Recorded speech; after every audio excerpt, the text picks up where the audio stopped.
So, guess what time it is? It is Friday evening, my time. I don't know what your time is, but let's get into it. Here is Zachary 3D Prints with another live stream. So, how is everybody doing? I'm talking into the void. I wanted to avoid that, but it's hard, I guess. But how can you tell if it is the void? I don't know. So, today we are going to continue with the Voron. And we are at the part where we are going to install the electronics. And in my honest opinion, it's one of the most interesting part of the whole build. I like electronics. But so, we are going to start with it a little bit later. Just hanging out, just talking. German, wie geht's dir? Schön dich wieder zu sehen. That was my German so far.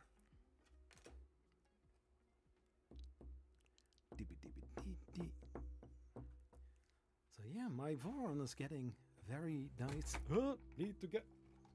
Ooh, that is interesting.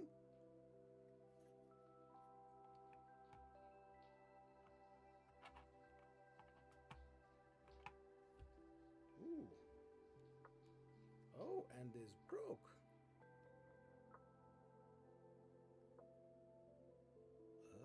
Okay.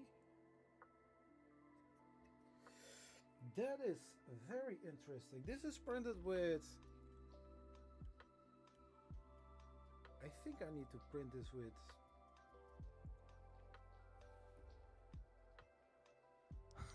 What? Which kind of languages? Hey, Dell's logo 3D printing. How are you doing? It's 3D NT printing, Dave. How are you doing? So I need to reprint this ASAP because for some reason it broke. Yeah. And so when I'm on it, I'm also going to do the other one because for some reason it did break. So we are going to change of plans. Dang it. We are going to open Prusa Slicer, my favorite toy. I mean, my slicer. Non-fam, welcome to this live stream. Welcome to this live stream, bot. So, today's video was about adding the Creality K9. No! The Easy 3D K9 to Prusa Slicer, and bang! I've got my own custom plate. Yeah. I do need to say, I have made this and I'm very proud of it. Can I say that? Yeah, I can. I can make more of those.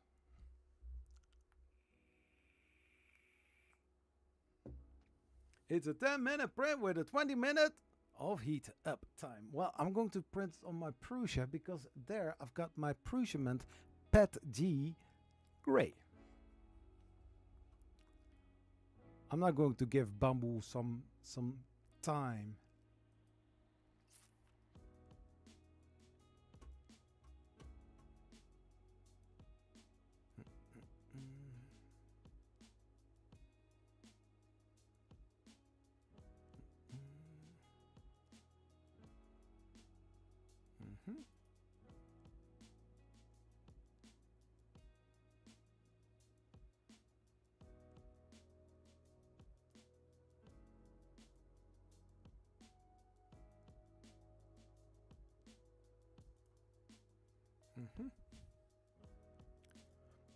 Of course, a different kind of models, printer builds, Voron builds, Voron LDO, STL, electronics, and there we go. Open. 2. Online. well, basically, shall I go? I'm thinking. I'm just going to print 2. Print settings. We are going to vertical to solid layers, but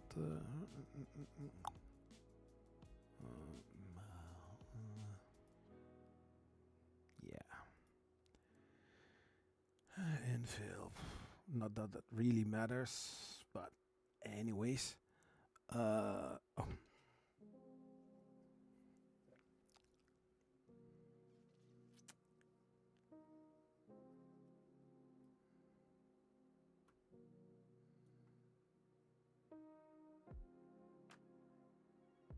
Yeah.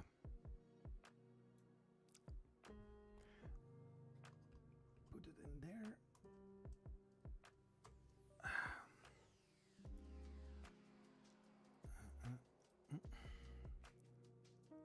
1 hour and 3 minutes?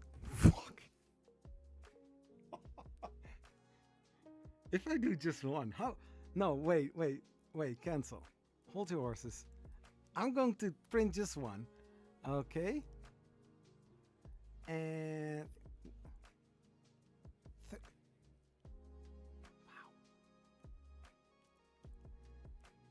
But this is just like 2 walls thick.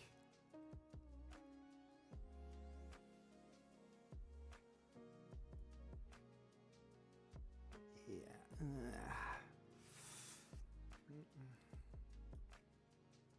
Well, there are some things that I can do in the meantime, so it's not going to be a really big problem.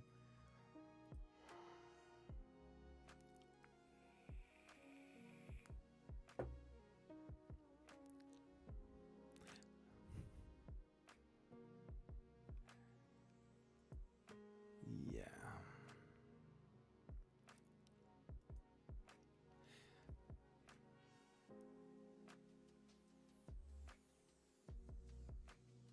That's where the magic happens.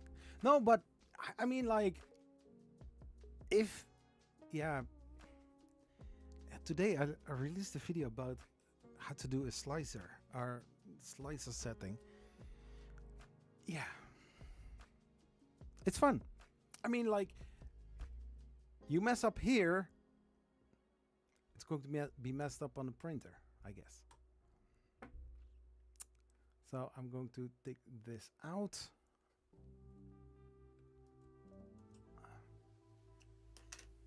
Then I'm going to walk to my non-Prusa.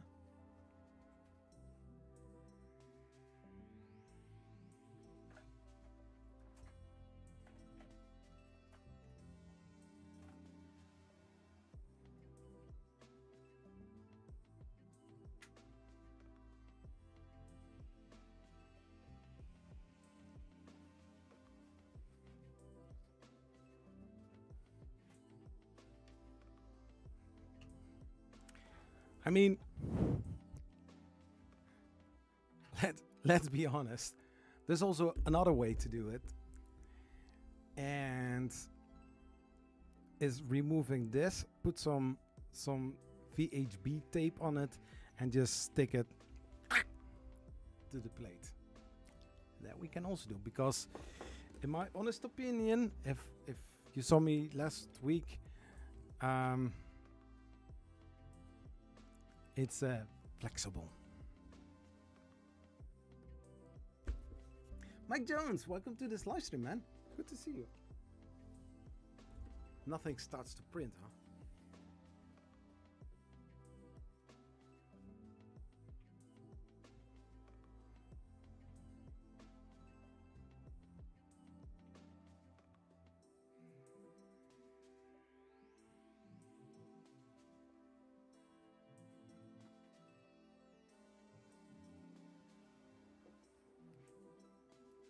Yeah, I need to say that my room is pretty small, and sometimes I got some clutter.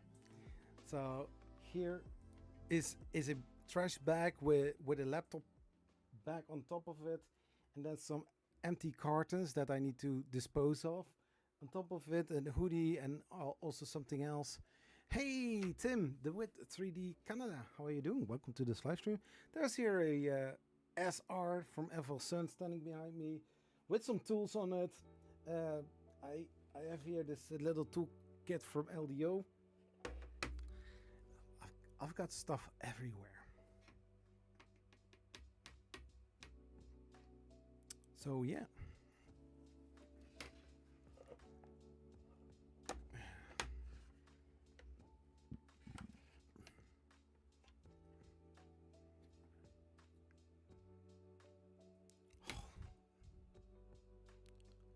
You must be kidding me. So in order to get this off, I need to take the board off in order to get...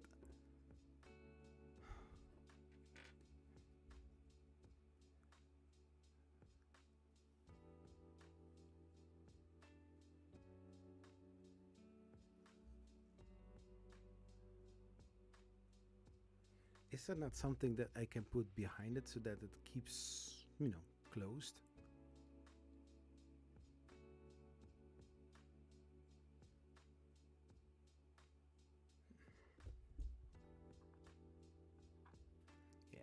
It's really broken.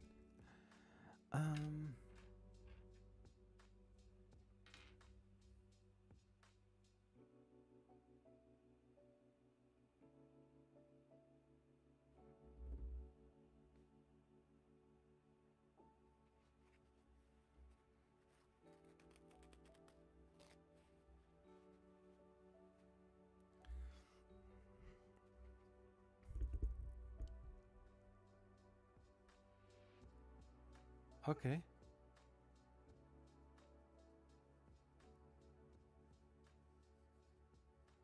I broke it trying to fix a clock a few weeks ago. Just got the nozzle in yesterday, all because of a slicer setting.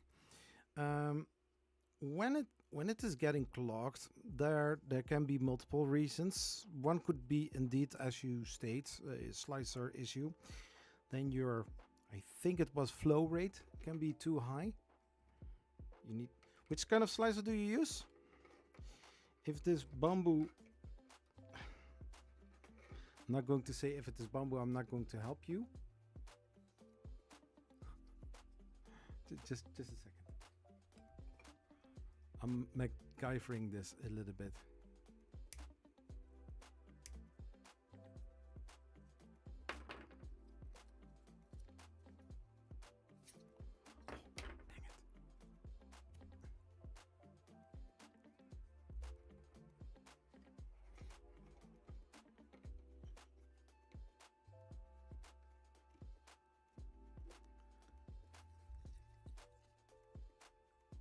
This is not how you would how you need to do this.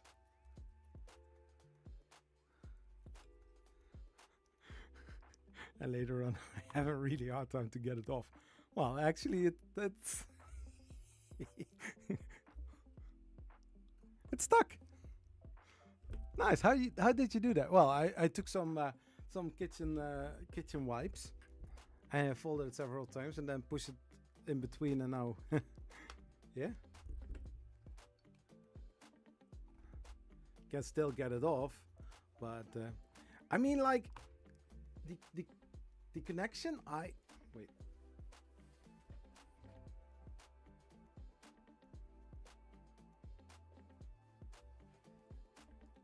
The connection. The clip I don't really like it that much.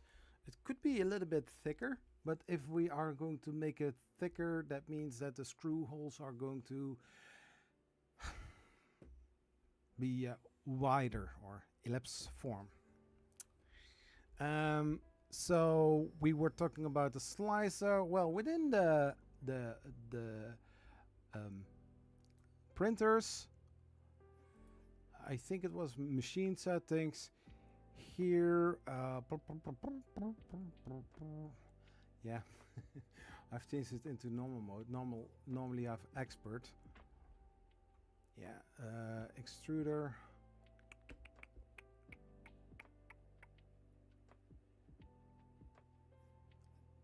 Where is the flow rate here?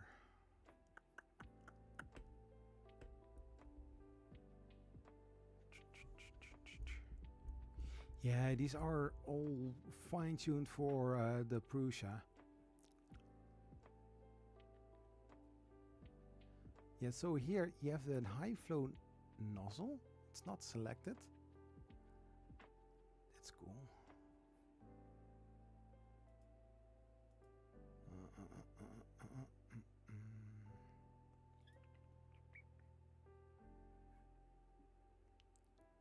Yeah, maximum feed rate. I think if you play with this a little bit, going a little bit down so that it doesn't push out that much, would help.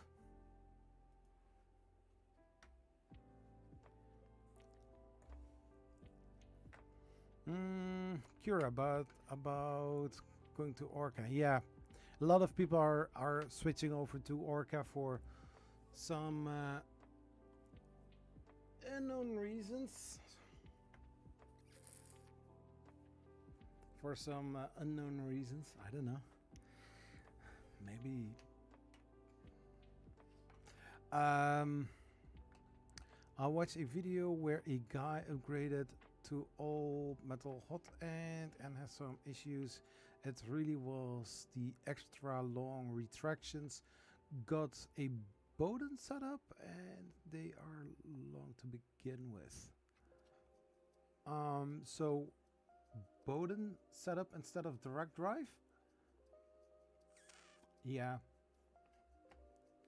you really have to start printing benches or calibration cubes and fine tune, play with the settings until it's never a bad idea to have lower or higher retractions and then getting under extrusion, and from there you build up to get the sweet spot. So going lower, going a little bit higher until you find something that's gives you a nice result. By the way, this Banshee is printed on the printer that is behind me, and I don't mean those 3 printers here. No, it's actually that printer there.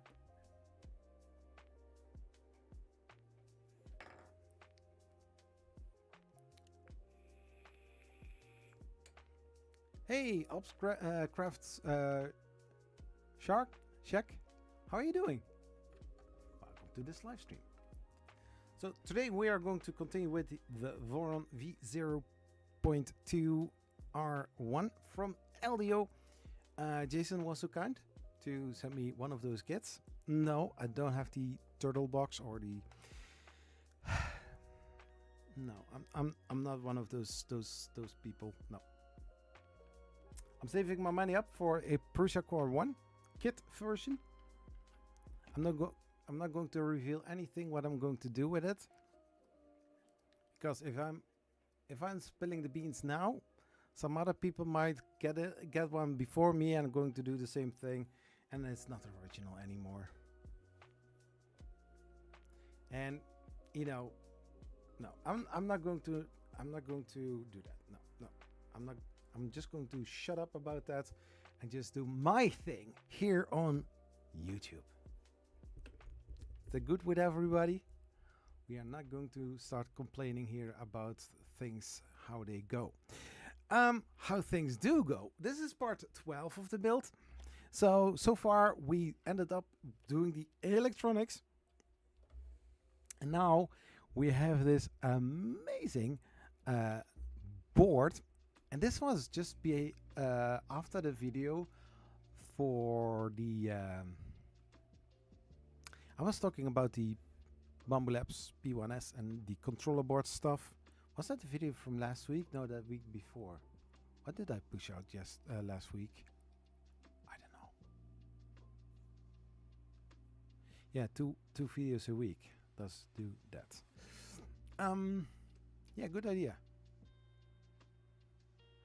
If you are not going to print any Banshees, then you can also print some cubes. I don't care. But if it is a small thing that you can print, and you see what the printer is doing without wasting too much filament.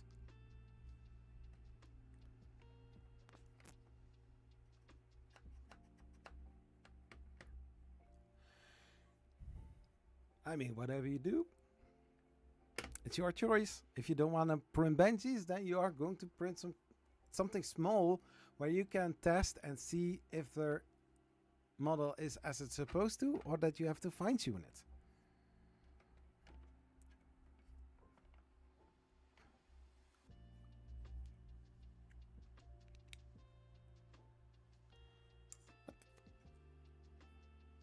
Oh.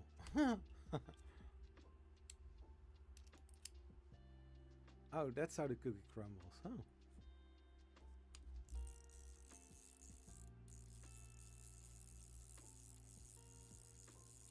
Oh. What size is it? A good question. I think it was... I don't know. Ah, no.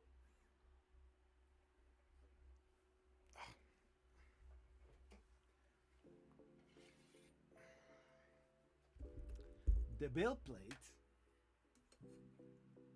is 120 times 120. So I think this the print volume is like 120 times 120 times 120. Yeah, the printer looks tiny and small and very simple and easy to build. But let me tell you, from the Voron you have also bigger ones. Those are easier to build than this one. This one, because it is tiny and small, it takes a long time to build it. Right, Dave? 3D and T printing? Anyways. So last week we ended up on this part. The electronics and wirings. We did the I hope nothing will drop from the printer. No, I'll do it like this. So we did this part last week. It's starting to look like something. We also did do the controller boards, like you can see here. Like mentioned, I think that the clips are a little bit wobbly,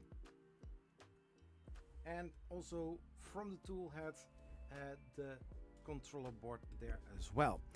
And I was thinking, this 3D printer has several boards.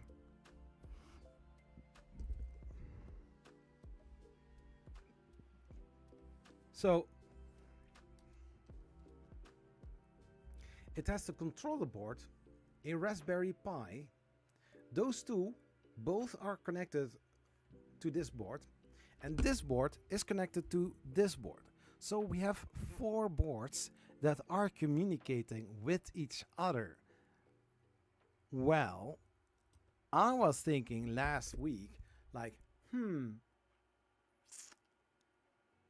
if I would put a board like this, and this, and this into a Bamboo Labs 3D printer, could I actually upgrade it with that and get the printer to work? It would be quite challenging though. Anyways, me thinking out loud and maybe also driving people off away from the stream. I don't want to do that. Anyways. Yeah.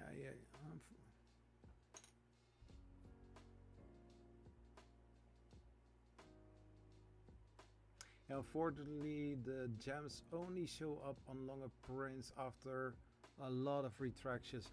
Don't print the NASA chainmail. That is, I did it on the Prusa Mini and I saw what happened to the printer. I was like, no, I'm not going to do that. It's a real torture test for a printer. Still, I want to do it.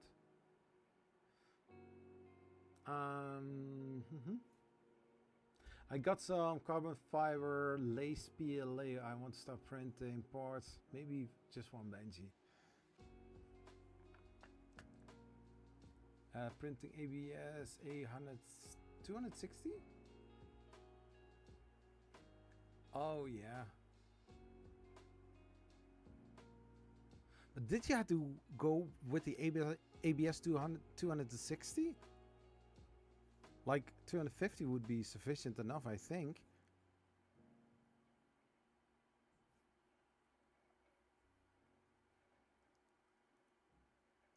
Oh yeah, yeah. Alpscraft Shack, you need to do something about the sound, maybe a lapel mic. Yeah, I have a wireless mic. I do have one, but I want to use this microphone. I need to think about it to talk into the microphone. Some people already said something about that, but you know, I'm sometimes very ignorant. I'm sorry, it's my little thing.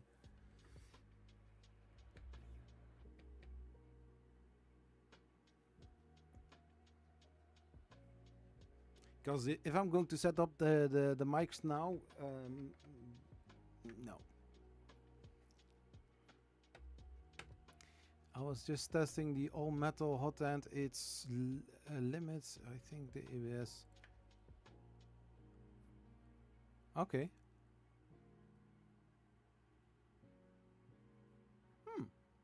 Okay. So, anyways, we are going to switch over to the display. So, since this is an LDO kit, there are some little differences between the normal standard V0.2 kit and the LDO one. Therefore, there is this guide. We have also here some things. I had to figure things out because not everything is in the manual. Yeah. I don't know anything about 3D printers. Some people think. So the wiring guide, I was watching that last week. I figured out how everything is supposed to be connected to this board, and yeah, that are basically every single connection from all the electronics in the printhead. So the hot end, the heater cartridge, the thermistor, the cool fans, the hot end fan. I think that was it. Yeah, basically. So everything is now connected. I don't know if there is a cap going over it. I don't know. So we are going to see what else. Yeah, so this one I already had. 230 in my case. We also put a cable manager, or how's this thing called?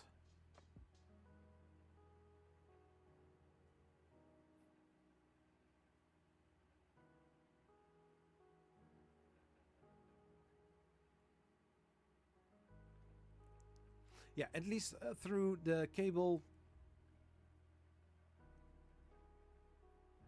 manager. I don't know. Yeah. It's all there. But I also covered it up because all the wires that supposed to be connected on the bottom are in there. We can always remove it and place some extra wires if it is needed. But at this moment, that is also done.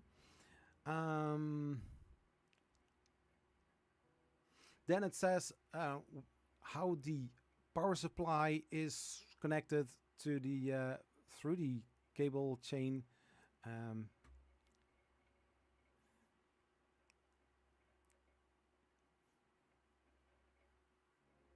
Yeah, also that part I did do.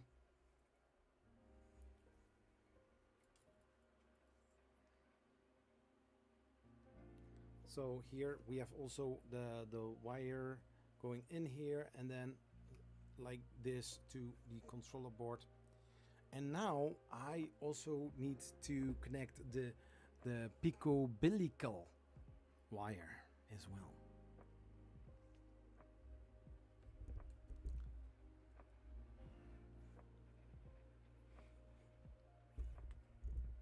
Oh, I already did that.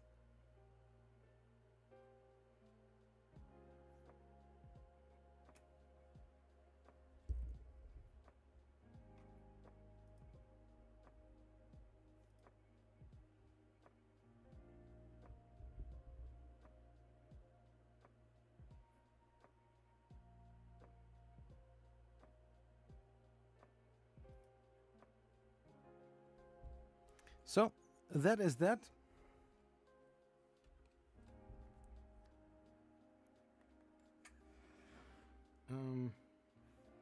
So I need to pull a little bit on the wire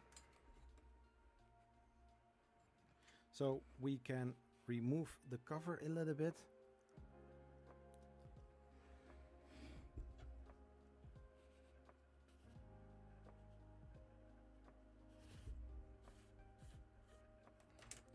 Because there is not... I need to have a little bit less tension.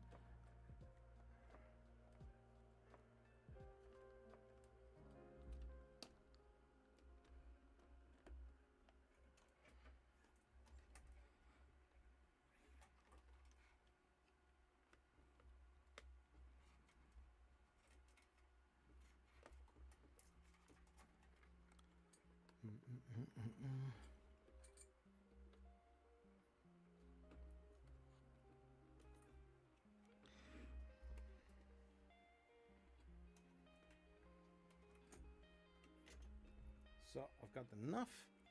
So that's a good thing. And now we can slice this back over it.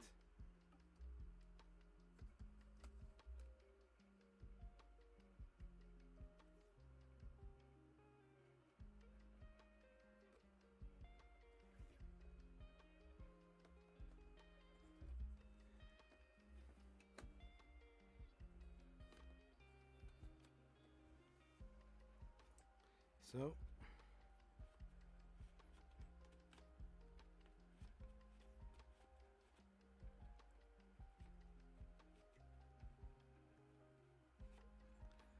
and that is that.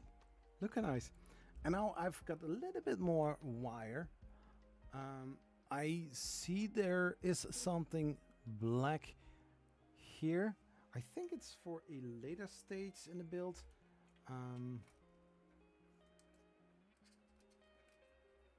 Yeah.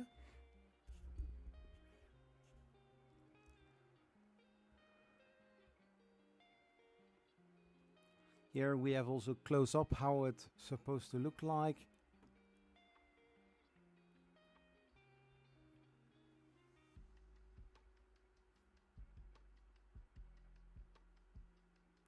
One set of wires, this one and this one, goes to UMB. What's UMB? And the other set, this wire and I think this wire. Yeah, those two and those two. Okay, makes sense. Makes sense.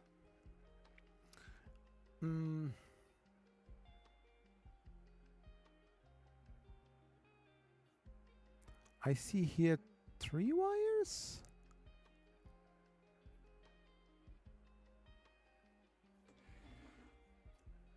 Oh yeah, from the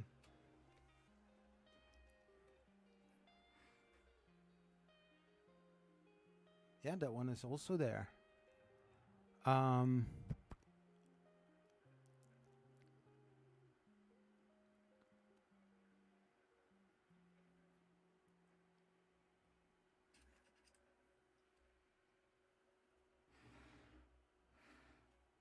Okay.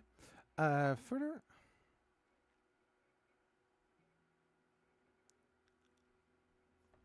Yeah, cover it up. I don't need to cut it in pieces because the way I did it, I've got some space here.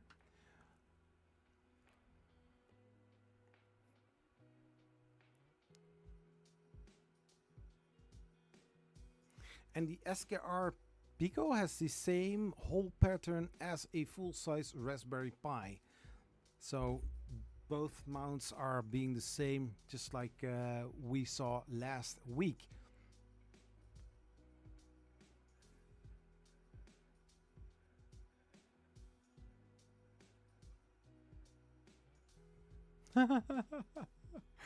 Note the 2-pin circled in red.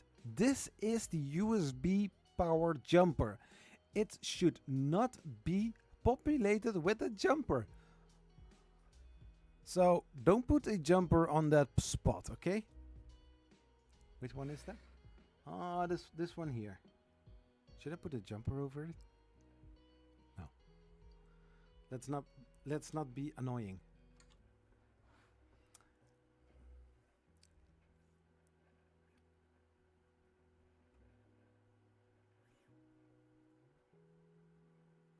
Preparing the Raspberry Pi. So I do need to check which kind of boards more that I have. Do I have more boards?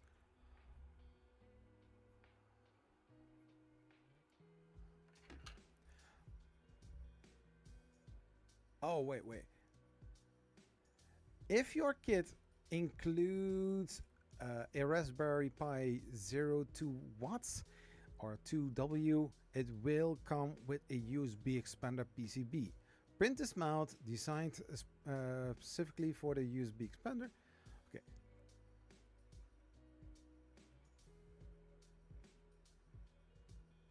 So this is something that you need to do if you are using a Raspberry Pi Mini.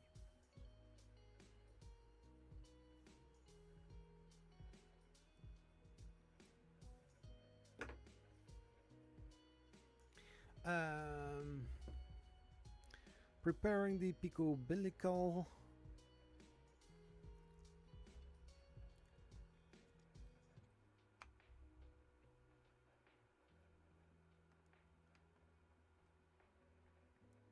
Wait, what? Needs to be flashed? The Pico umbilical frame PCB has a RP2040 microcontroller that should be pre-flashed with Clipper firmware. If your Pico umbilical was not flashed or needs to be reflashed with new firmware, click here. How do I know that?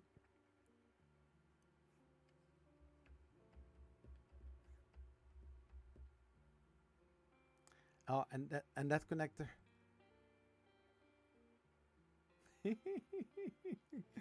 Also for that board, also this board, the Pico umbilical, has a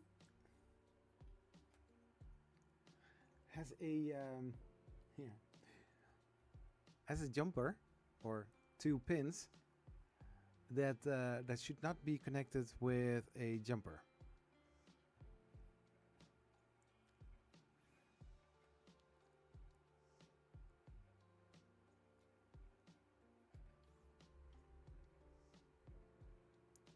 PCB placement.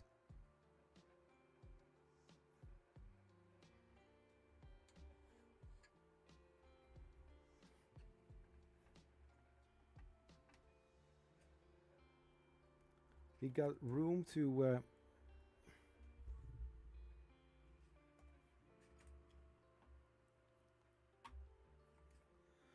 move the boards a little bit further out.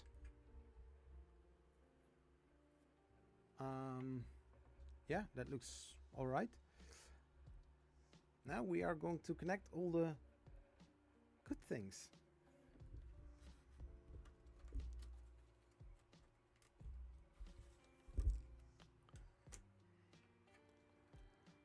So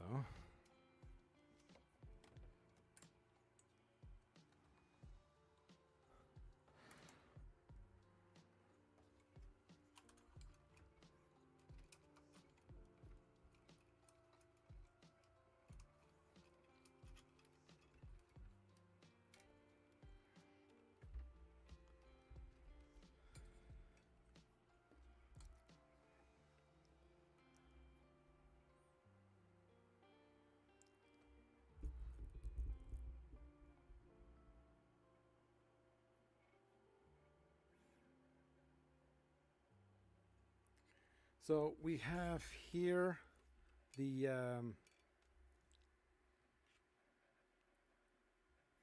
bed heater.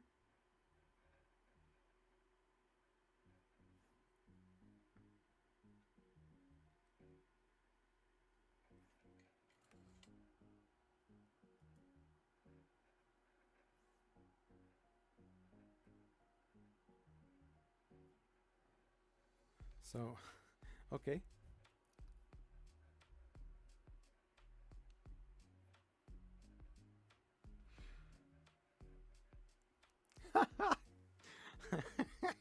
I missed the wire.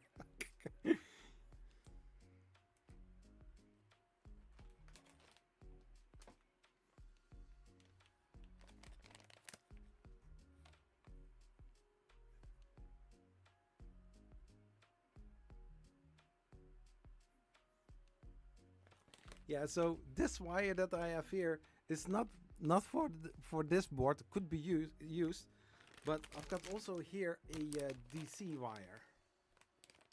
Oh my gosh!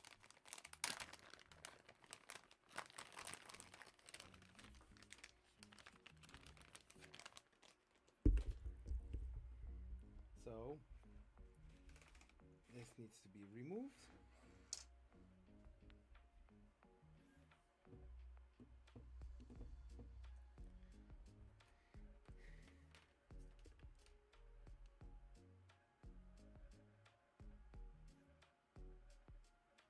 So this is a wire for the Raspberry Pi.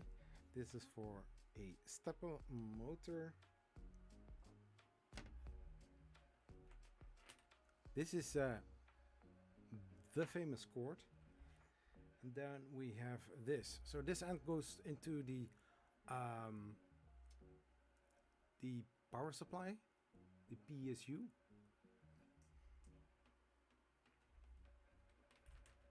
Ding, ding, ding, ding.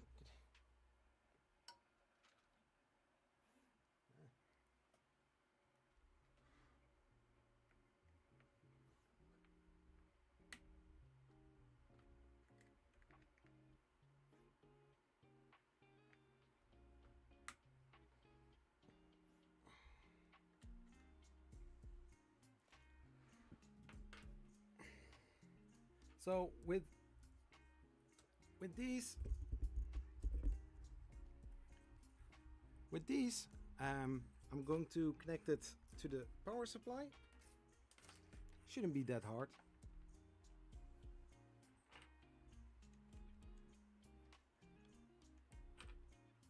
How's chat doing?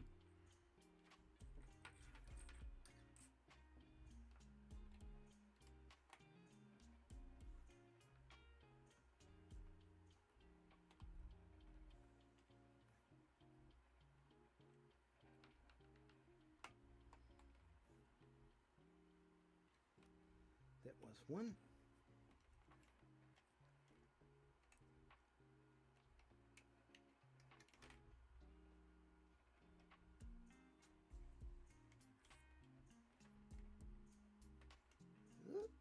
Yeah.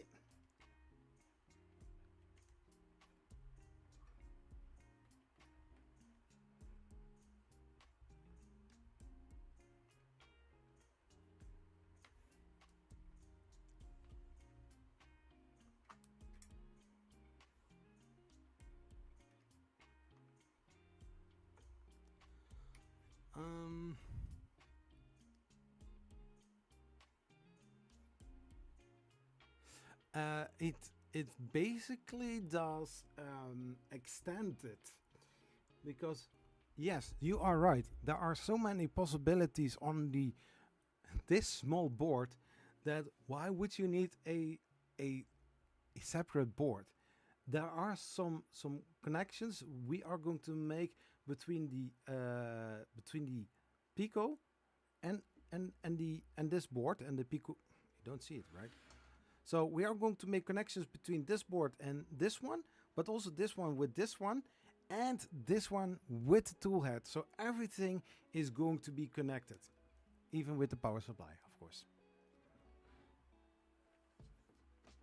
Always when you connected all the wires to power supply unit, always make sure to tighten everything by hand once again to make sure that all clamps are really in place, that they don't, you know, being pulled out. Because if that is the case, woo, it's going to be terrible. So I've got a lot of wire here, and this is for the 24 volts.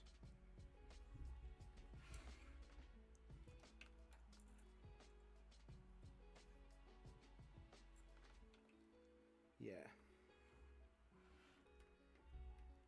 Let's look for, yeah, the connectors are both the same. So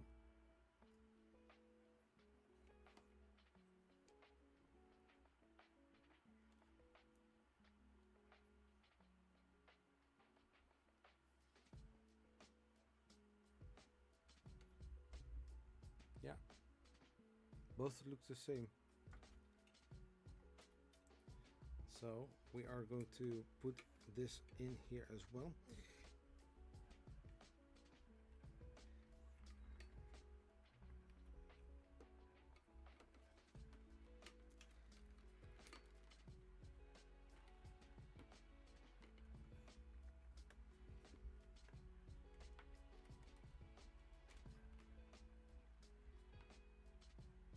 So since we have here some extra wire, I'm going to use this housing here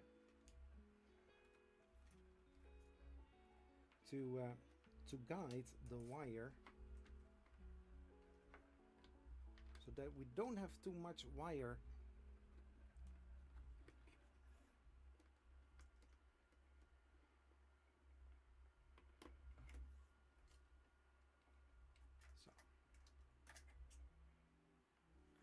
now. Put this back over it.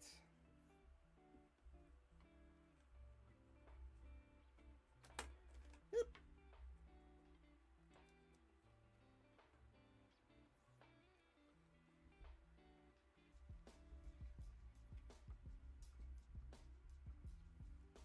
Come on.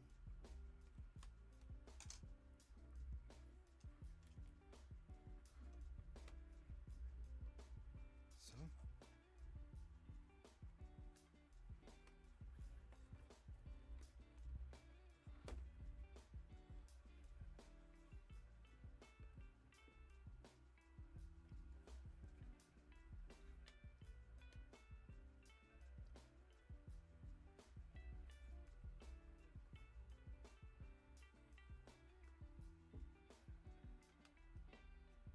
Come on.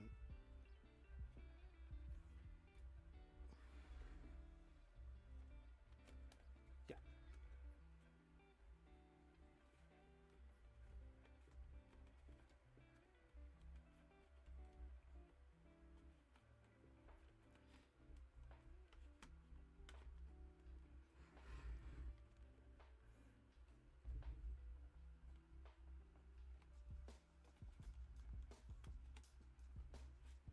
So, better. So we have now two wires from the power supply unit going to the backside. We got wires everywhere.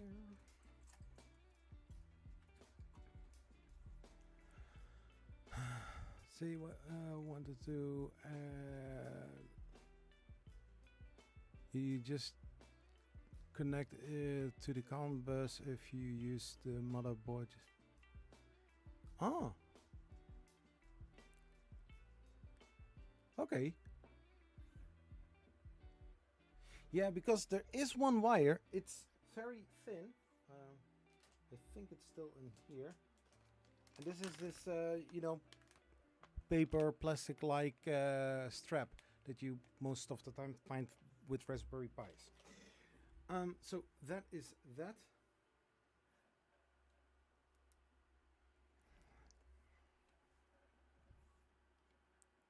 So we have two wires that we are going to connect on the bottom side.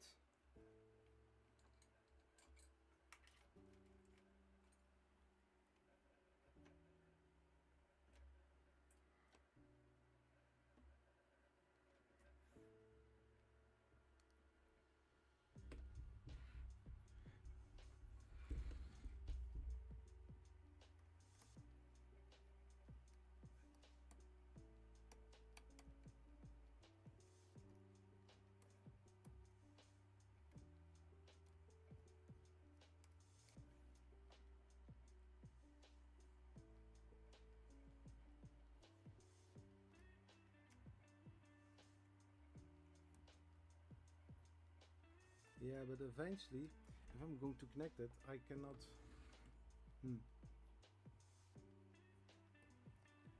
Some MCU over a canvas. Oh.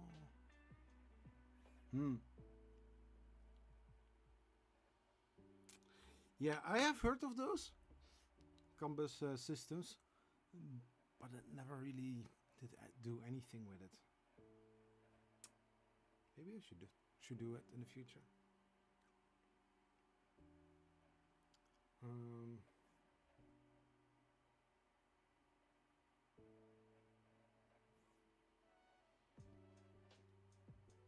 Yeah, so the clips are at 60%. Yeah, 60%, so not a 40. Yeah.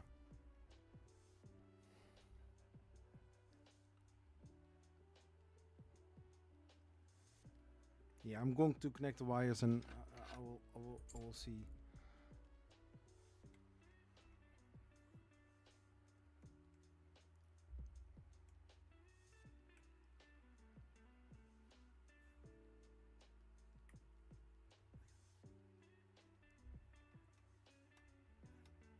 Because you cannot really press too hard on it.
Yeah, yeah. I can imagine that cars are using those too, and I think also other things where electronics are involved.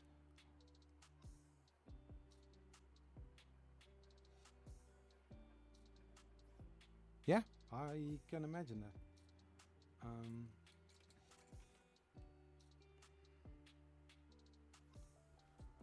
So the red on the outside. Yeah, so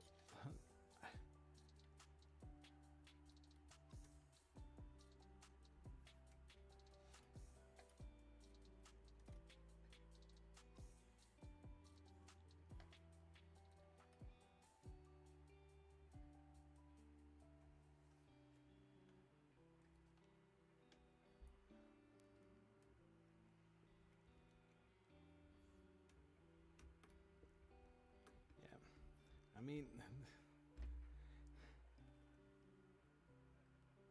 don't like this. This is so loose, like almost like a spring, you know.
Oh yeah.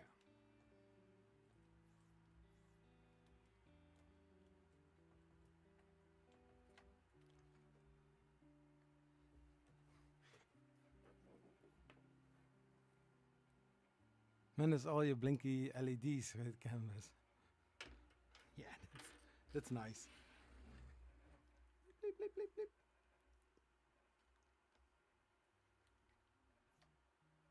Just on a server rack, you know?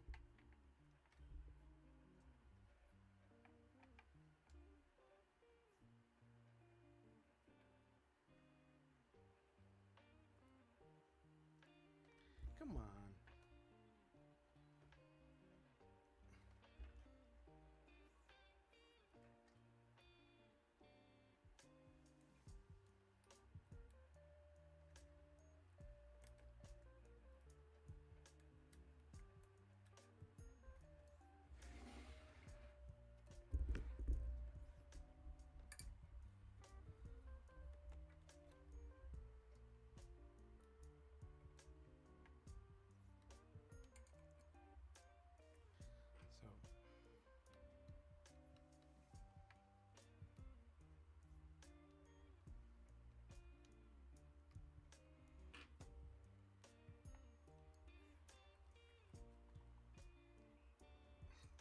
So yeah, you have to put them both in or else you cannot bend it too much.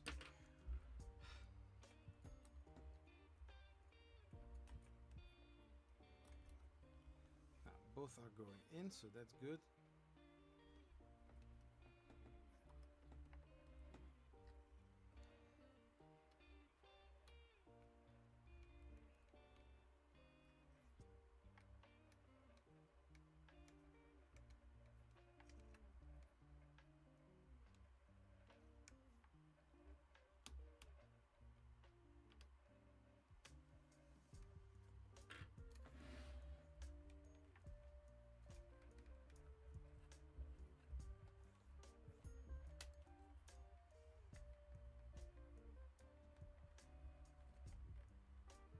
So that is that. Quality connectors, yeah.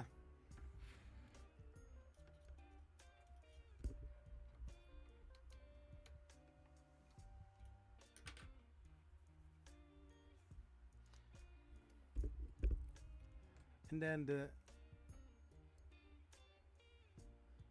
green one,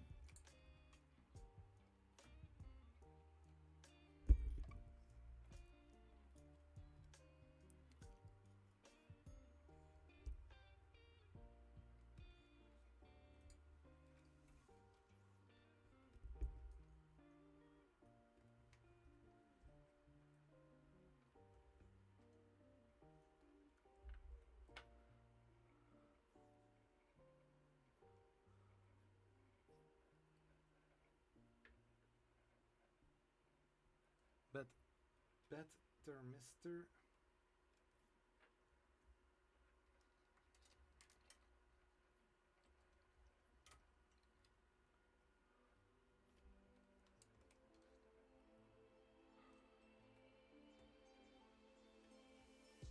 How is it possible that I barely have any space to put it in?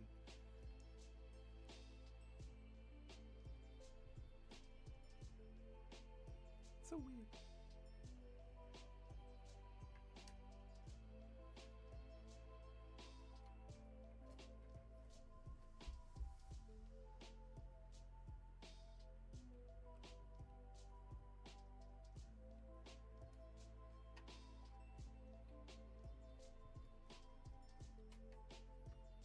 Come on.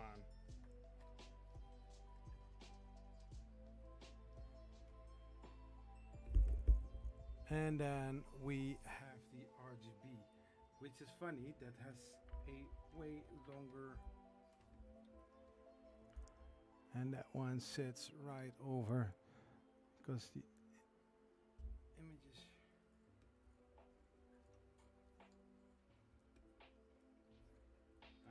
We are going to put it over it.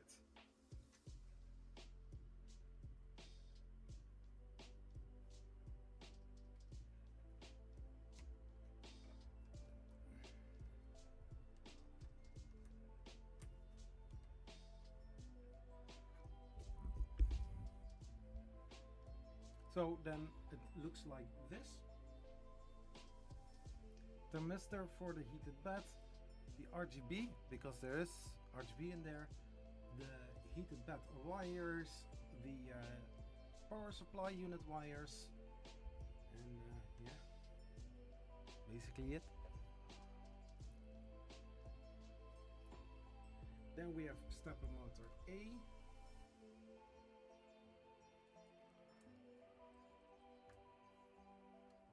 Oh, this is going to be a disaster.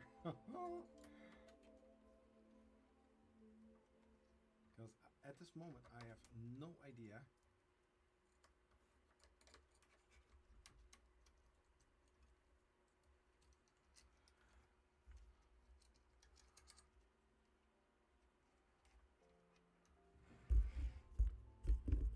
Whee!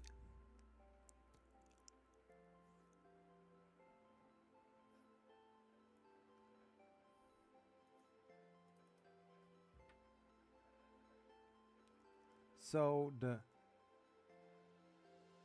one is staying free, and then the ones with the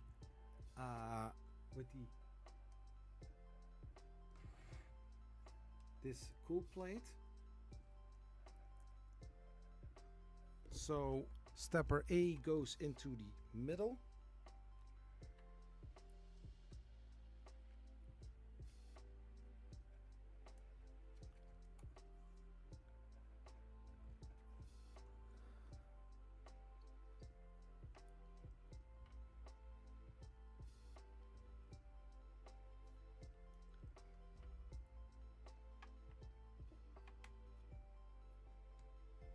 Into the middle. No.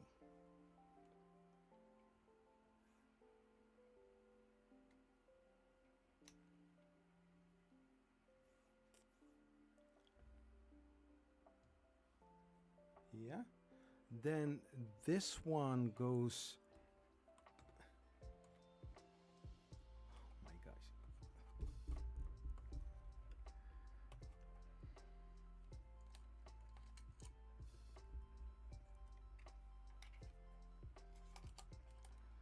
This one goes into the B is going next to it. It's the orange wire.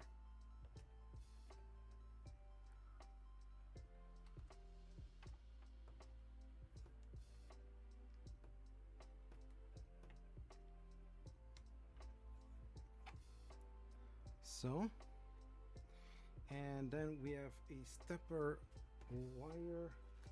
Do I have one here? Is it this one?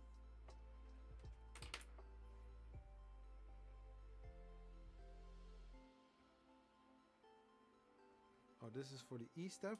This is all umbilical cord.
Okay, interesting.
and you get more and more empty bags and empty boxes, or maybe you think that those are empty, but they are not.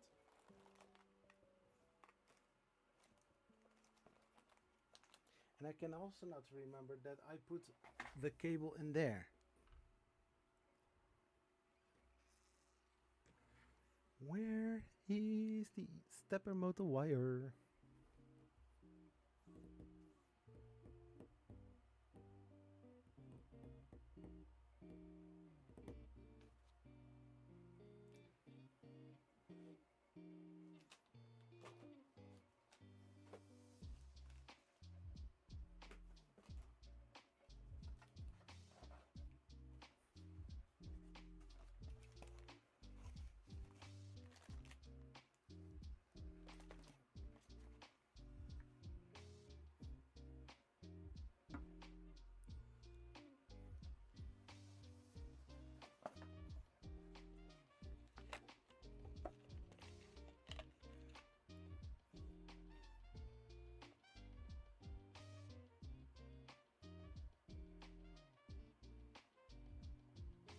This is not the wire, right? No, this is not it. This is interesting.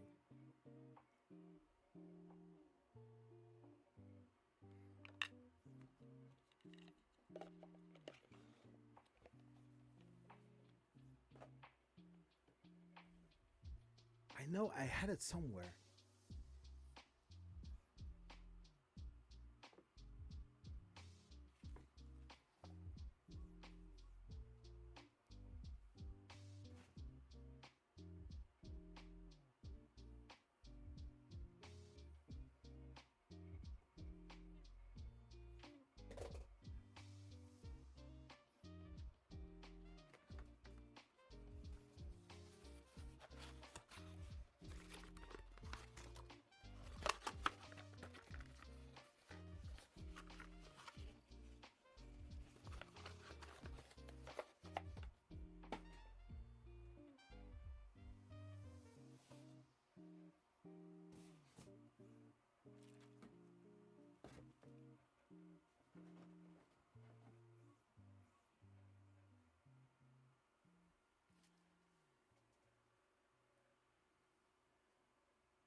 Just a second.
Okay.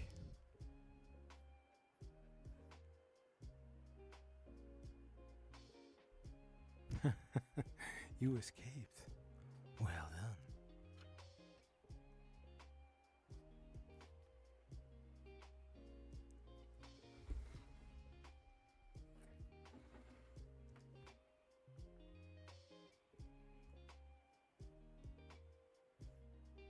I know in the whole kit there is one box with the stepper motors, and I think that there the wires were.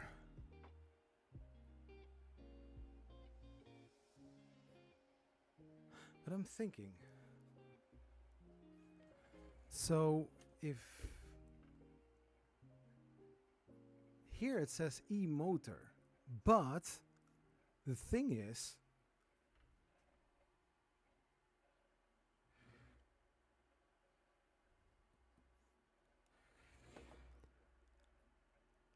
all the wires go from here through here. And I think the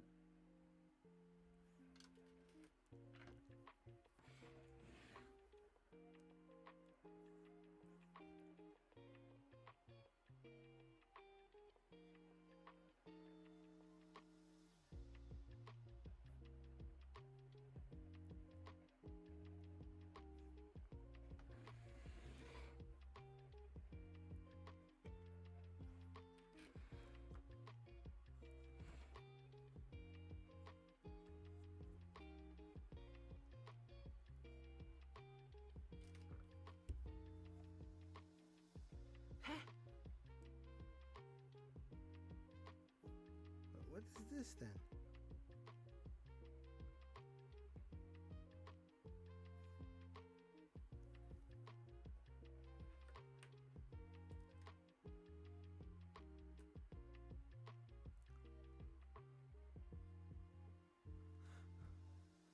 It's not slavery till they are settled and they are not. No, yeah, exactly. So I've got here a cable that was in the kit, and it's also marked with e-motor. So I have no idea where that cable is going to sit, because if I'm looking to the instruction for the print toolhead board,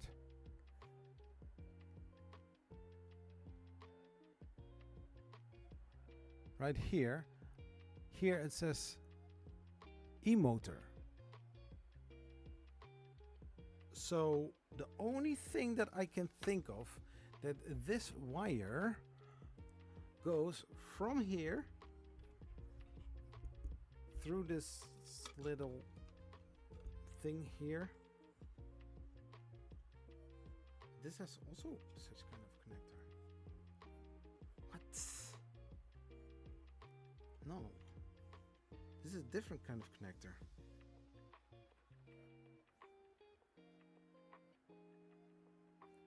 Because this is basically an extender.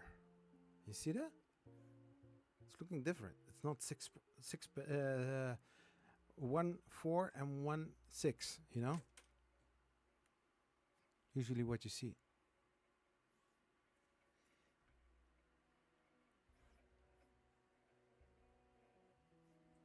Oh my gosh. I know that I took all the wires out of the box. I think I did.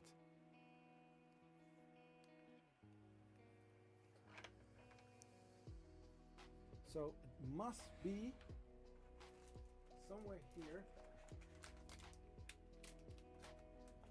I need to throw out some bags, but on some bags are also a list of what is inside of the bag.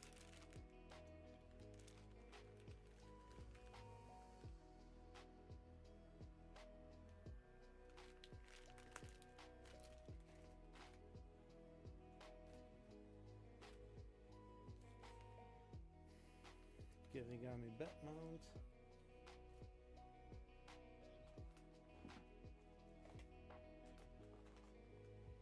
So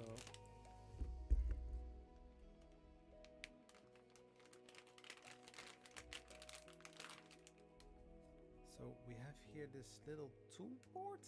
Also not a tool board, but there's nothing on it. So I can do two things. I can either put it back into this bag, but this the only thing that's in there with the label on it, what it is. I don't want to lose it.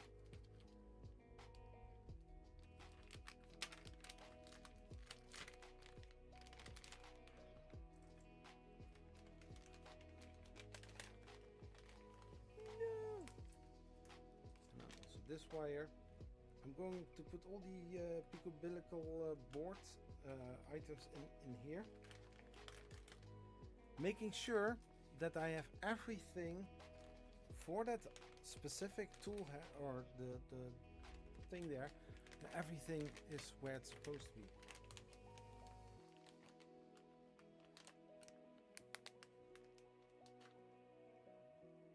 And then put it somewhere safe.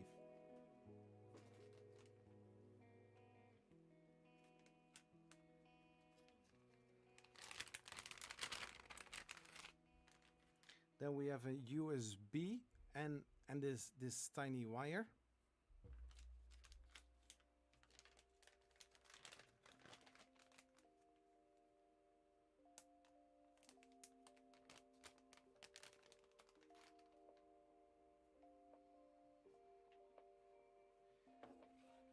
I've got here this weird wire, but it's not marked.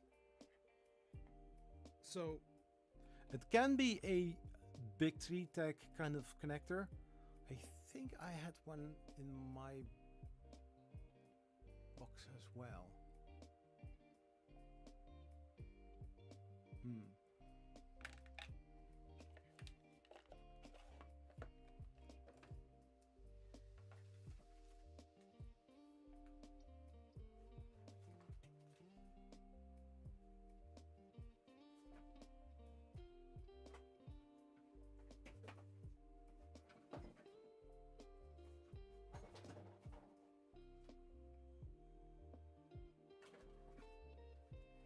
So here we have only an empty box for the Raspberry Pi that we can throw in the trash.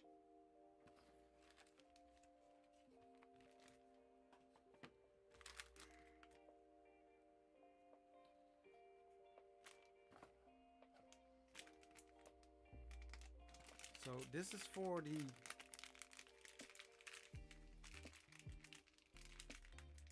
big 3-tech control board.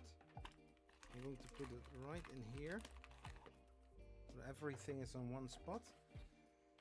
Then we have here this little connector for the filament run out sensor, which I am not going to install because I've got the metal feet. Then I have got this kind of thing that is also going to be needed at, I think, one of the final stages of the build.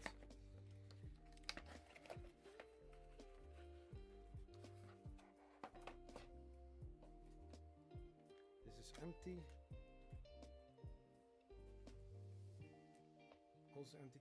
It can also be that it is already in the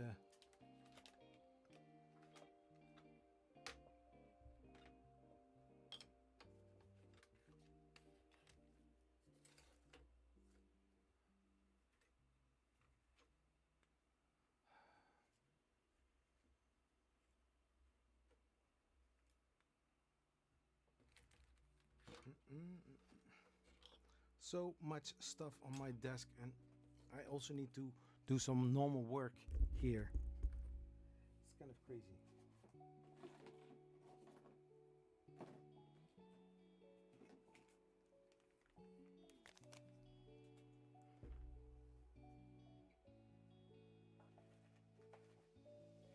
So what I'm thinking about is to take this box and try to put all the extrusions in there if they fit, because we don't have that much anymore.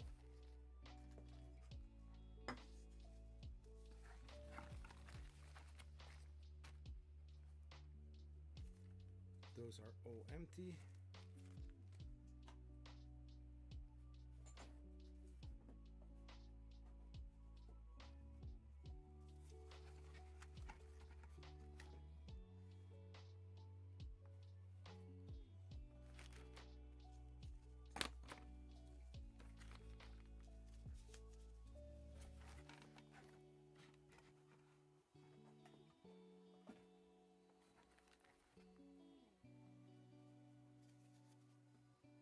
So the extrusions do fit. Then I've got also these parts, but I don't know what to do with it.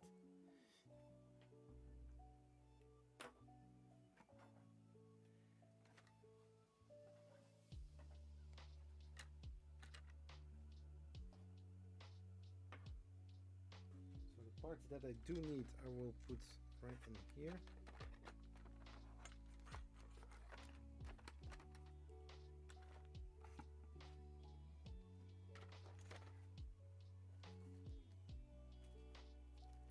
These are some handy tools. Not tools, fuses.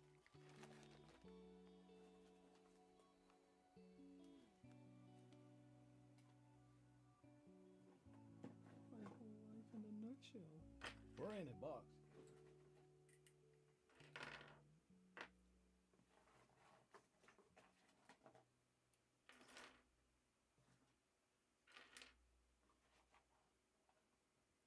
So it can be that the wire is in the box with all the screws, fasteners.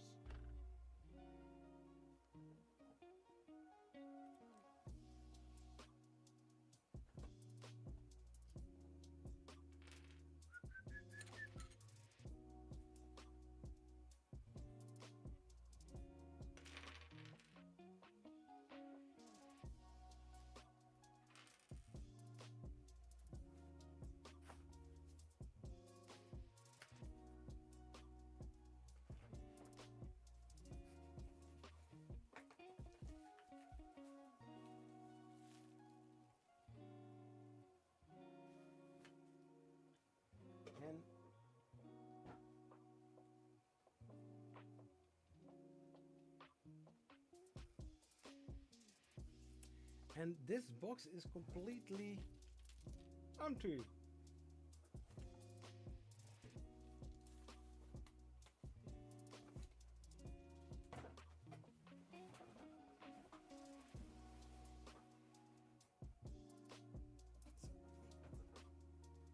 Yeah.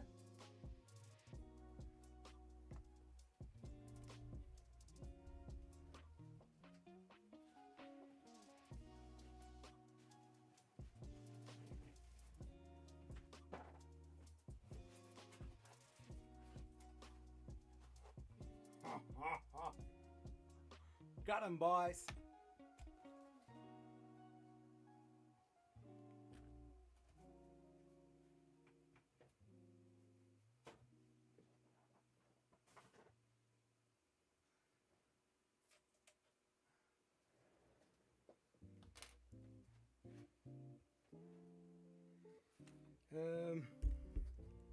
Yeah, so it was put like this all the way down where also the lead screw was from the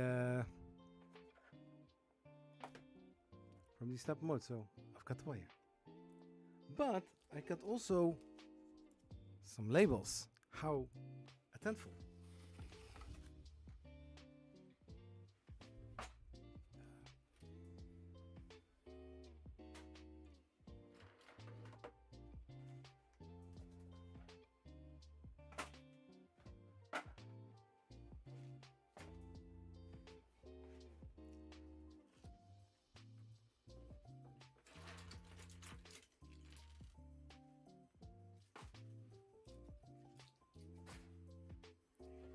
Just in the trash bin. I have no idea what I need to do with those other parts, since I'm going for the black, gray, red theme. So we're back in business, boys. So where's the wire? Oh, here. Let's not start again, right? So this one goes in here.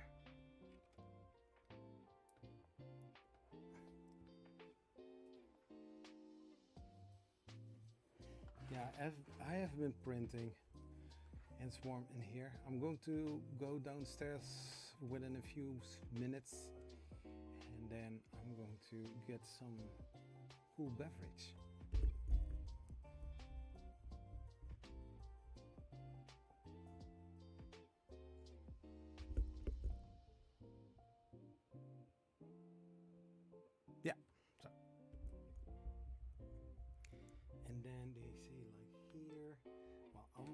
put it underneath, and then with a little twist here. And that one comes right underneath the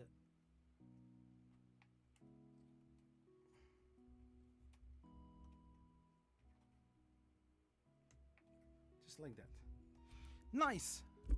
Then we have a green wire. The green wire is for the Z end stop. Do we have a Z end stop here?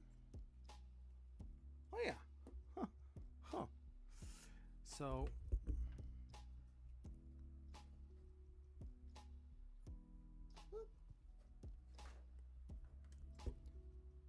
where do I have the other pliers? Oh, there.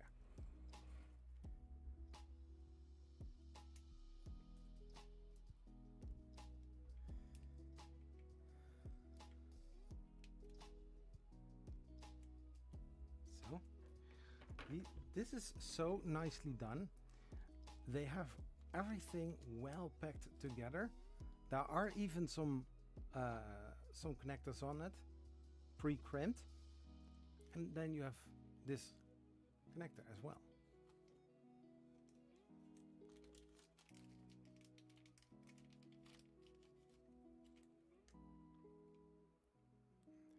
And then they say, what do they say about the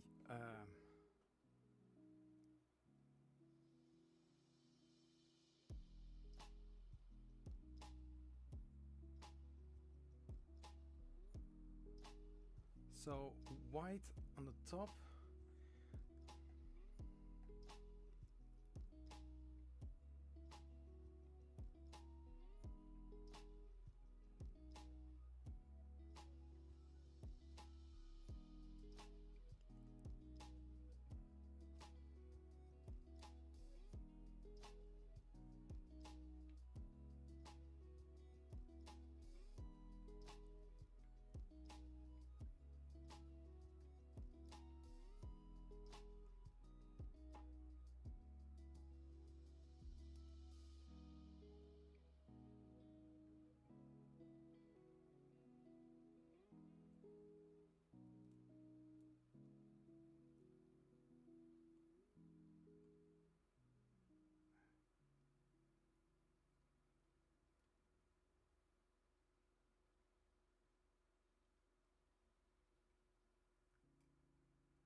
So a little split in between, and now it's going in like that, and we are going to use the last one right over here.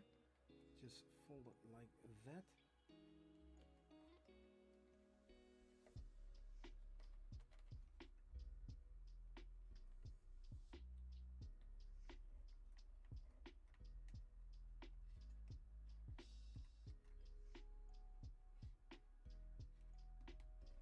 Just like that, just like a snake.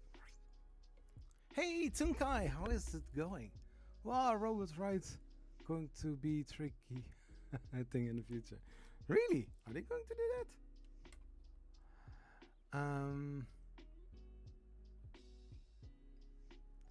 I see a wire going from here. Huh?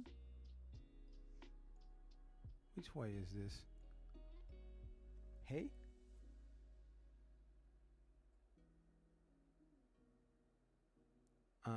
The end stop was on the bottom, but here I see the wire coming from the top. I'm fine. How was your week? My week was a roller coaster from emotions. Let's say it like that. Yeah.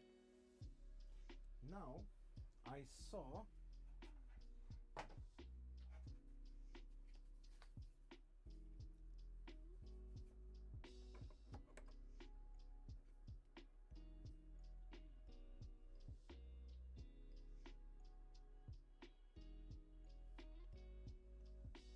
is that something that needs to be printed?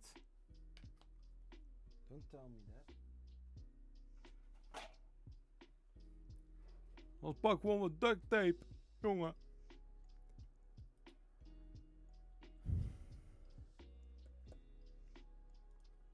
Yeah, so These are printed now as well. I don't know if this is better.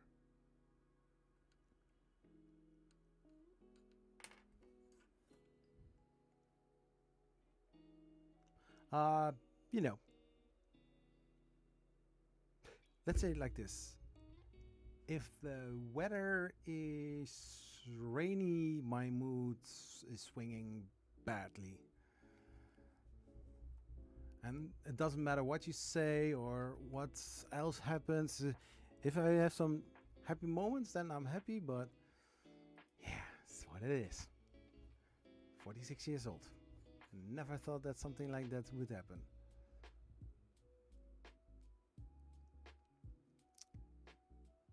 Hello, I was pressing. So, okay, I've got something that needs to cover cable tie. Where is that going to be? Oh, I really need to print on the go, right?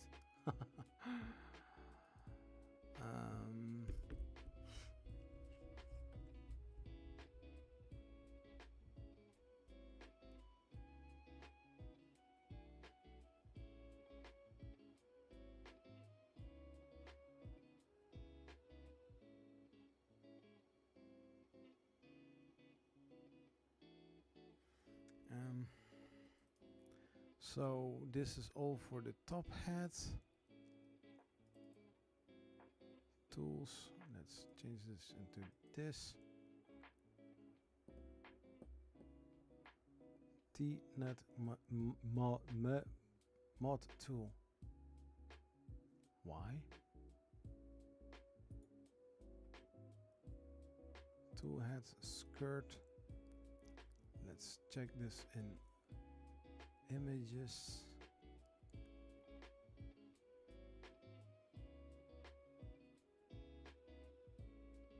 No.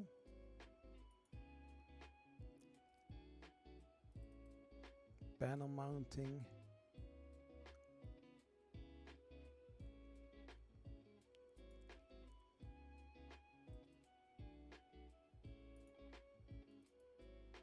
Yeah, so this is for the electronics.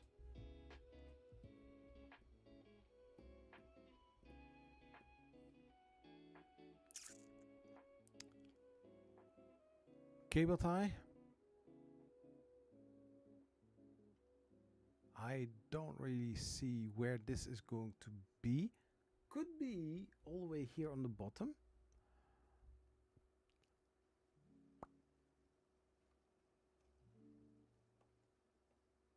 Then we have here two of the mount bottom. This is for the filament, the fan, the PCB fan.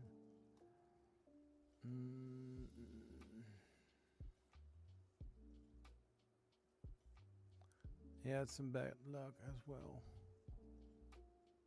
Yeah, yeah, and you know the thing is, I already mentioned, you know, the Prusa Core one was announced, and just like with the Snapmaker J1, I backed it in the time that it was JLabo J1. I was waiting very long. I think 2 years ago I finally received it, but in the meantime, people that pre-ordered it, not even the Kickstarter, but pre-ordered it, they got them, and then yeah, the purpose of me having the printer was gone, and some other things YouTube related. Making videos is fun, but there is also, you know, a reason why people are making videos for YouTube. Not only for just the fun, also to teach people, but also, you know.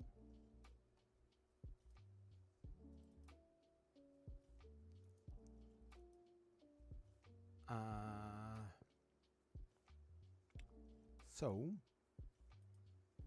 I don't see anything, but if I see here, it looks like wires are going through something. A guide. And the guide is sitting actually between between this and this. Something here. We can always install it later. Now we are going to see the connections of the Picobello board. So this is going to be hard to install since this is upside down.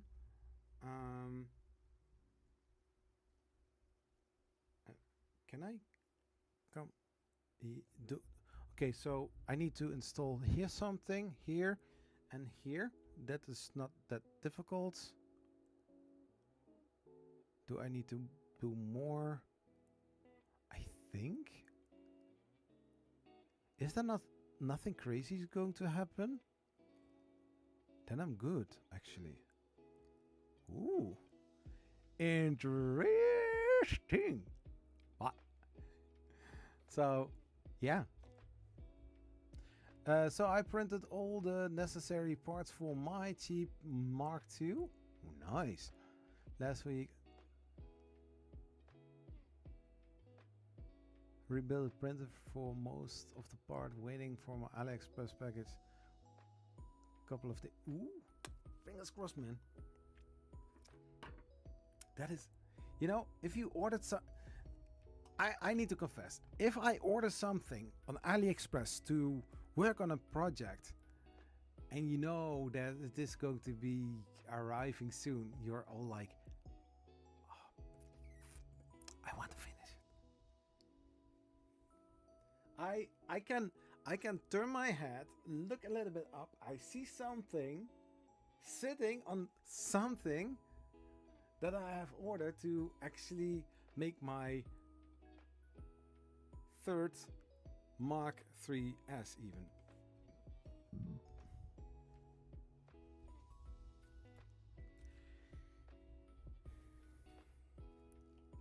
It is so much fun. So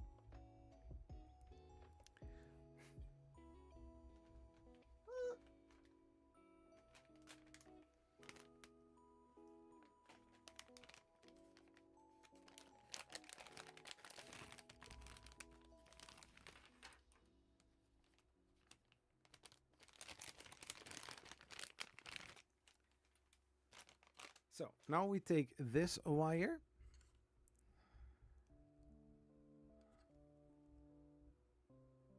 to our Pi.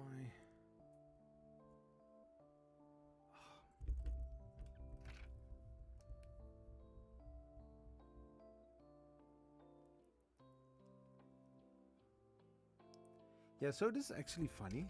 If you look at to the display.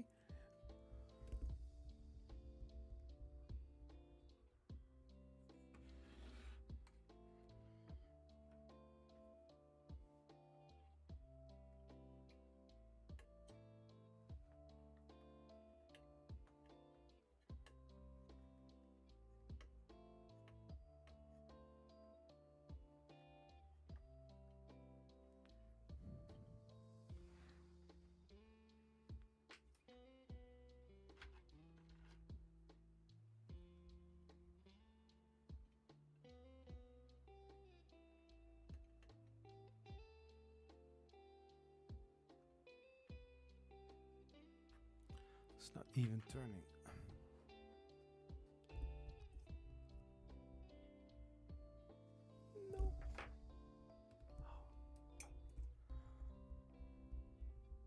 No. Yeah, I've got. Let's see if I can show that. I'm going to show you. So I started with something that looked like that. That is going to be a Mark II because it's going to be wild. So that is what I have left over so far. But the thing is, I ordered on AliExpress a frame kit for the Mark III's and an additional frame for the Mark II. So that in both cases I have a nice Z frame that is to spec as according to the Prusa build. Now the fun part is when my friend from Belgium came, he had a free original Prusa frame for my poor man's Prusa. So guess what I did with the other one that I have left over? Not the poor man Prusa thing, but the one that I ordered. I used it for the other one, where I have now those parts left over. Hey, Jose, how are you doing? What's up, buddy? Yeah, I'm doing okay, sort of. Already told it before. I'm going to repeat it again. Depression. I can laugh. I can act. So I hope this screwdriver is big, not too big. So the red wire needs to sit up and the other one needs to sit down. I hope that this will fit in here. Ooh. Oh. Ah. Dang, son.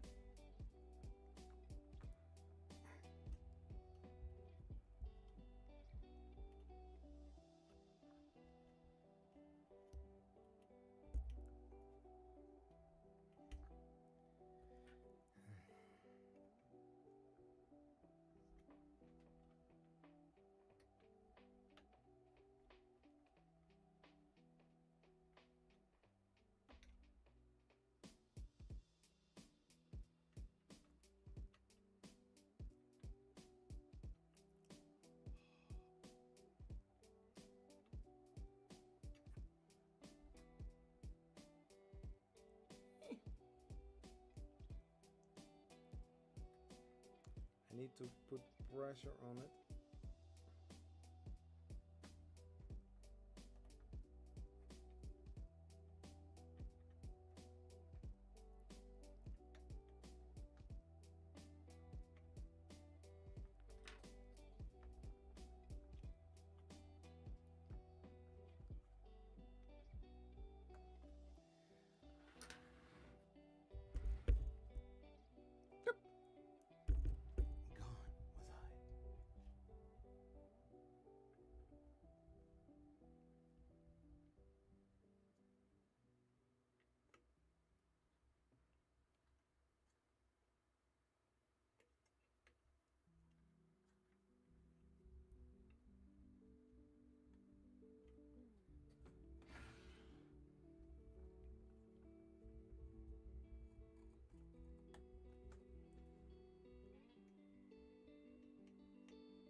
Oh yeah, how's that? Just want to know that 2 weeks ago finally... Oh, but did you win, by the way?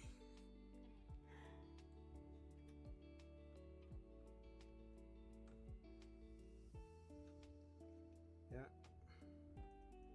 The thing is, I want to do so many giveaways, but in the back end it's a lot of arrangements that needs to be done, and I don't do that much of giveaways.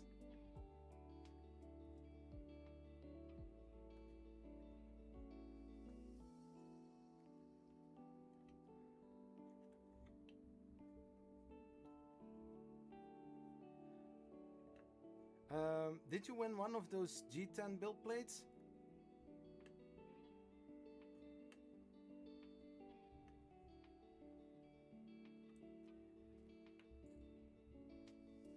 Hello, Jerry. Oh.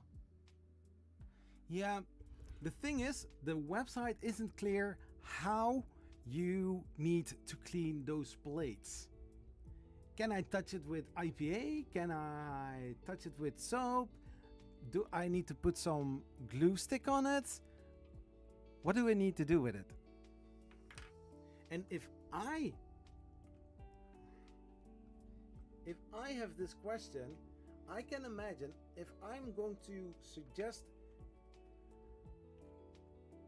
What the hell? How is this possible?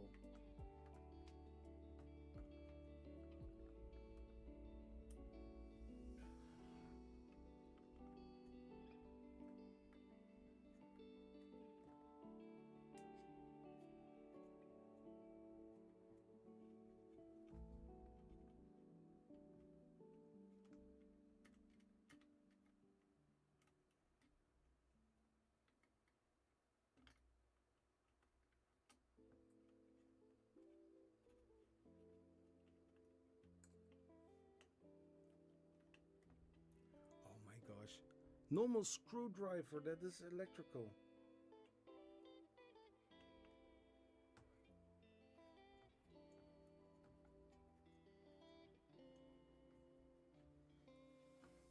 Yeah, I was planning to I was planning to follow up and see if everybody received what they want, but you know, life and busy times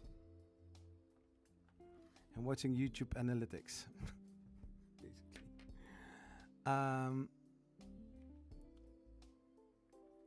So make sure that those are open as well. Oh wait, hold your horses. Where's this magical cable? Here.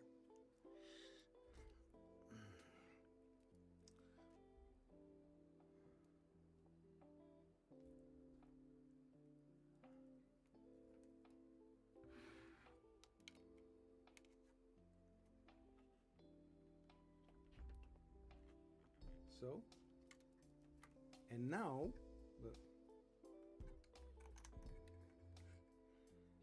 I'm going to put the wires in here.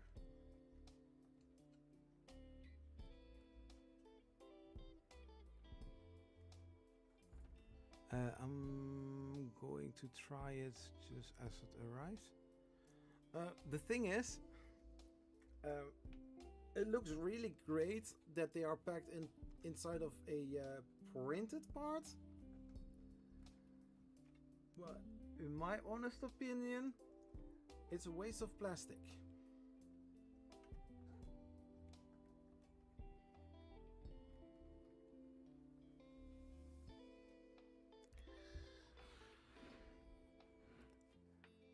The thing is, you have those printed parts. Yeah, I'm not talking about the printer, but printed parts, and the build plate is in between, so that there is no way that those plates can bend, which is cool. I fully understand, but oh my gosh.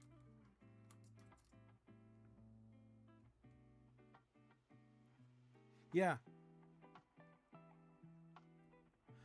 You had a lot of fun with the Polymaker Dual color. Oh, cool. A while back. Yeah. Yeah, those were amazing. Oh,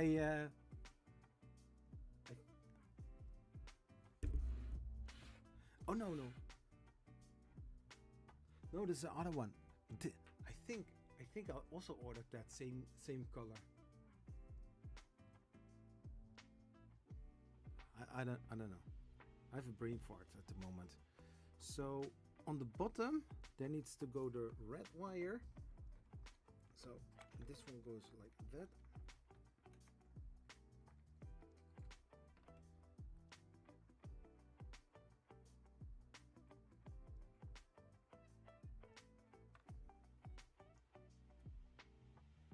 So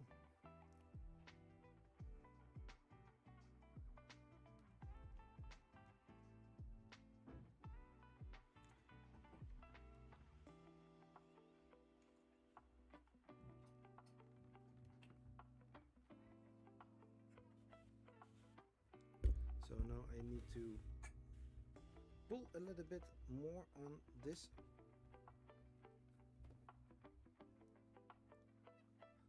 So it's something that I don't understand for the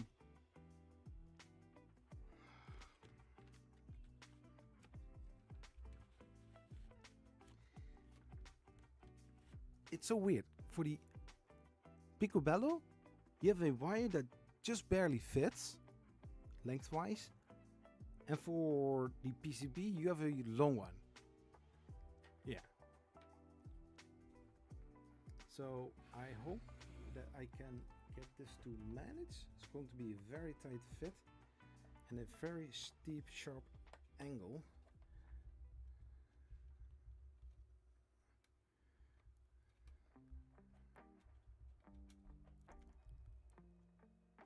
That's weird.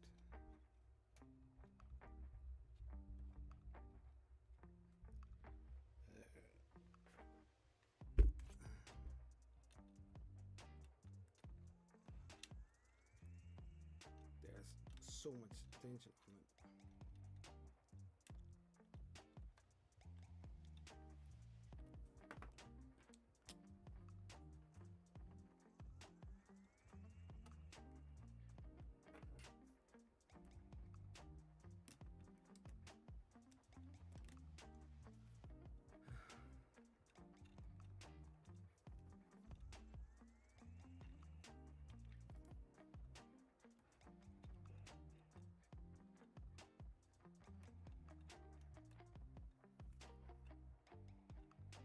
Now, let's try it again.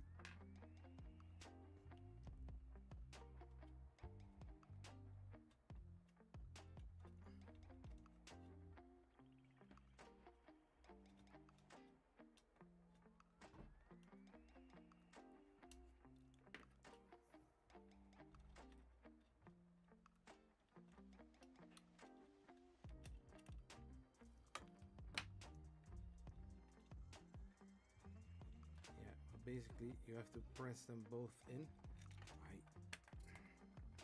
Dude, serious.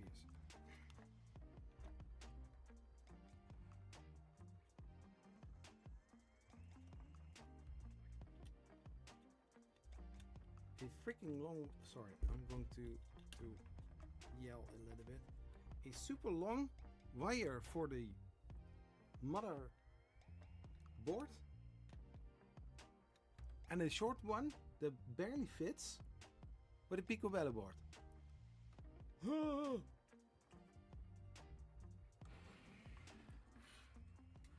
and just a crazy angle.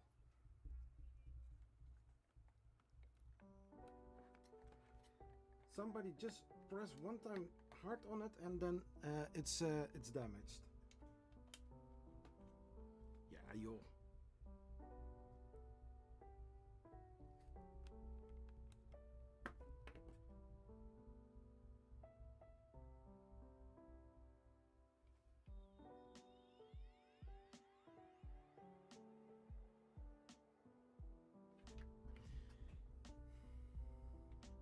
What's in the bag for the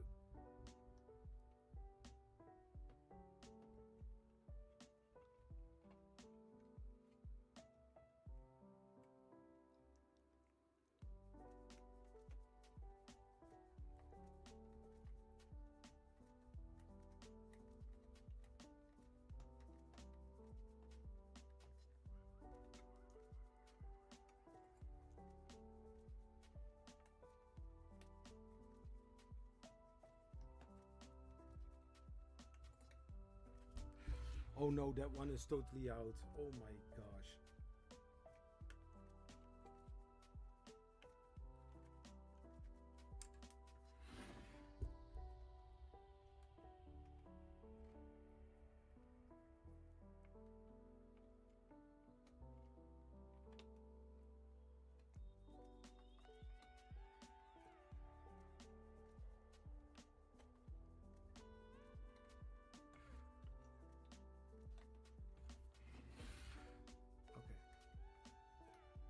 I had enough of this.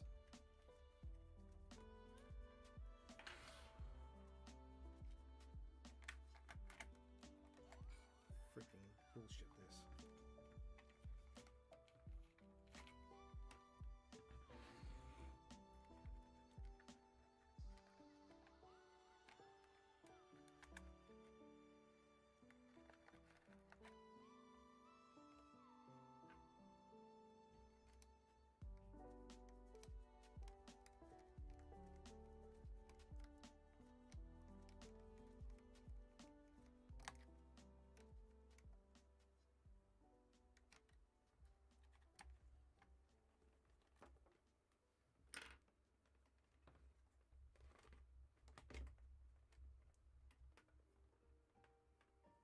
Doesn't matter which kind of direction it goes.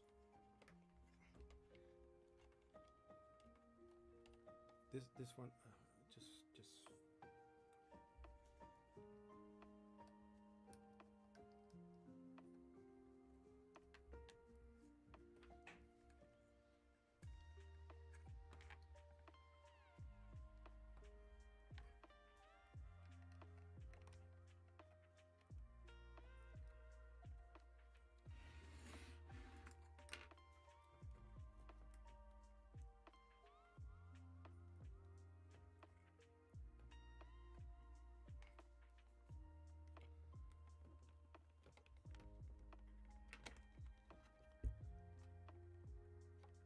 Come on. It's gonna be...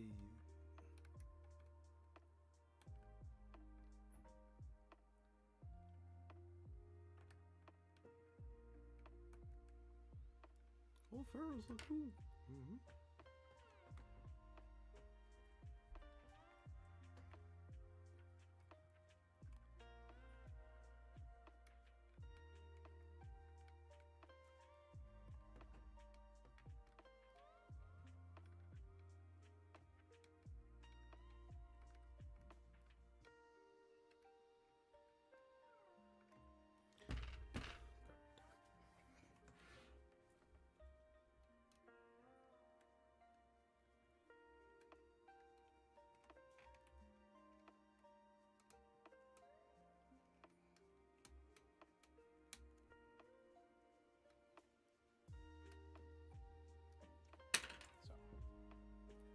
Fine.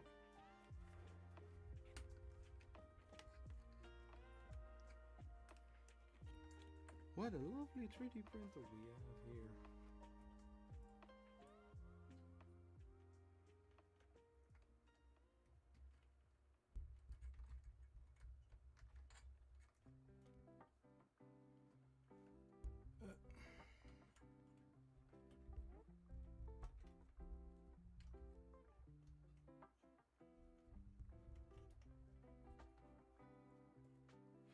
So, less slack.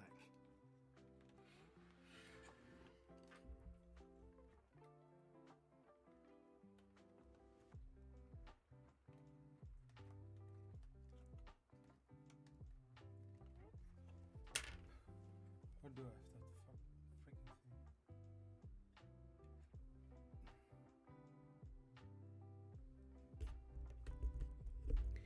I'm going to grab myself something to drink and I will be right back.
So,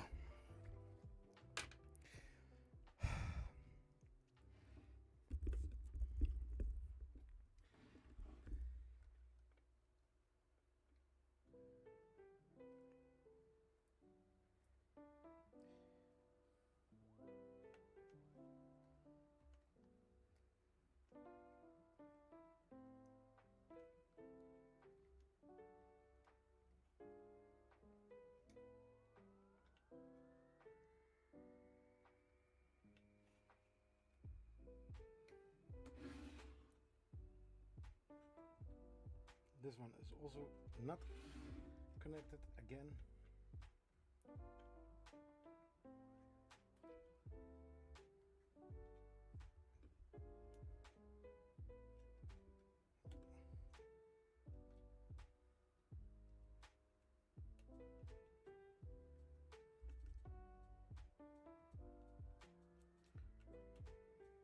Oh,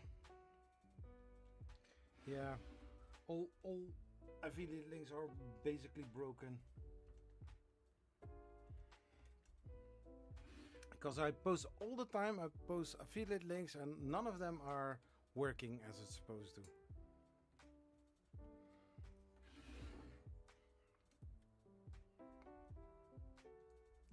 Oh, Zach, you don't sell anything. Yeah. Just a second.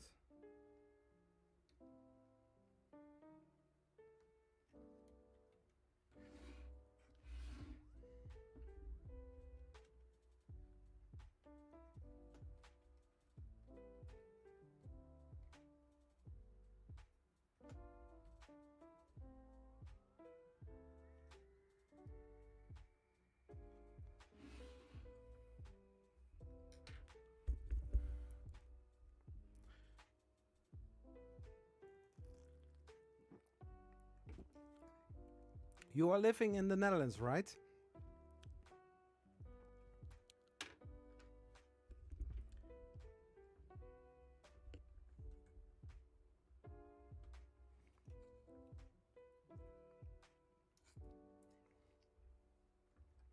Always try to pull the wires in order to check if a connector is well enough connected.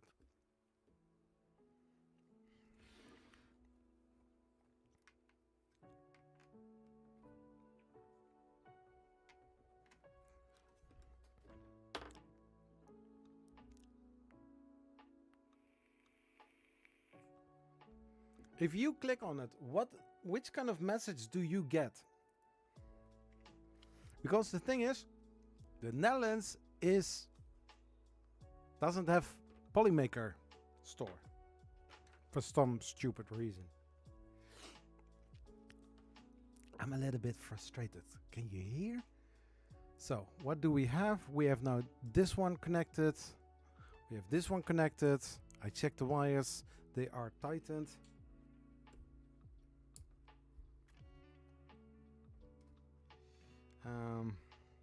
Yeah.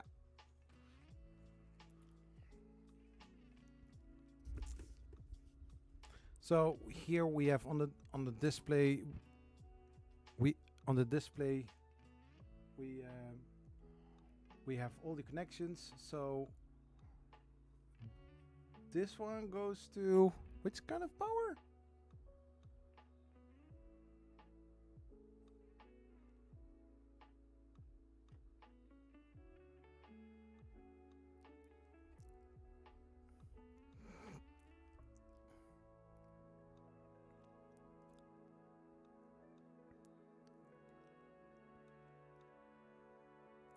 So with the cables pre-attached, install the Picobello frame PCB with a acrylic motor panel usually goes. Motor panel usually goes. Oh, okay.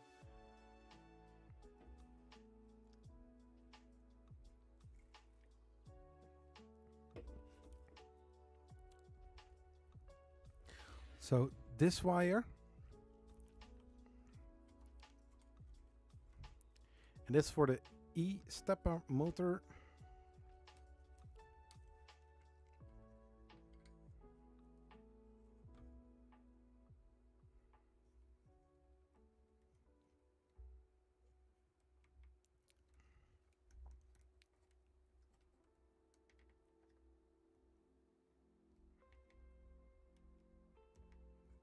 So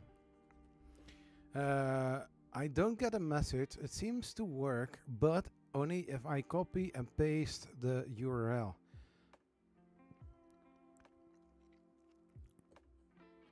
Clicking it in the description just brings me to the Polymaker website.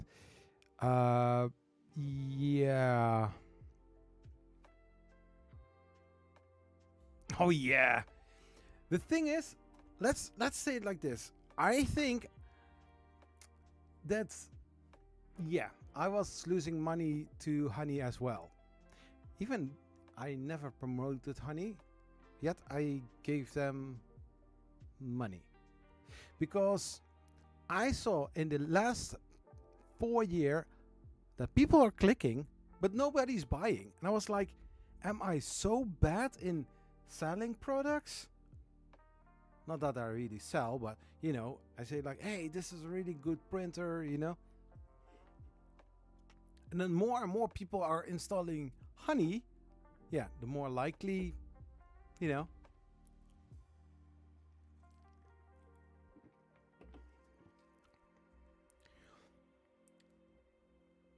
Now the interesting part is, I've got here this wire, and this goes to the Raspberry Pi. But I don't see any connector to connect it to. So it can be that I have to unscrew this one. So the 24 volts is here.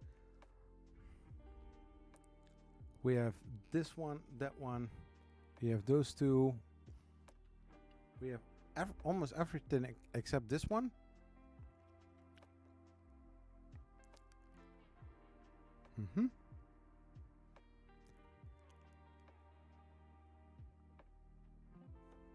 But wait,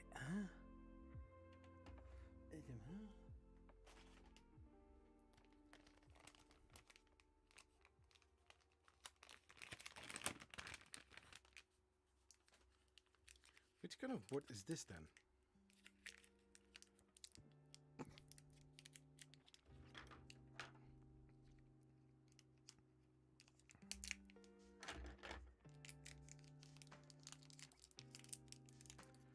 Oh my gosh.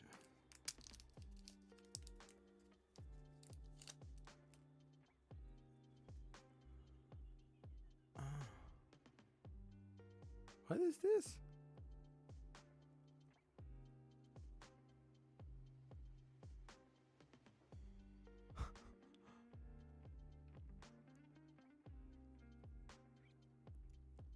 Oh, wait. That needs to go somewhere over here.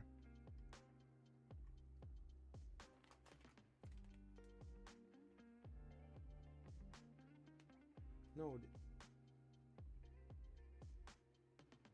So I had the Pico Umbilical tool head PCB. Yeah, it's on there.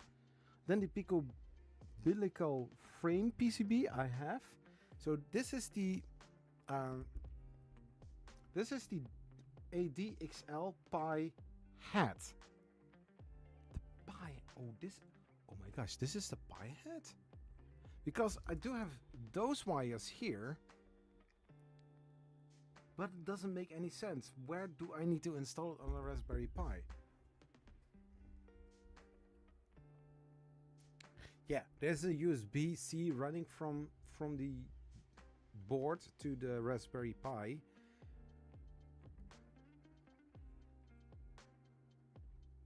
So we scroll back.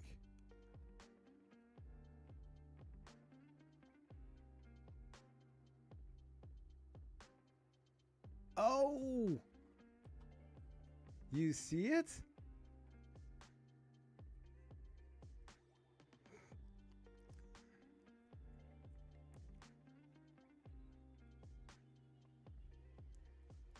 So this goes...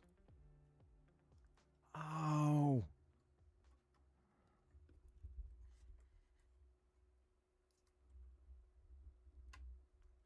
Something like this?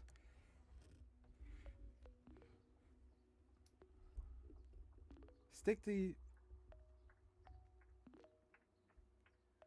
Do I have a heatsink? Does that work? I'm supposed to have a heatsink as well.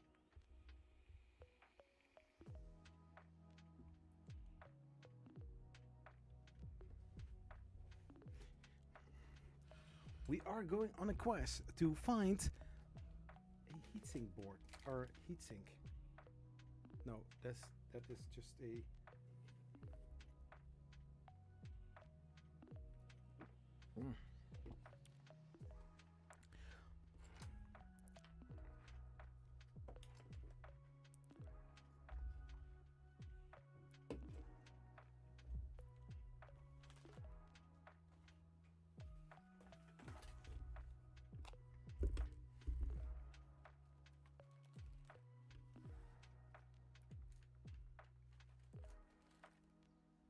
Spring.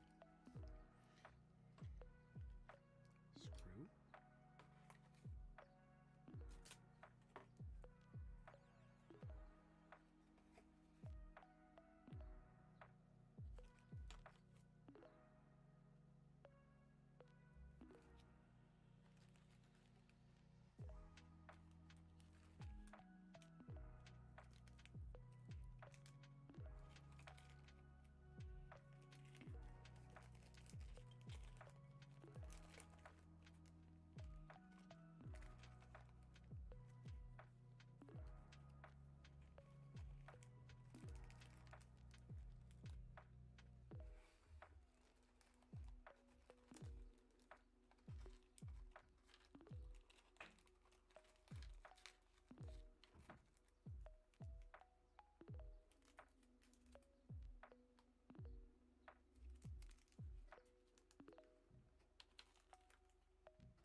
So it's not in there. Here we go again.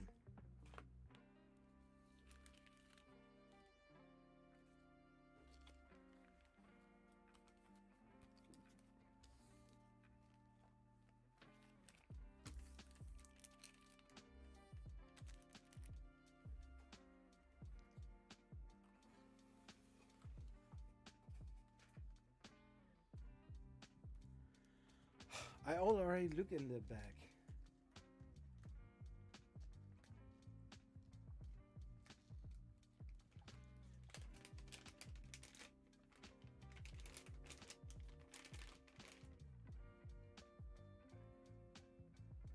A fuse.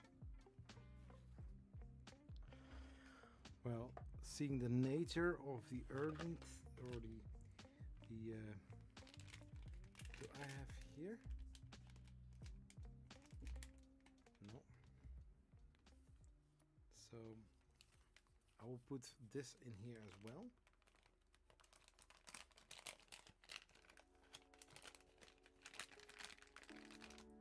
Do I have anything else in here? A jumper.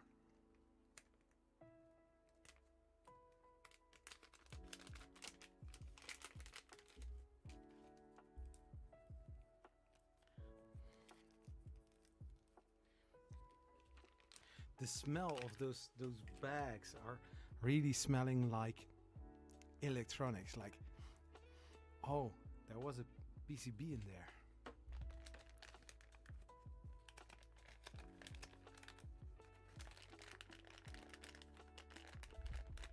there. Yeah, we're just replacing cookies. Yeah. Hey, Steph, how are you doing? Welcome to this live stream.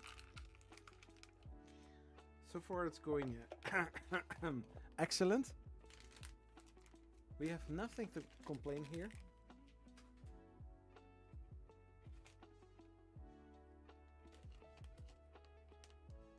I'm reducing the amount of boxes and bags.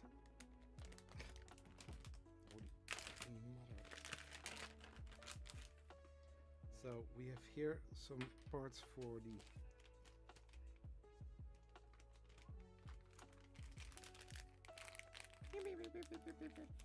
so this one can also be thrown away.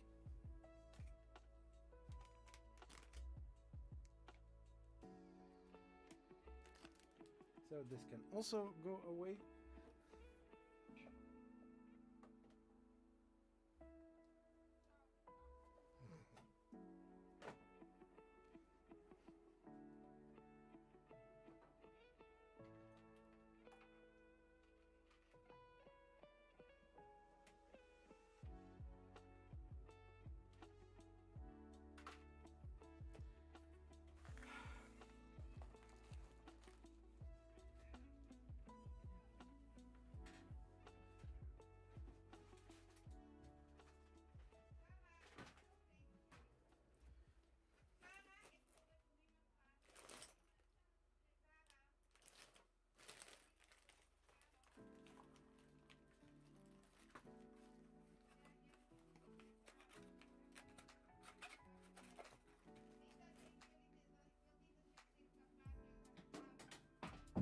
So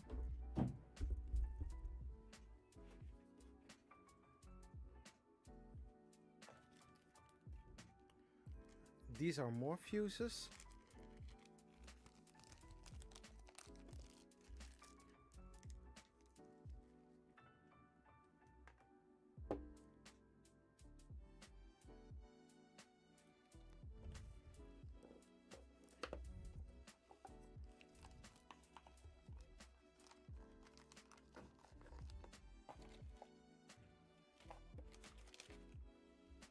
What's in here? Nothing?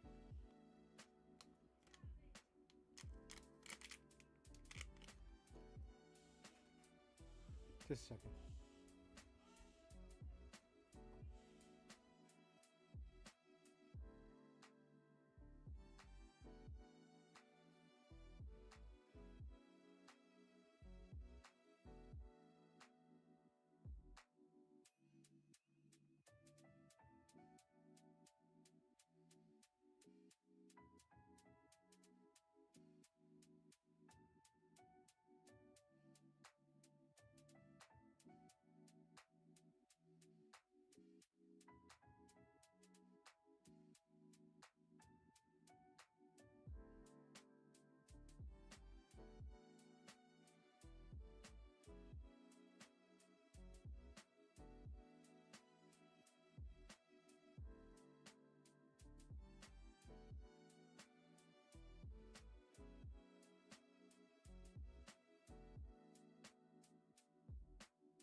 Hey! What? Ooh, what? What's with spiders? And let's see. Ah, meneer Zach is online. Yeah.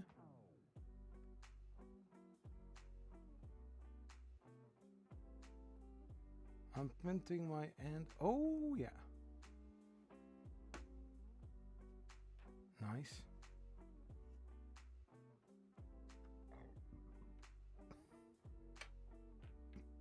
So at the moment, I supposed to stick here on some cool wraps. I have seen them last week, but I do not know where I put them.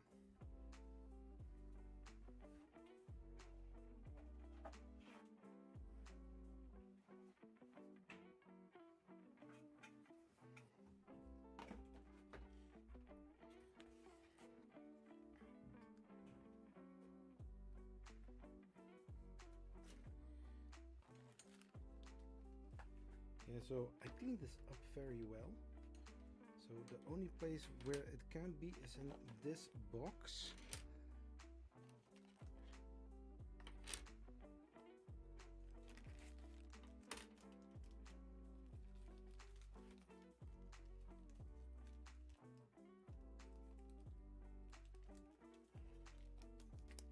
There you go. We got him. Huh. Not too bad.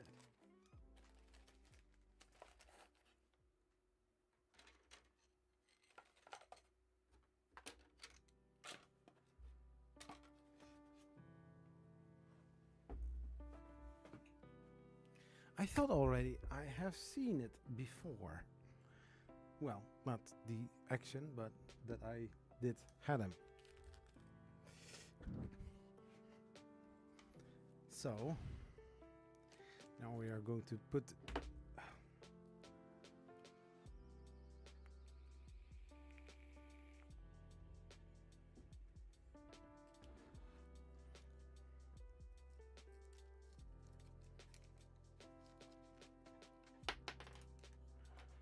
so now we are taking this off.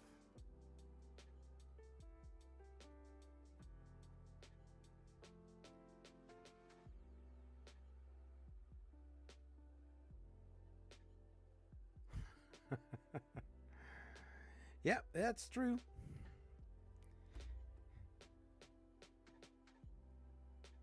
He who is looking will find. And the guy who doesn't have big fingernails has a smart brain and a plier. So we need to stick it onto the processor. Well, I assume that this here is the processor. Whoop. Because the other one with the Raspberry Pi logo on it, that's the Wi-Fi, I think.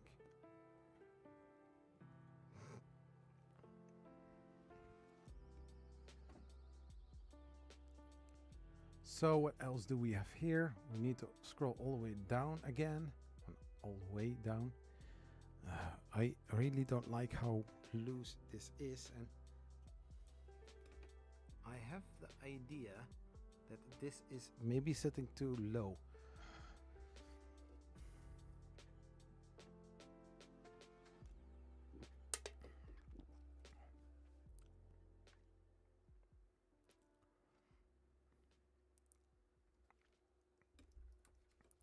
And now, but I am not sure if the board placement is the right way.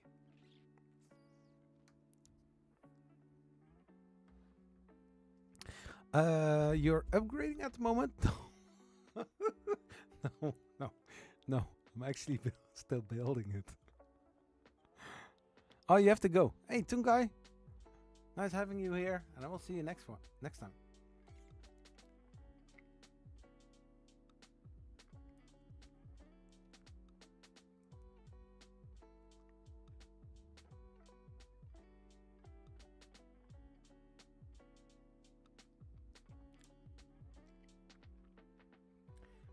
I have to look to that Pico headboard.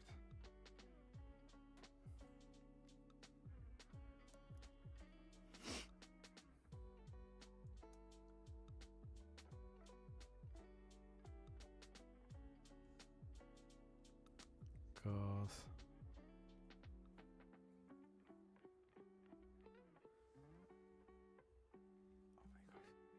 And here goes the serious?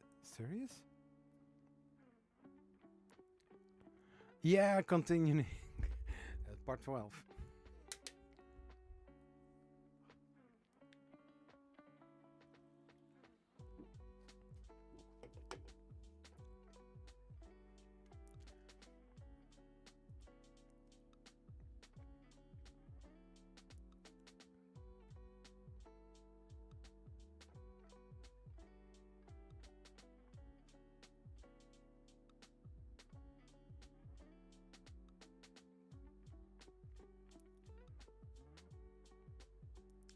So I think the fuse of PLA isn't hazardous.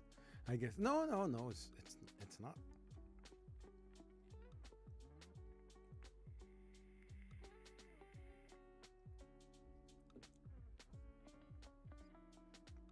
But the thing is, it doesn't say at which moment you need to switch from one assembly to the other, or one instruction to the other. Because at this moment we are at this point, you know,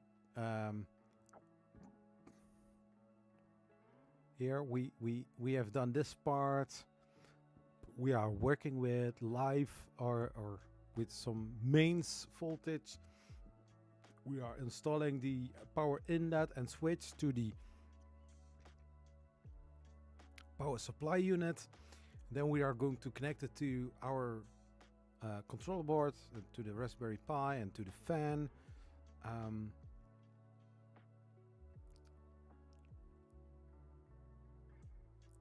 Here it says that it's connected to the controller board. So this should be connected to here according to the instructions, but this has a connector on it, so that means I'm not going to put it in here, or maybe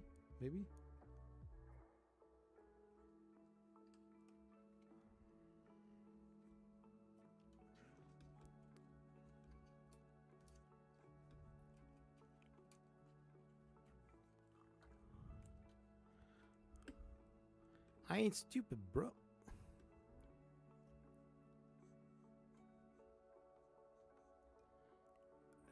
Think. Yeah. Supposed to go in there then. Or maybe not. No, this for 3.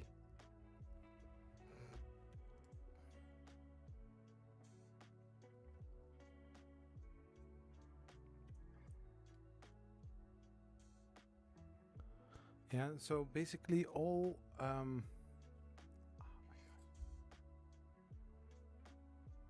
So this wire is going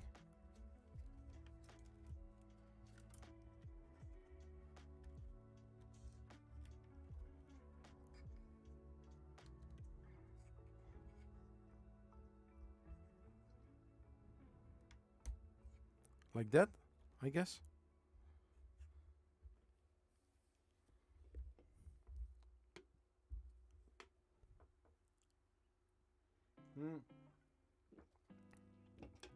Only one time.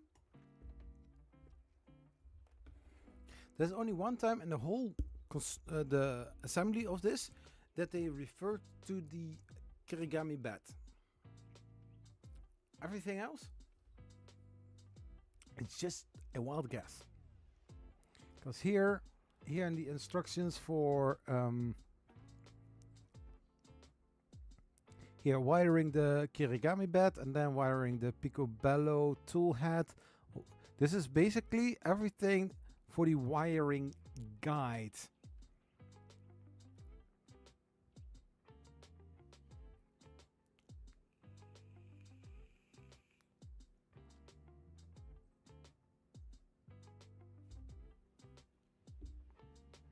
So there are some things that I'm already have seen in the past with the other V0.1 build. This is the 2R1 from LDO. But I mean, it's supposed to be not that difficult or that hard. But you have to pay attention to, okay, I've got this wire, where does it go? And in this case, we have this wire here, and that wire needs to go in there. But I'm always asking those questions like, okay, wait a second. We are going to install this board. Where does it go? How is it being connected? Well, I do see a picture here on the display. I see this here. It has 3 connectors next to it, or next to each other. We have for the power that comes from the Picobello, whatever board, the tool head board, whatever. And so this is going to be connected to here.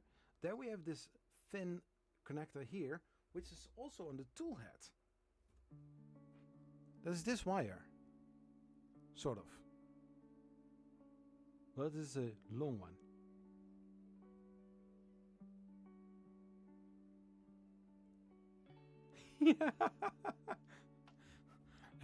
But we all know a PC is basically klus, klik, klaar. Klik, klik, schroef, schroef, klaar, klaar. I'm from the era, from the early or late 90s, early 20s, or zeros, where I built my own PCs with the RGB light tubes, not the ones that we have nowadays.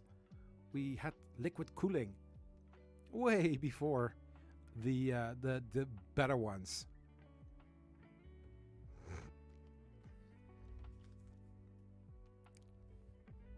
Clocking, overclocking the system.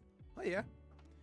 I standard had my PC case open, not for better airflow, but tweaking and tweaking and tweaking, and every single time playing with the jumpers. Okay, now the computer's not working. Okay, turn it down, then switching. That was jumper switches, switching. Yeah, using jumpers to overclock the system. That kind of PCs. I bought those boards, not from AliExpress, MSI, and even though it was not the best performing, but for the budget that I had, you could upgrade it for a long while.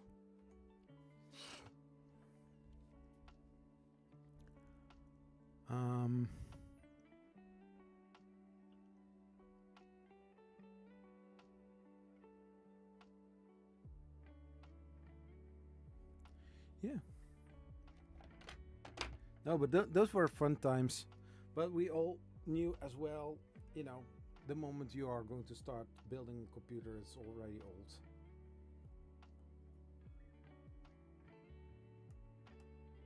Because one of the latest games comes out and then you want to run it, and yeah.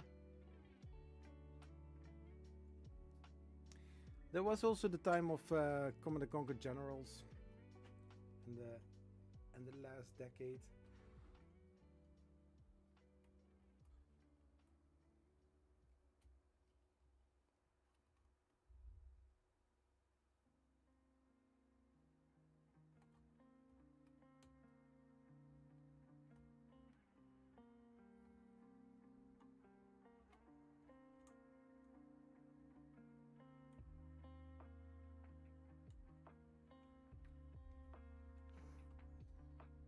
Oh, I'm also from 78.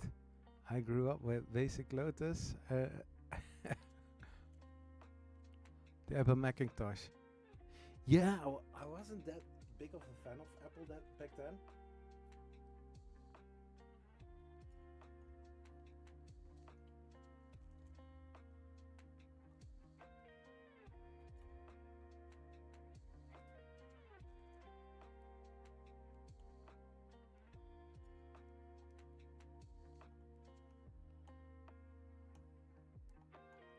gosh.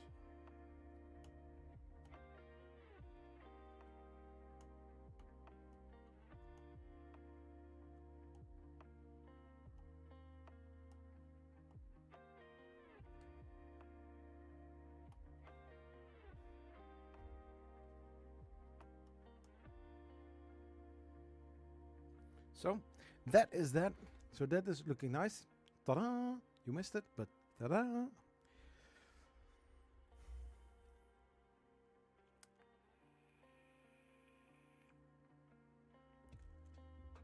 I built my Ryzen 7 3700. Yeah, and you can get such a nice stylish insides with nice RGBs. Even the RAMs on the board are just with those nice RGBs. It's so pretty.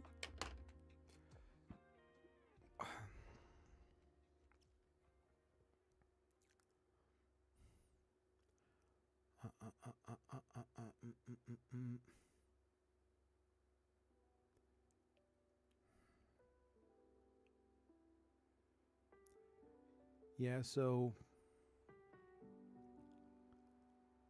I'm going through the images again.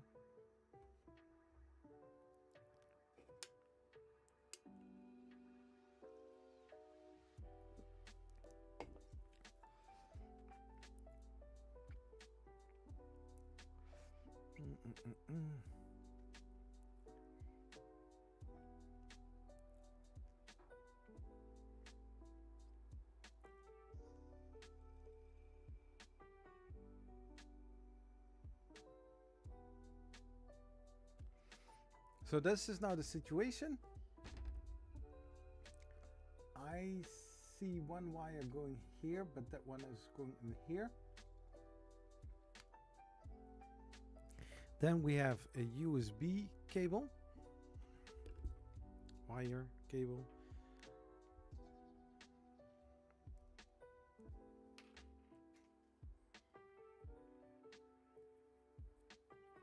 But the cool thing is, now with this type of 3D printer, you can build it so pretty. I sometimes like this more than building a printer, building a computer.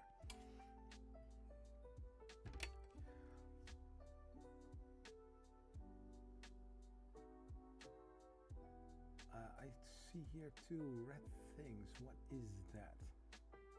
How does the...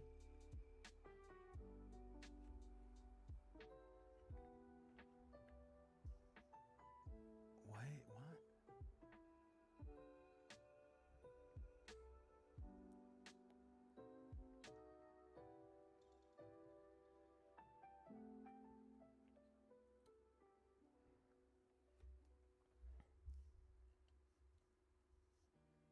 Loads of tweaking, yeah.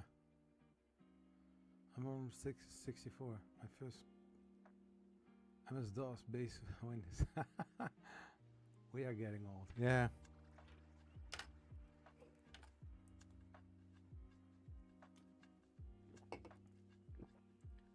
I see here, I see two jumpers. But I only see one here.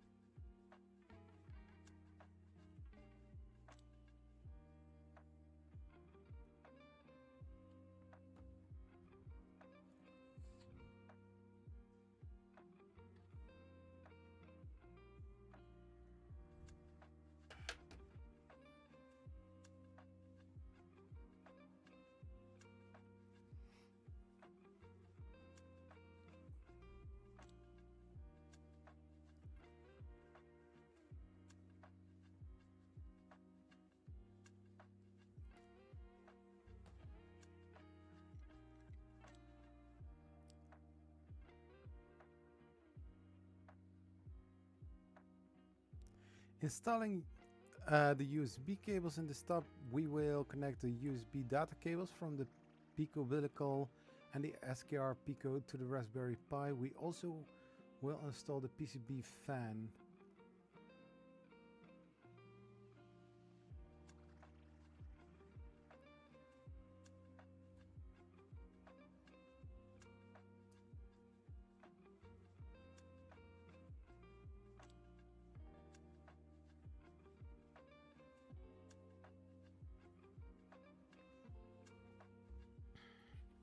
We had 2 USB wires.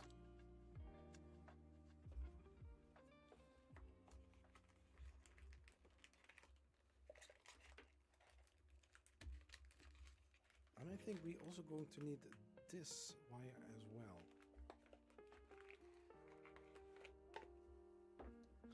I mean, I see something.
So that was one.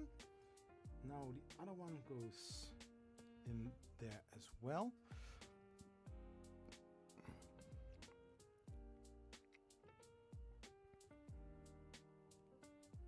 So the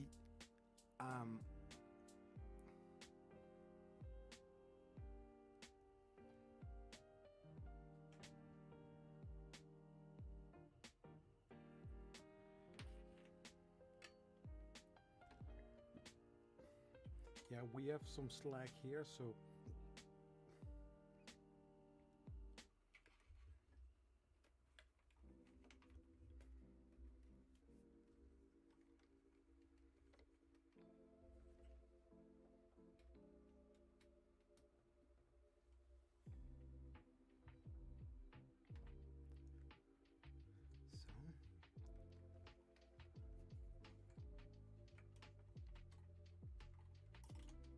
I don't know if I am going to get more wires that needs to go in.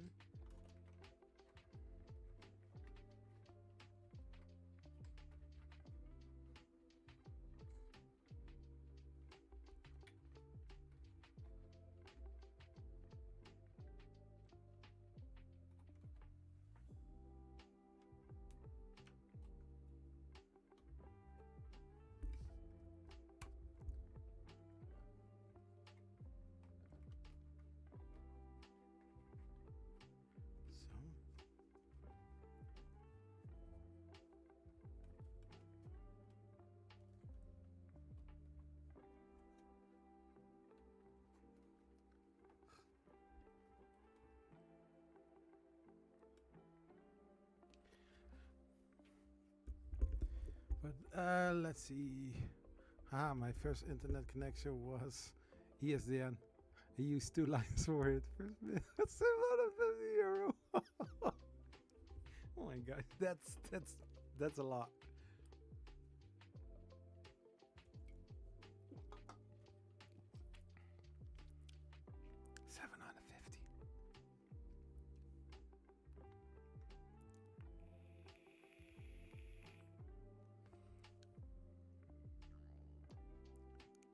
I remember helping some friend in the Netherlands to get their fast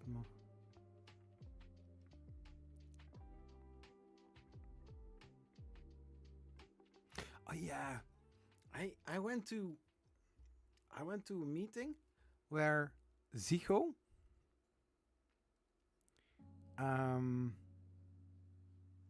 no, there was the name before Zico. I don't know what the name actually was. Yeah, basically Mr. Zap. But they started with internet over the TV cable. And I was like, how is that even possible? Just one copper wire and some wire around it. But how are you going to do that if there's also TV signal in there as well?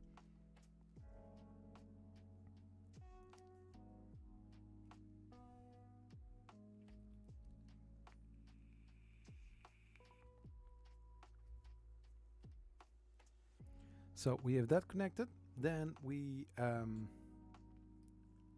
yeah. So this to there.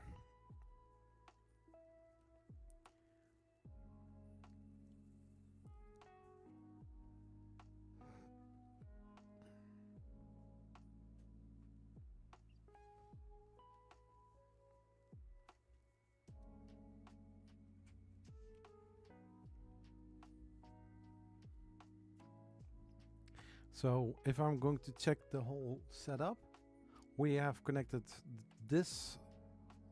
We have two USB. One is going here, one is going there. Then we have those two. We have here one. We have here. We have something sitting here.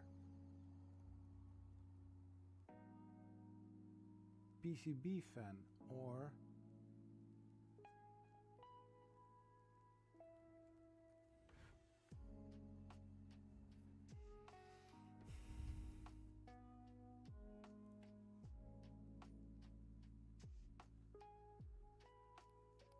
what is this for? Which kind of connection is that?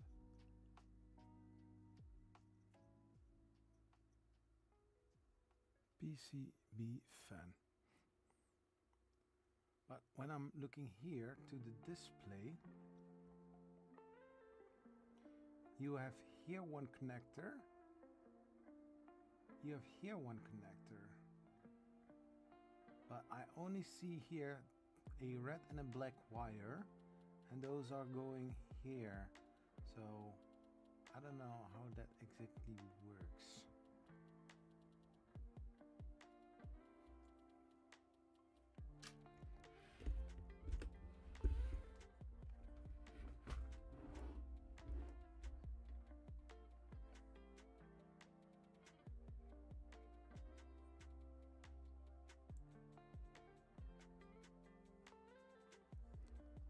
It's weird.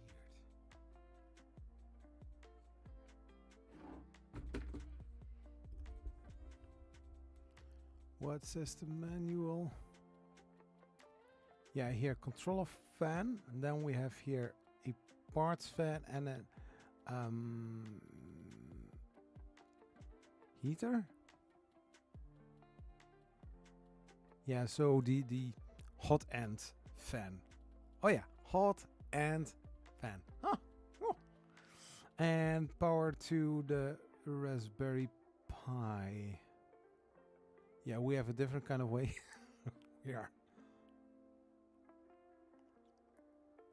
I don't know the shortcut. I love VBS. Wait, what?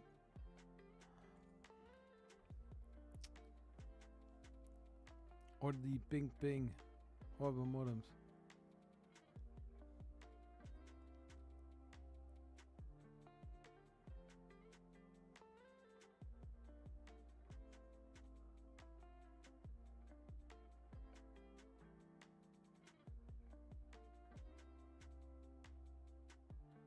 Our bulletin board system. I saw somebody posting something about like LimeWire, and I was like, oh, I know the time before LimeWire. What about Kazaa, the Pirate Bay, Napster? Ooh.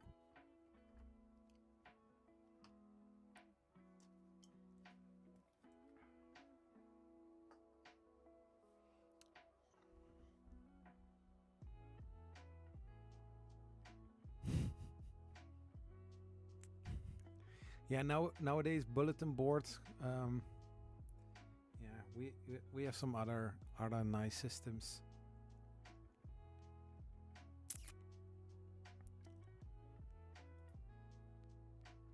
But I cannot click on the images to make them bigger.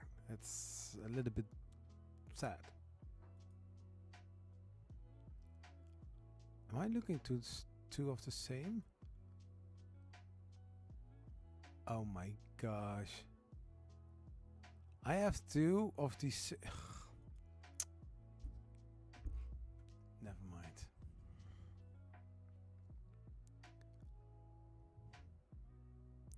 Filament sensor. Yeah.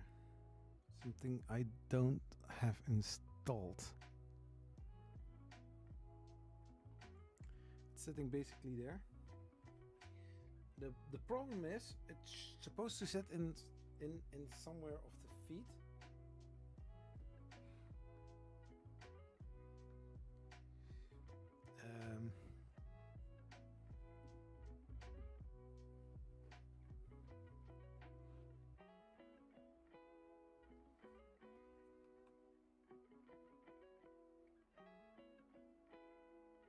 Yeah. The thing is, we have this little. Maybe I threw it away already. Yeah, I think I did. But you have this coupler, and you need to press fit it into one of those legs, and then you can use the filament sensor. But you know, when we are going to make the script for Clipper, I'm going to disable it. Filament sensor. I mean, we are sitting basically next to the printer.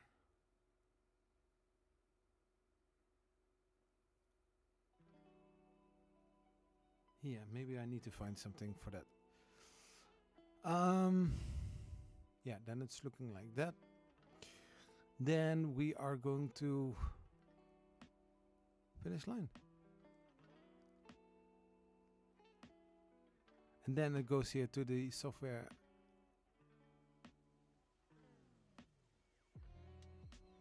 So basically, we are going to do cover up.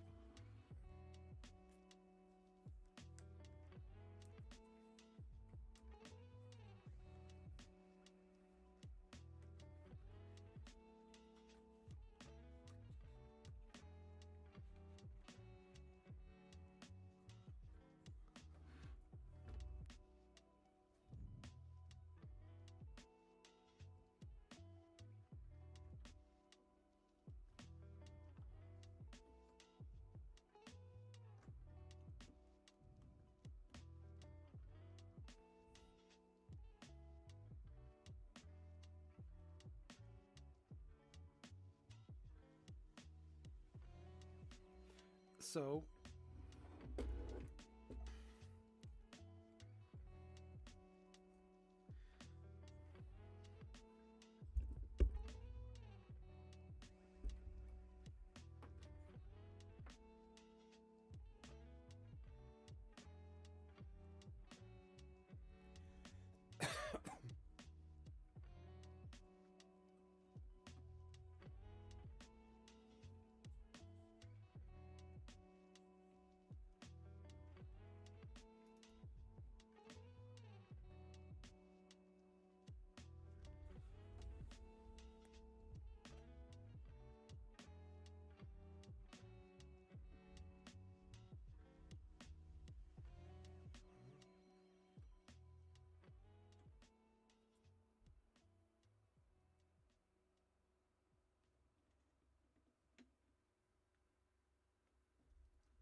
how hard do I need to press? Because for some reason it doesn't seem to be fitting. Am I doing something wrong?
basically it's almost finished.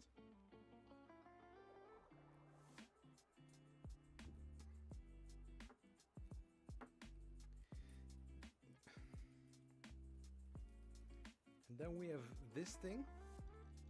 It's a very long one, and I hope that I'm going to do it the right way. We are not going to cut it smaller. Don't be stupid. Or maybe you should. I don't know. Funny thing is, in Belgium, you can buy a freezer and a fridge and a washing machine with a good energy score, and you can ask from the government 250.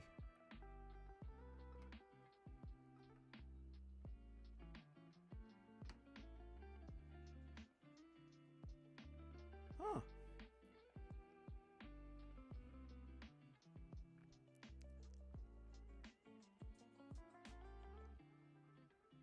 Yeah, so they assume here that you have brains enough.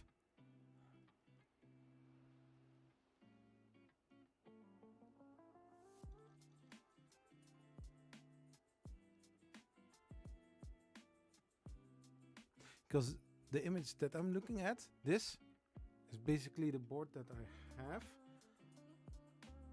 But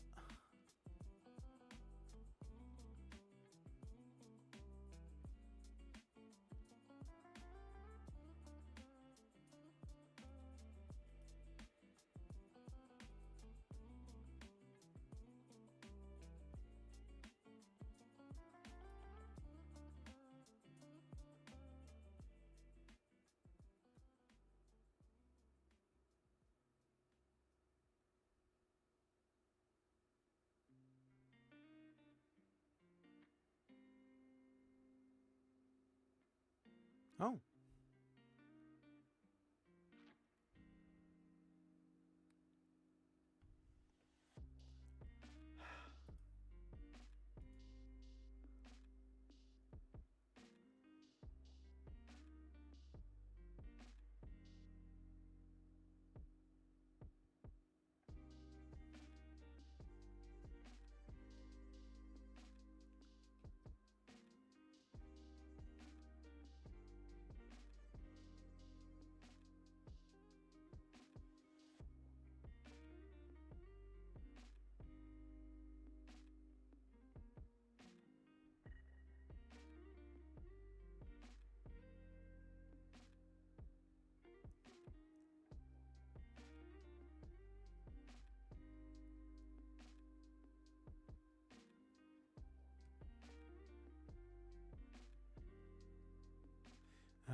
USB or UART.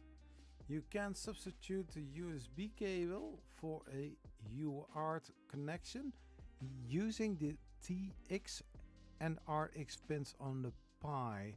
However, this requires editing your printer configuration file to communicate over UART. If you are unfamiliar how to make those edits, we suggest just taking USB connection. So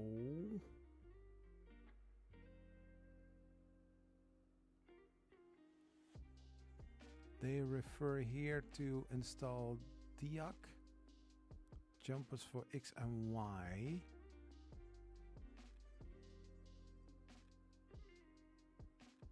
Do I need to do that?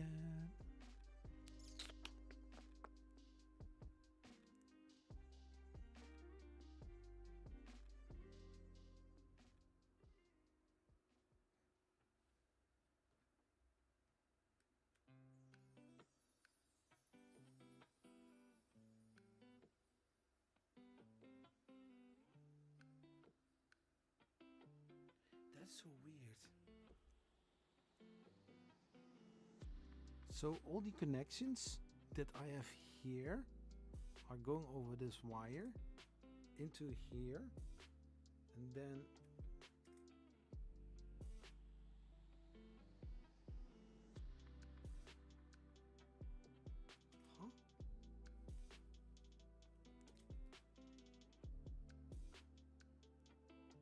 Oh, that. Oh, yeah. Thank you. Zachary looks smarter with glasses than without, lol. Yeah, really? Did you sell me without glasses?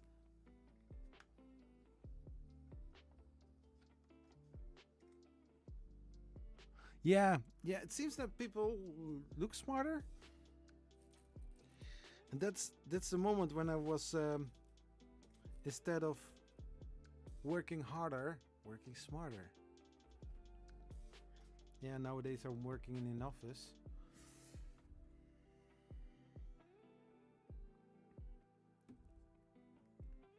Do I just need to press it in?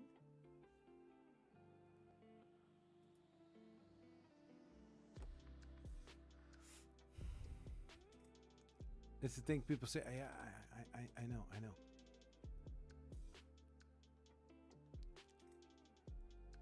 I scroll a lot on this page. I'm making miles here. Yeah, so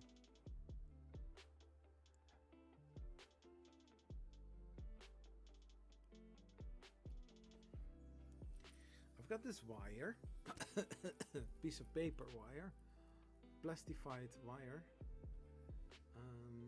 So I assume that this goes into here.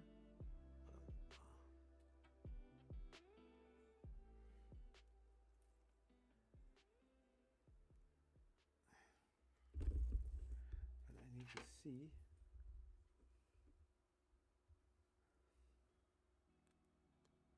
Yeah, I think.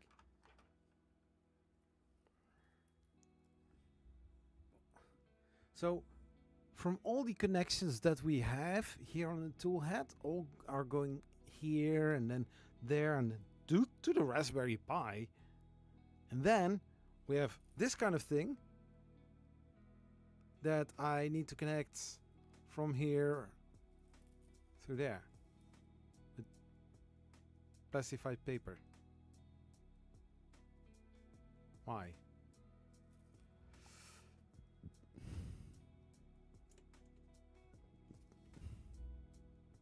Was I hell to read those papers? Yeah, dang, son. I was starting to wear glasses on my 26th. I was working double shift. Yeah.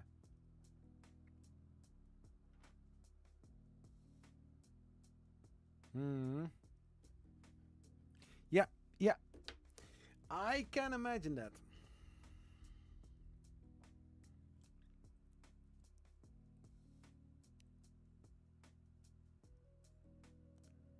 So, it's in there.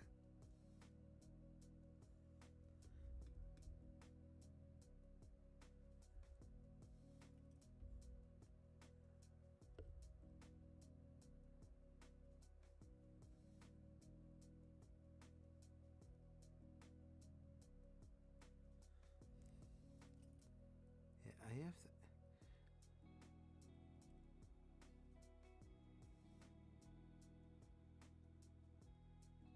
Okay. Wait, oh.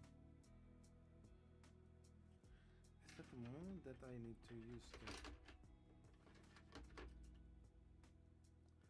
my gosh.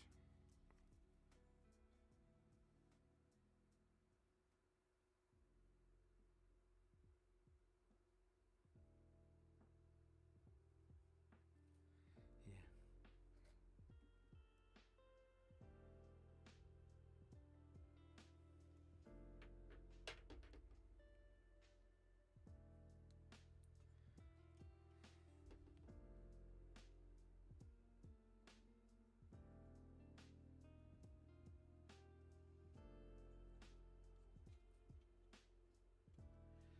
So, and then this goes into there. This is so weird. Why is it this long?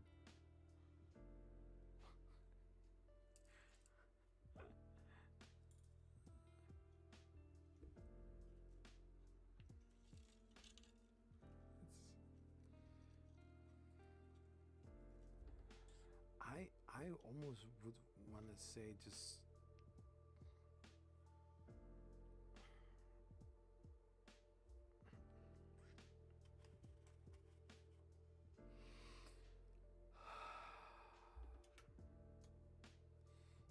So I'm going to wrap this around it.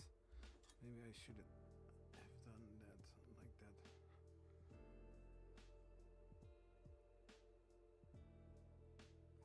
Yeah, it's basically stuck. Yeah, well,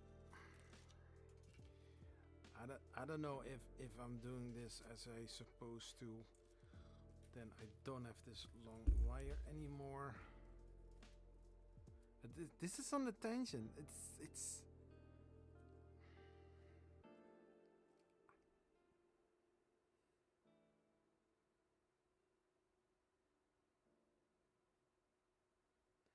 And you also don't want to bend it, right?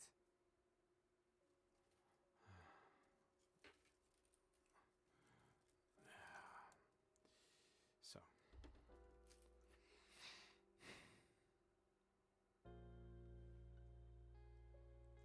So basically, if I almost feels like there's already bend in there, because these things are so fragile.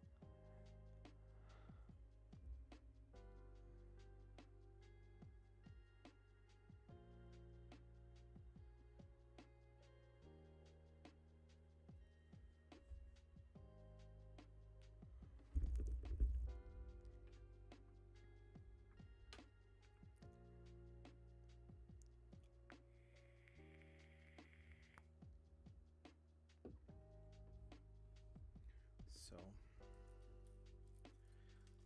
now what I'm going to do, I'm putting some slag in here.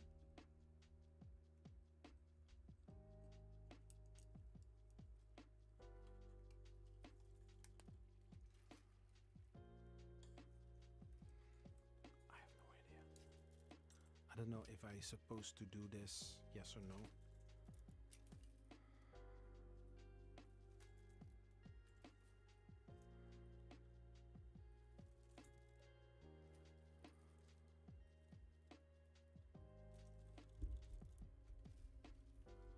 Because basically there is a wrap going over it, so the wire is going to be, you know, safe anyways. But it feels so ugly.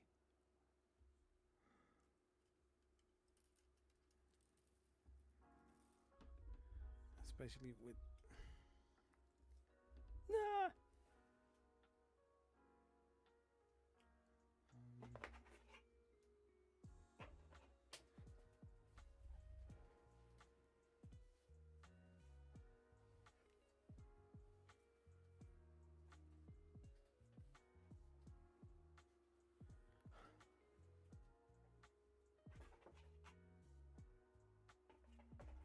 Where's that foamy thing?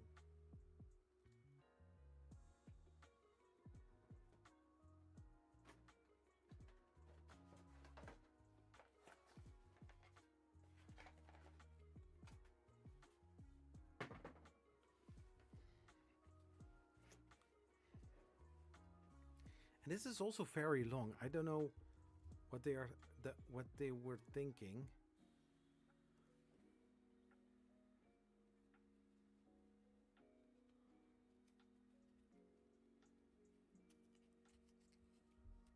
Like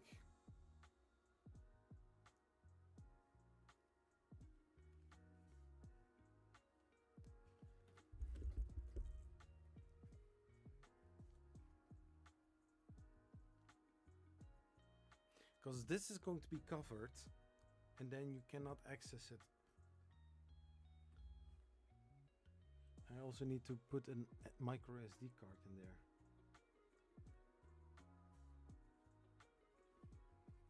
It's going to be amazing.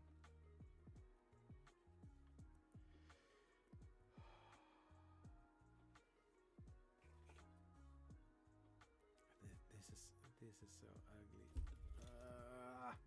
I don't like this. No. This is so...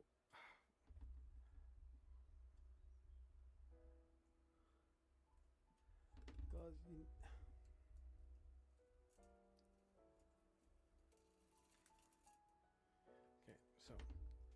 this has a basically 45-degree angle.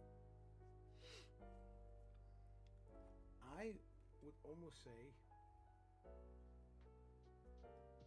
use a zip tie like that so that the tension is off here. Yeah, sure. Shall we do that? Yeah, let's do it.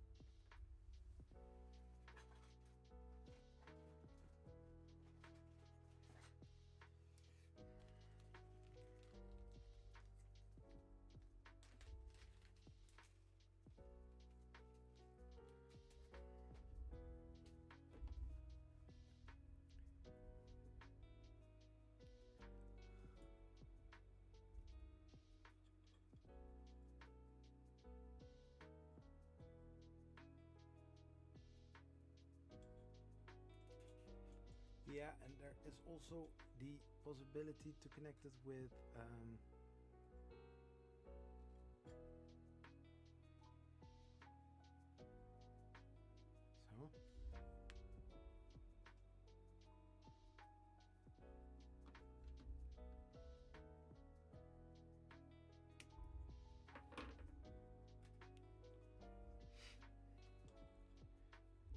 Yeah, I twisted it a little bit, but now it's looking all ugly,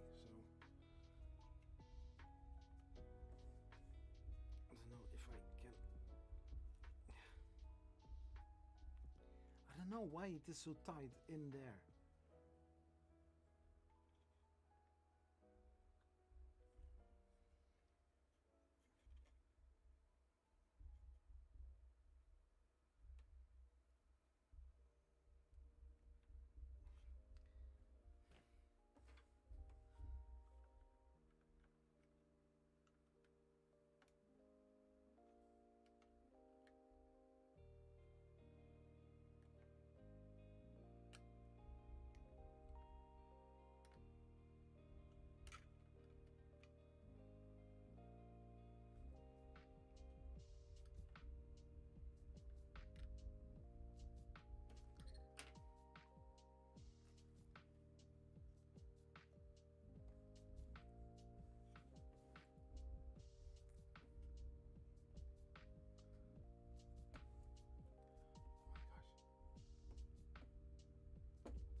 Very tight.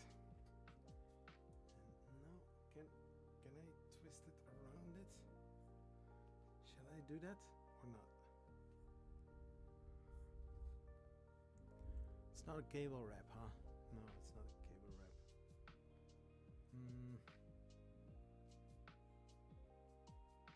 It's an addictive hobby.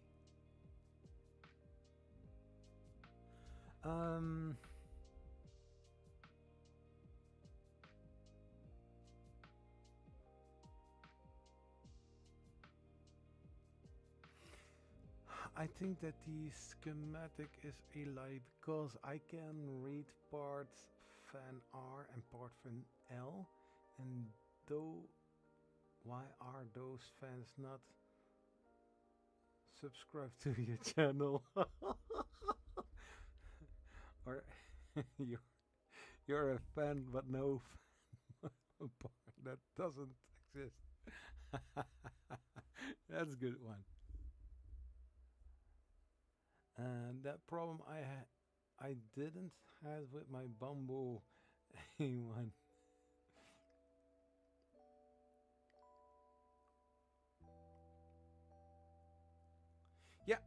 Yeah, that is a thing. That is a thing that really happens a lot. You are buying a printer and you're getting great results out of it. So basically you are going to see if you can double the amount of parts that getting out of those printers.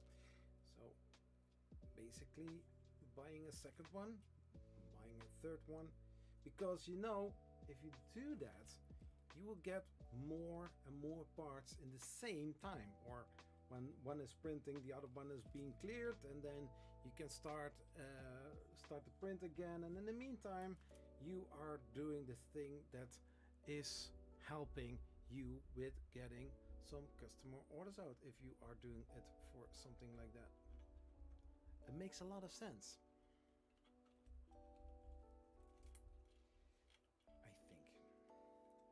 I think so. I live. I think.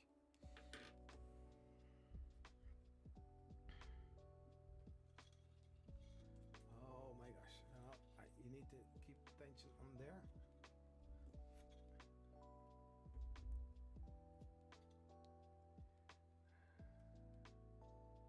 I don't think that I am going to need.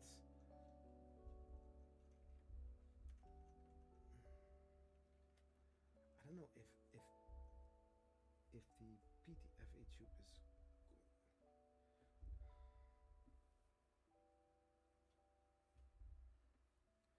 Yeah.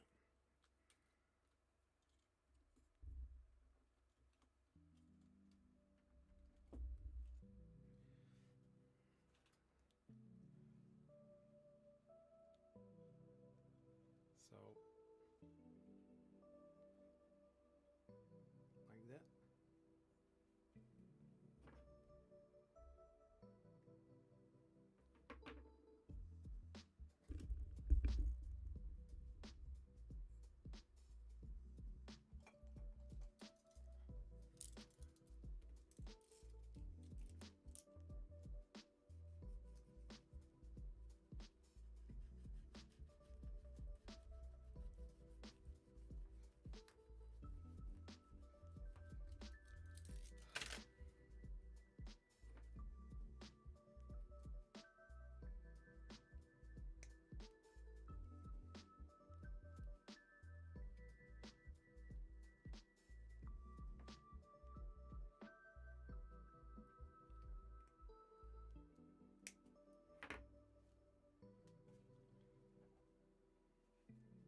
like that.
So many wires in this. It's just amazing how this works or can work.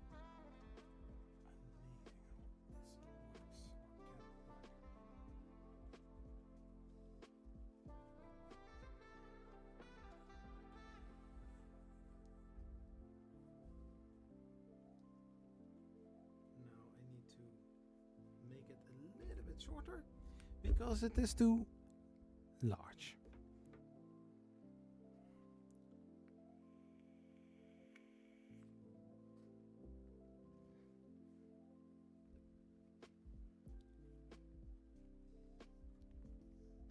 This would be a little bit too annoying.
just to secure it.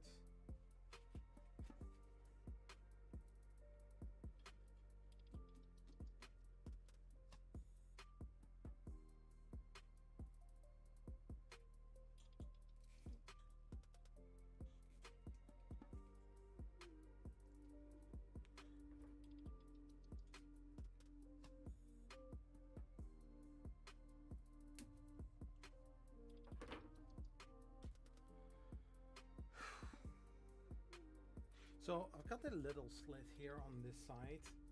I assume that it is made for this, but we also have a PTFE tube. So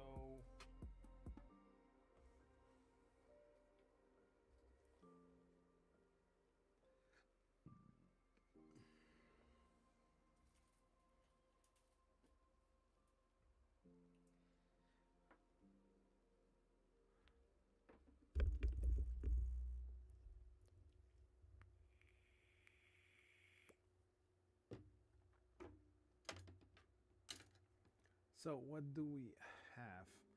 So I will scroll a little bit further.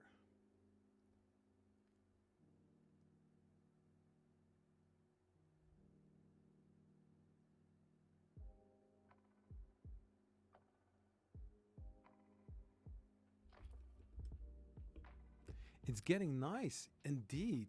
For the backside, I want to see if we can get a cover to cover this up, because that is looking ugly. But further, yeah, you are right. Yeah, for myself, I'm focusing on different kind of things. I want to start selling stuff, 3D prints. Doesn't matter. I want to do a little bit fancy stuff. But then, how much time do I have for it to do, actually?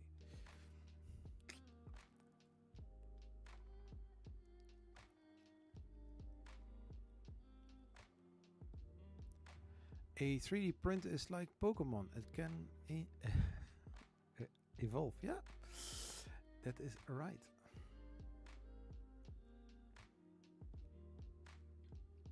So I'm scrolling through the pages.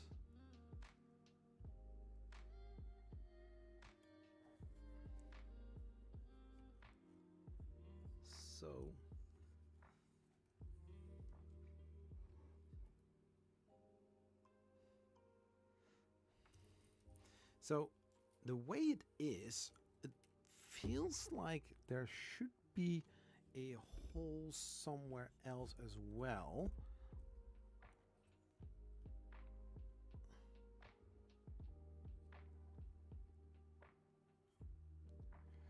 So I would say I don't know if that is big enough for the PTFE tube, or that this is for the PTFE tube. Do we have a piece of PTFE tube here? Just laying around.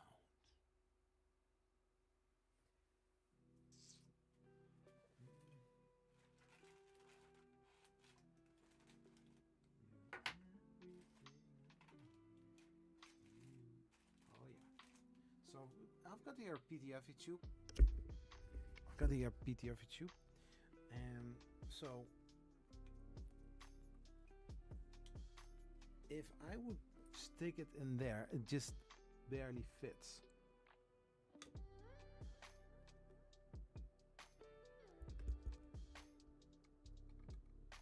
So there is also a little hole.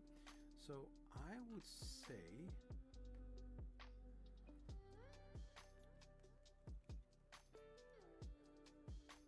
because there is a little space,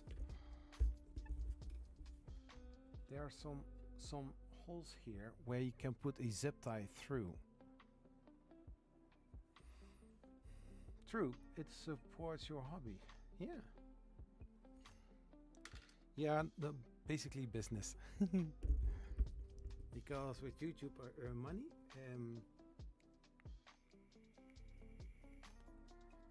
At the company that I work for, they purchased on my advice or my recommendation a Prusa Mark IV-S with an enclosure and filament.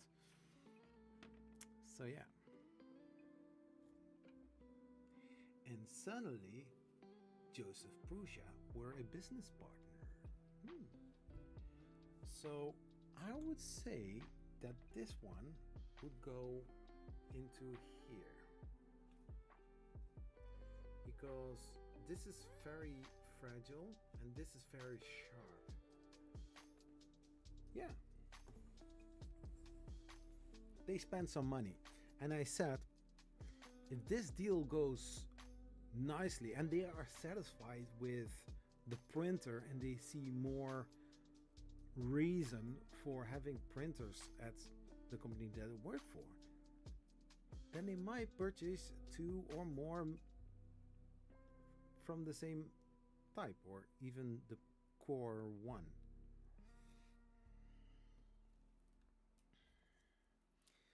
So I try to put this in here, and I don't know if this is going to work.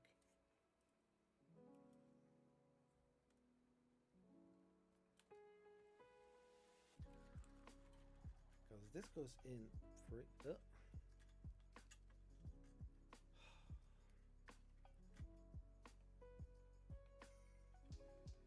come on.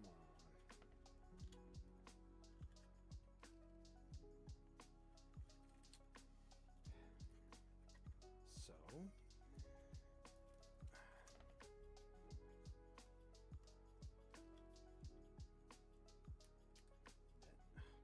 oh!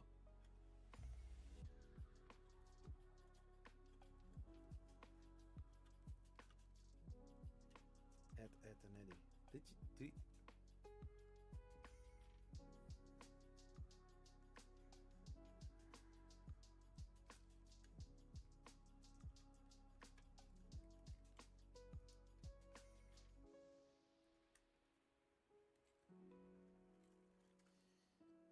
yeah, basically with business, you yeah. So I think that this looks better, although I'm not really convinced that that is the idea. I think if you are using an end stop here, that this hole would make sense, and especially when I read that it was originally intended for the 0.1.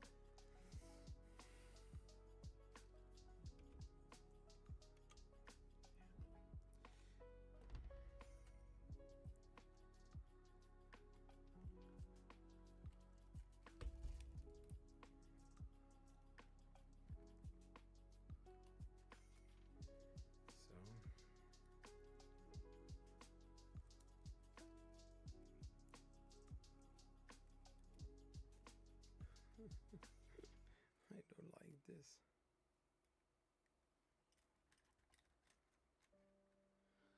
Just cram it in there.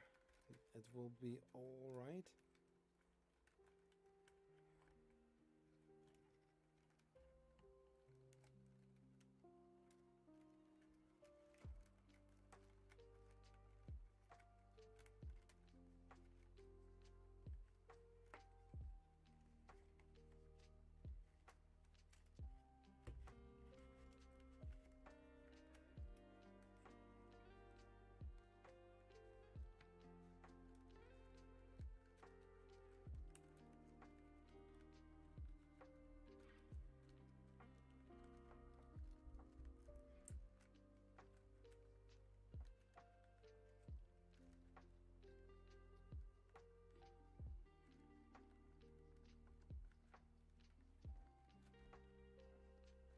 So, and then try to put it in here.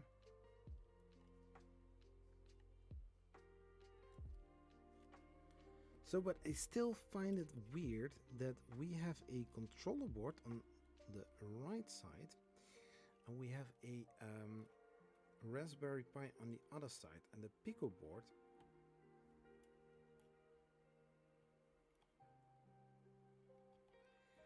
And the Pico board is connected to the Raspberry Pi. And also a lot of connectors going over this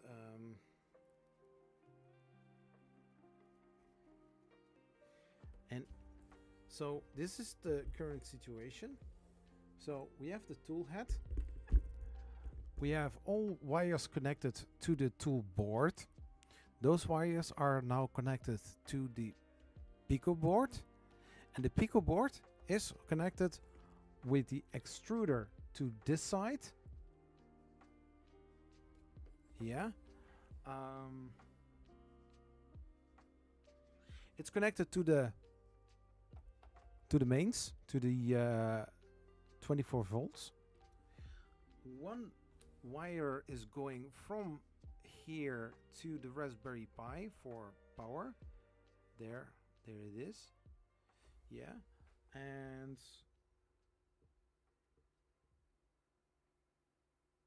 there's one line for the, I don't know what it is, but it's going from here to the Raspberry Pi, and the Raspberry Pi is connected with just one USB to the Pico Bellicle board and to the controller board. So I don't know how on the background it is going to work. Probably not. This is going to be crazy.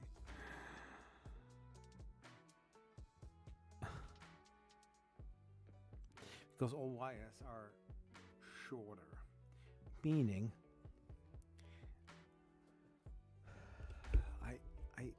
I have few connections that I still. So we have here a connector and we have here a connector. This is for the motor. That one is connected. But what are those connectors doing? Just 3 pins.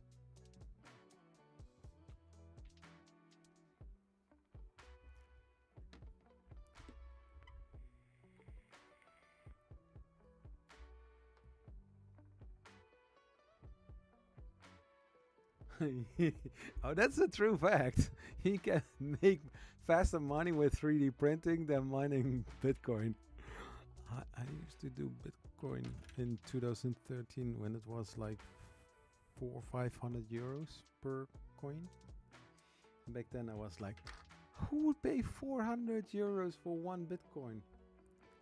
Dude, who would buy more than 100k for one Bitcoin? Seriously. Yeah, I made some unwise decisions. I saw a video passing by from a kid who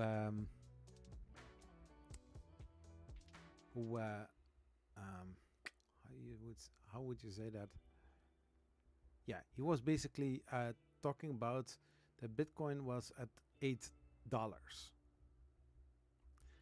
And then he said, if you do it wisely, you earn a lot of money, and if it doesn't work, you are losing a lot of money if you spend like a few hundreds for one a few hundred Bitcoins. I mean, like $8, and you buy like 100. Wow. Just imagine.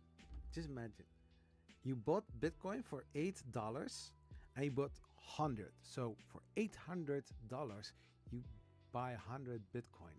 And now those 100 Bitcoin are like millions.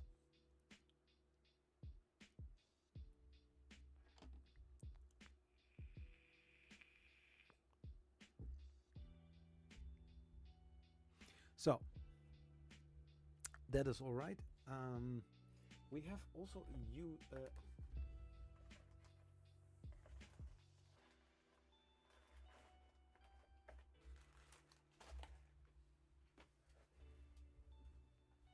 then we have a PTFE tube.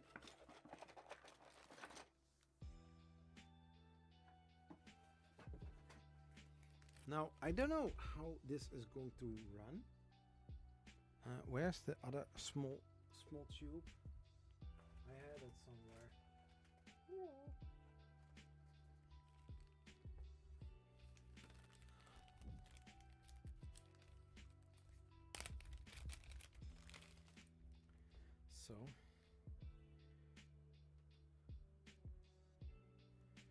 this is okay. I need to tell something about the PTFE tubes. When you have a direct drive extruder and there is a PTFE tube from your filament spool holder to that specific direct drive extruder, and it has a coupler, stuff like that, and it feels and it looks like a Bowden tube setup, basically they are using the PTFE tube as a guide. If you have a cheaper Creality Ender 3 or most of those cheaper printers where you have a Bowden tube set up but not a direct drive, there is a difference, because if you are looking to this tube, I can see, even though my eyes are not working properly at this moment,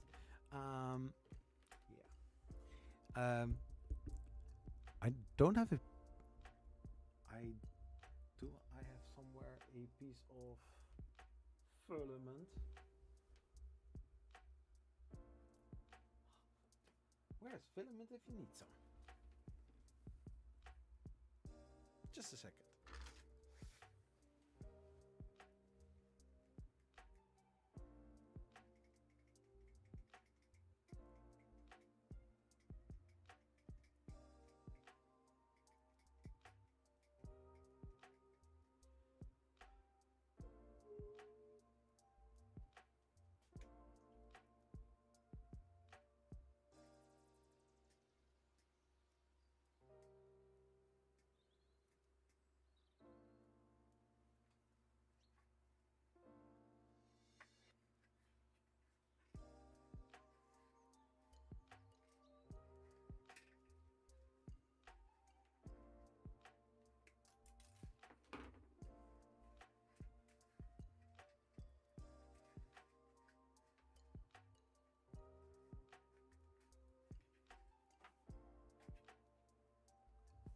So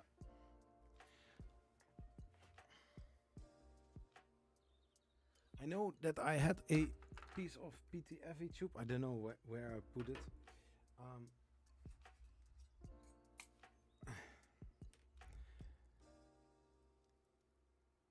This, yeah, there's, if you are looking very closely, I hope the camera will pick it up.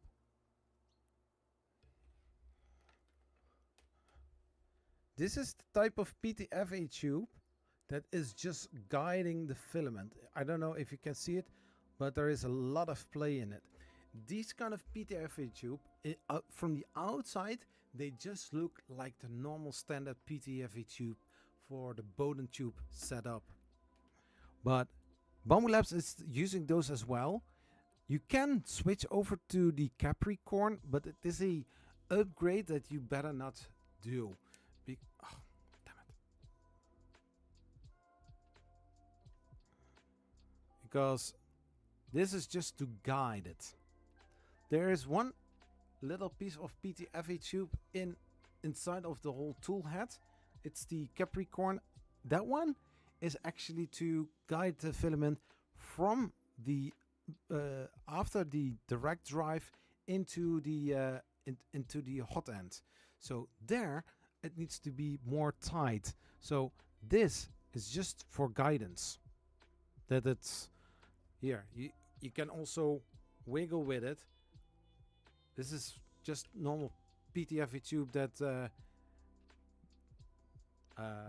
Bambu Labs is also using for their AMS. So if you are thinking about it to upgrade the AMS with some Capricorn tubes, don't do that.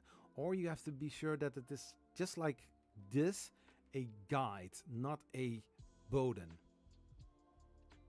It's just a Teflon tube. Ooh.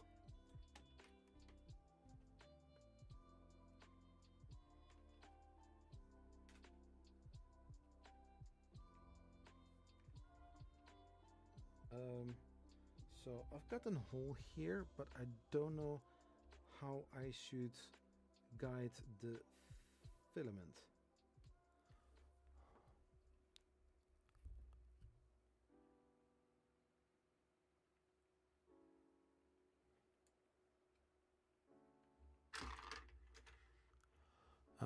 Does the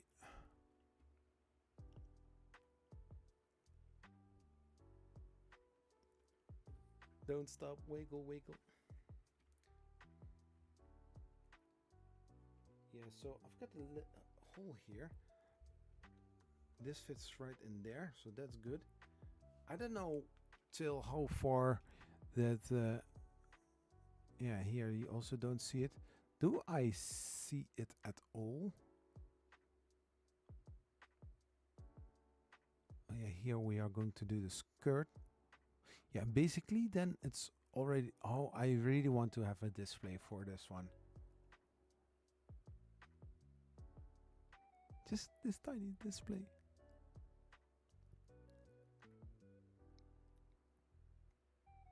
Yeah, unlike the other one, this one actually has a bottom panel, making it also more secure.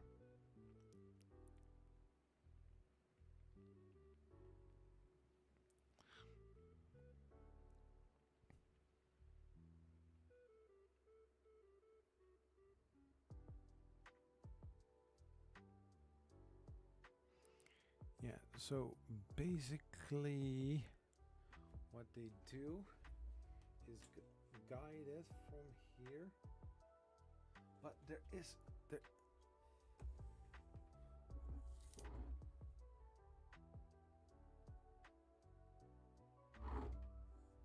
there a PTFE coupler in the package as well? I mean, how do I... The Out Brothers. Don't stop moving, baby. All the time. Wiggle, wiggle, wiggle, wiggle.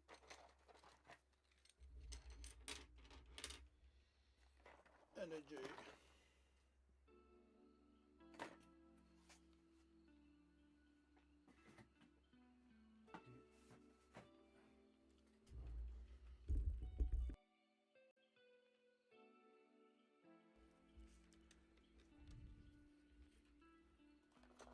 Because I do see an angle here, but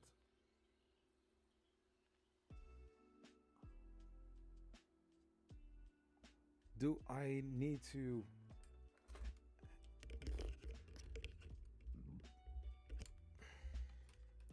So it sits like this.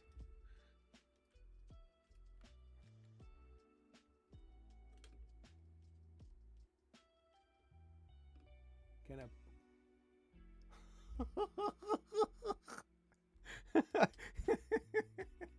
Oh my gosh. I'm like, can I push it in then? Oh, I can, actually.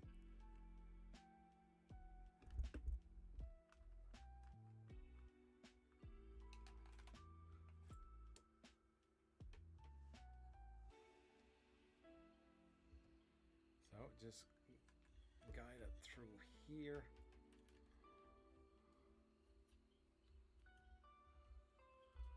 I don't know how big the hat would be. Oh, actually I can see.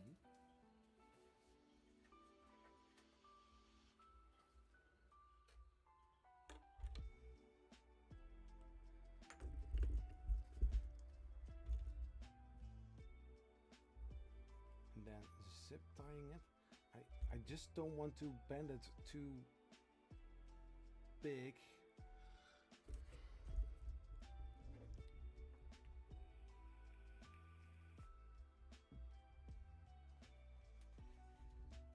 No, the Out Here Brothers, that song was amazing.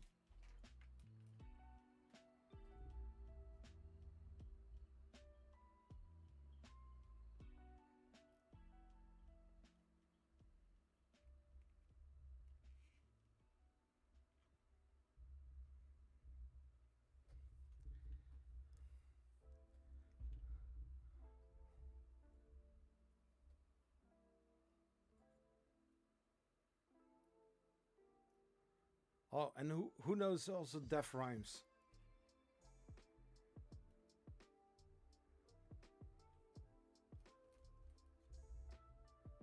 Van links naar rechts.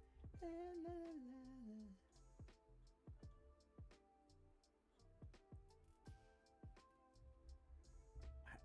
don't know if I'm doing this correctly.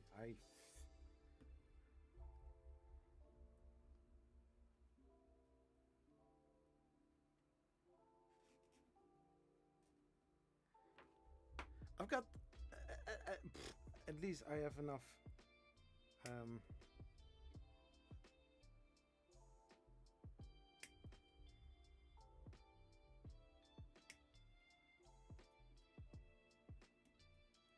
something like that, I guess.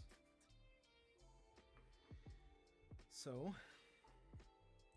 and then I need to see that I can put it right on the left hand side. Yeah, sorry that you are not going to see this part, but believe me, it's going to look. Yeah, he died. I don't know what he actually had, but yeah, it's sad. One of those guys that you think like, yeah, I always enjoyed his music.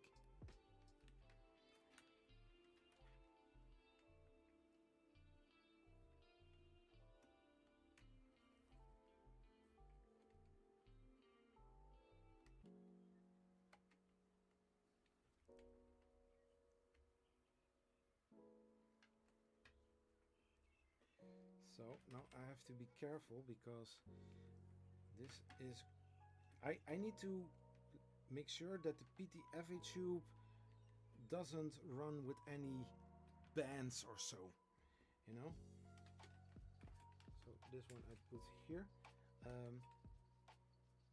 because now the thing is, this is made out of iron. And so I need to make sure that if I'm going to make a band that it isn't knicking, that it doesn't, you know what I mean, right? So, do they mention it here? Yeah, so here,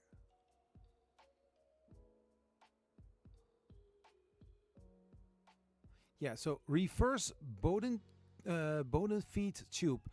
Route a 3mm ID Bowden tube from the rear right foot to the tool head. Well, I started from the tool head and worked my way like that. If you're using a filament sensor foot, you need to cut out a large piece and one small piece, as the tube does not pass continuously through the sensor foot in one piece. PTFE versus FEP. Make sure that you are using PTFE tubing, typically a milky white color, and not the FAP tubing, typically clear, as a non-PTFE tubing can cause unnecessary drag on the filament path. So this is basically for guidance.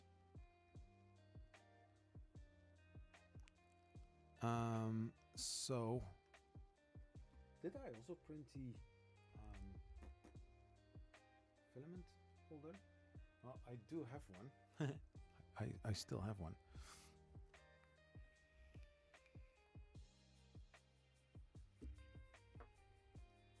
Yeah, it's basically this type.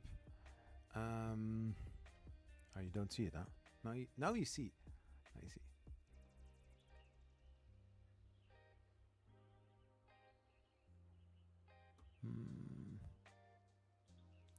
I wouldn't recommend it today, however. It relies on encryptic algorithm to stay valuable. Once that breaks, yeah. The thing is, if you buy cryptocurrency, it doesn't matter which kind of coin that you are going for. It can go good. It can go ugly very fast. Especially if you... Especially the group of people that missed out on Bitcoin, they have to be very careful that they are not, let's say like that.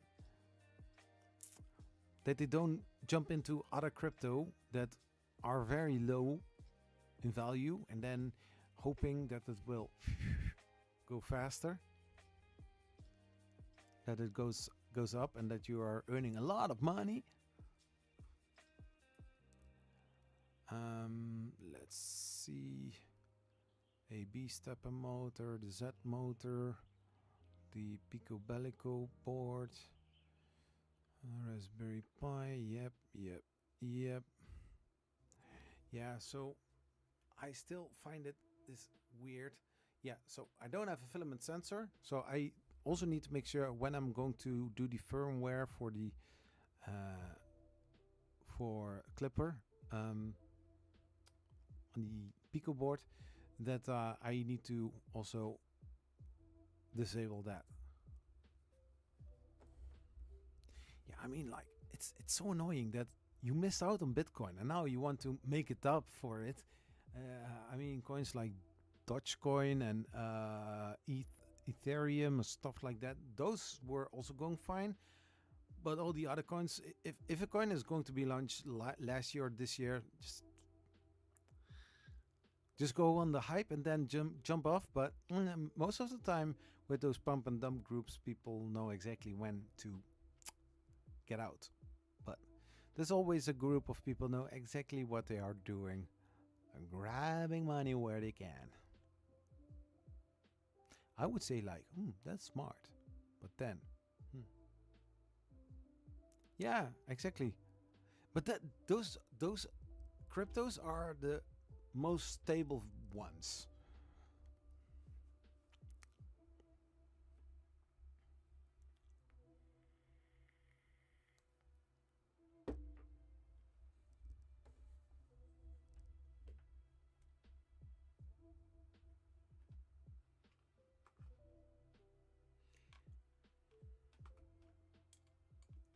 Yeah, basically, I was thinking to put the filament spool on this side or on the back.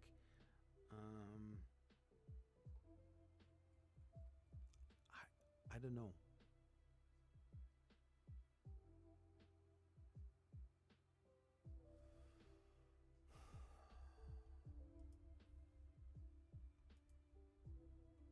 It doesn't show where that they are going to put it.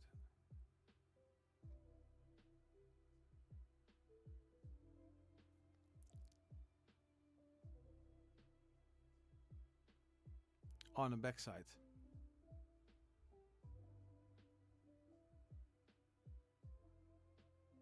Yeah, so basically I need to find a way to make an holder, put the PTFE tube coupler on there, and then that it sits and that you can just put the filament right in there, because you cannot bend it really.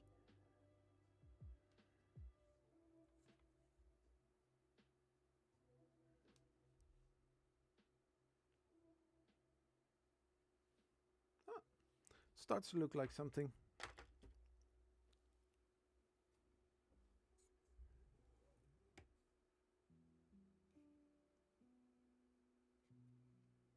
Yeah, not too bad. But this with the paper kind of thing, I still don't. Why is that?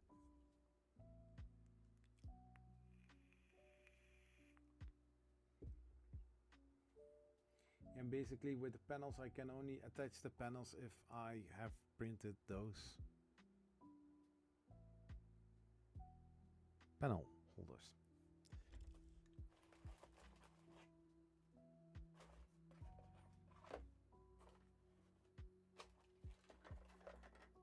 I have printed the skirt.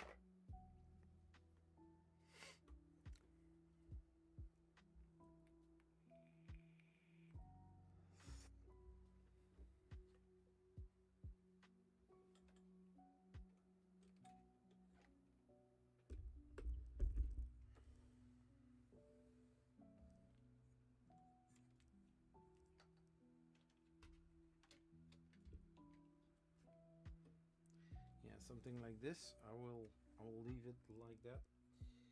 I need to find I need to find a solution for this because it's not sitting nicely.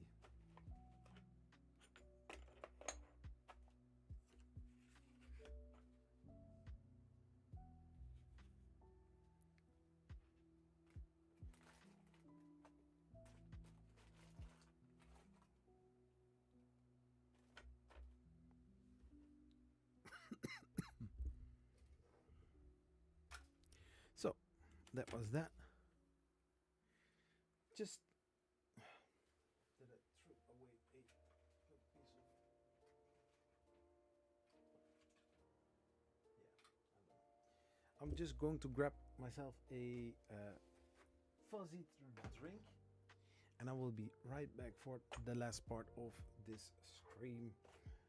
Just a little bit chill, a little bit, you know, hanging out, because in the end this is a hangout live stream as well. So we'll be right back.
So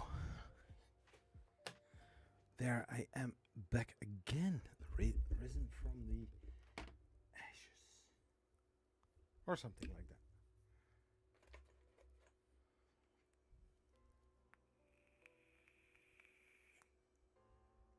Oh, you also made a coffee. Nice.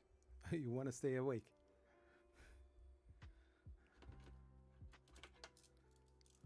There was one time a few weeks ago, during Christmas, New Year, I had my son on a visit.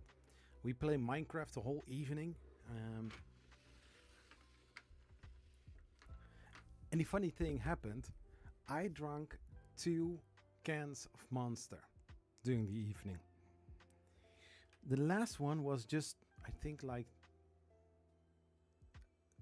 hour, no, 1.5 hour before I went to bed. I did notice that. It was crazy.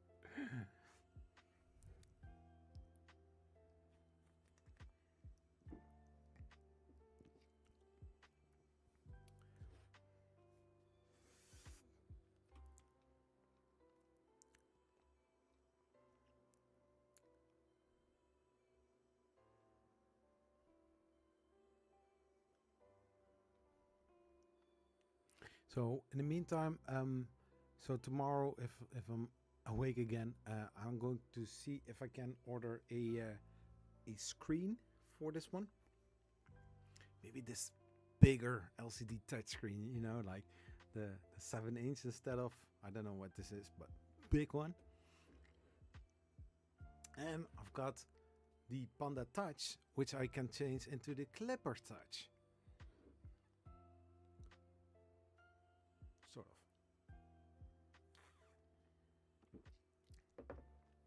Yeah, there's also a little diffuser that I need to print here. There are some other things that I want to do.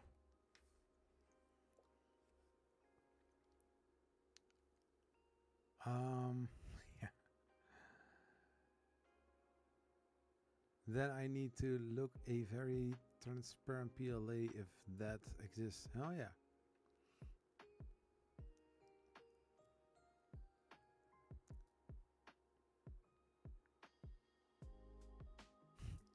With Poker Stars. Oh well. But the thing is, for myself, if you're going out with some people and have a nice evening, even though when you're losing some money, well, if you had some fun and it wasn't a nice evening or night, nothing wrong with that. Enjoy, because next week can be completely different, and you never know what happens next week or tomorrow even.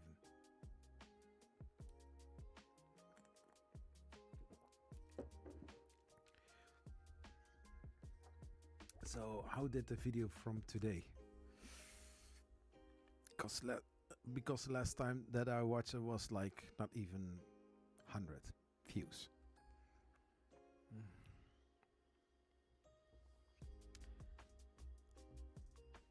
So 63 views. Oh my gosh. Terrible. Yeah, exactly.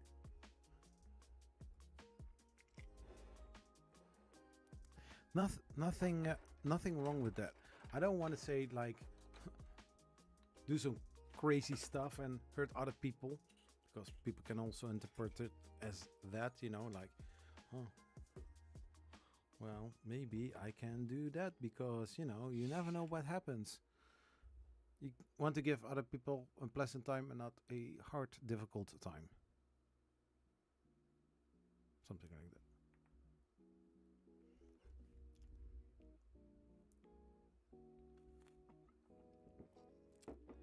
Sort of live life to the max.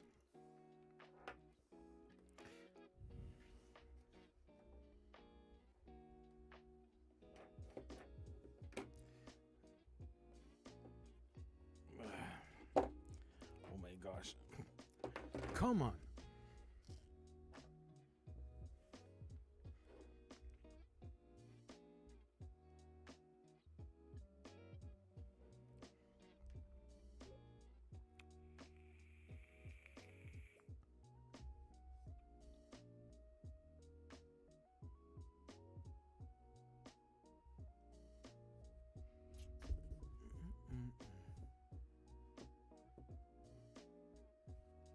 Do we have some other stuff here?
Yeah, exactly that.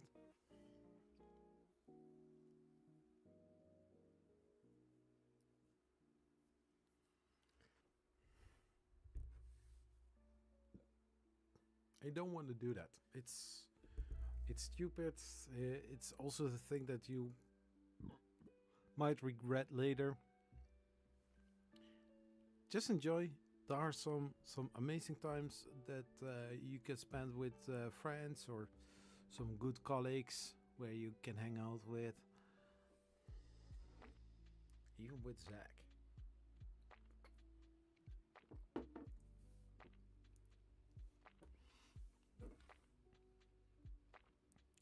I always, when I'm going to those events like Remurf, Smurf, 3D Printopia, I want to go there to cover the whole event, but also for, building up my network, seeing the people that I only know from online.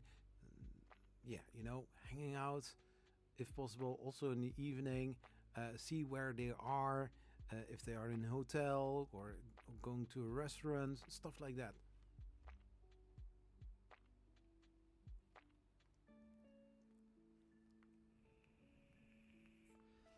And for this year, Remurf in Loveland, Colorado, I'm going there together with my wife, because it's also a little birthday present, expensive birthday present, because plane ticket is like 750 euros, stuff like that. And I need to order the plane tickets as soon as possible. But it's like almost 1,600 euros in total then.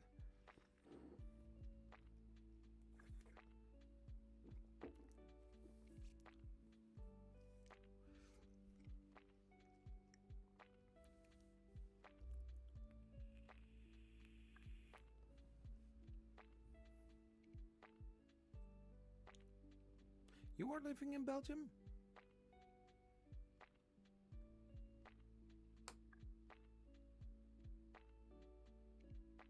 Yes, there will be one, but that one is like 200 euros for a day. Or for 2 days, I don't know. But that one is just in the same week or in the week after the event, Remurf. So basically, I'm already in Amsterdam. So that would mean that if I'm arriving at Tuesday, I need to stay until Thursday, and then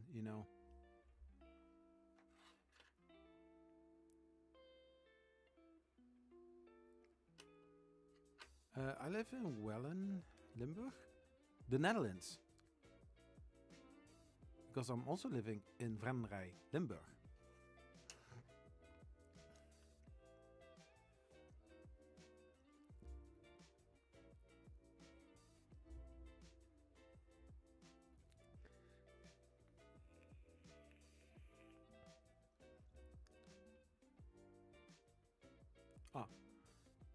Limburg in Belgium.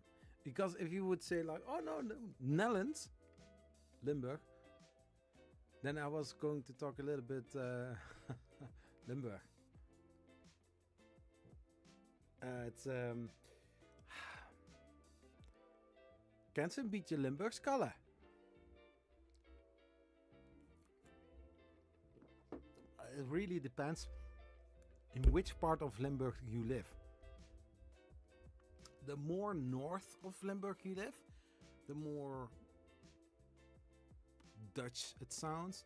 If you are living more closer to Brabant, Helmond, then it sounds more like Brabants. If you are living more to the German side, it's a little bit more mixed with some German accent in it. But then, if you're going way down south, it's going to more sounding like Belgique. More Belgium.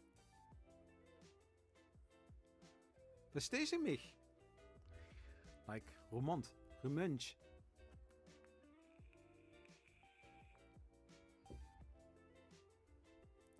It's not far from the border of Maastricht. Ooh. Yeah, basically where the Maas splits Belgium and the Netherlands.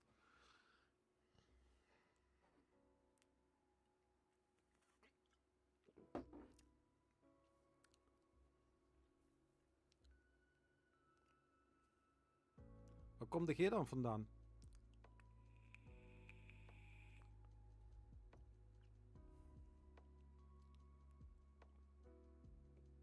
You were living in, or you are living, I was born in Antwerp, and at the age of 3 I live in Oost-Vlaanderen.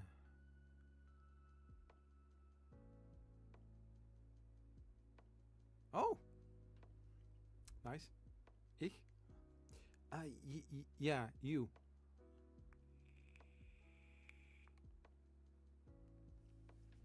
But just like I said, I have lived I lived in Venlo for 22 years, so some words like me, ik, sounds more like German ich.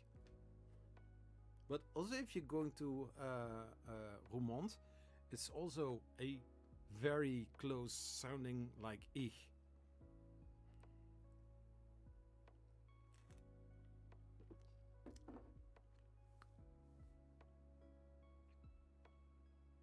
Ah, nageboren in Rotterdam.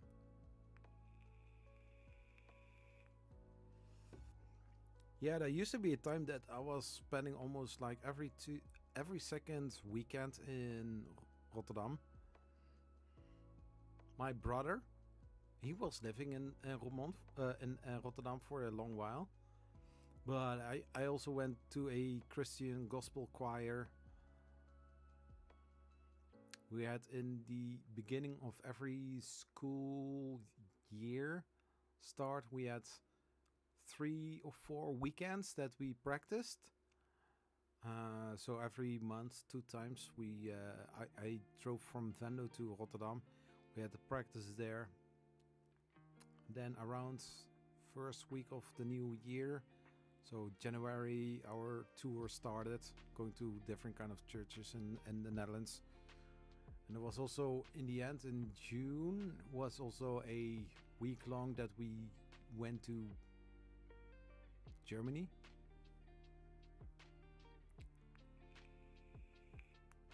But since like 2016, I'm not going to the church anymore.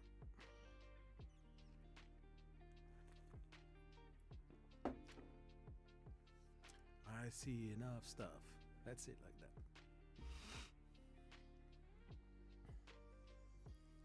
I've got morals, but you know, you don't have to be Christian to have morals.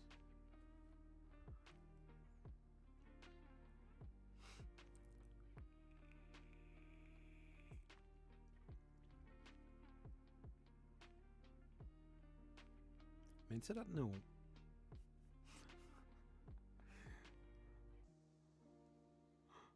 Some people say, oh, you know some languages. Yeah, I know some languages. I remember when I was young, lots of people were wooden klompen, but now plastic lumps. Yeah, you maybe can do that, but I don't know if that feels practical. And there's a reason. No, they didn't have 3D printing back then, but I think there might be people making wooden clumps or 3D printed clumps. Still amazed that John's Code of Proper Printing didn't do that.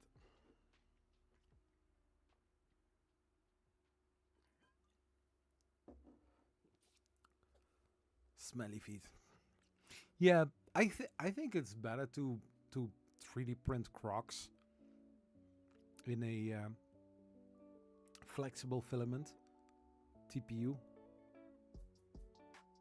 Yeah, I hate them too. And there is also this other one, Uggs. But I always say, yeah, those ugly boots. Because oh my gosh, and they are paying like how much? 300 to 600 euros for a pair, and these are the cheaper ones.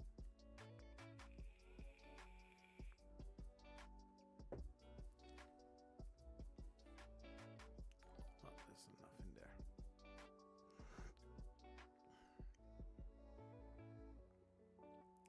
I mean, like, no shit. Why so expensive? Uggs.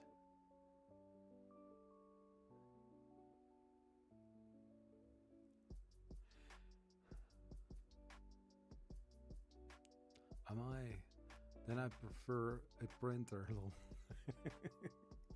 I mean,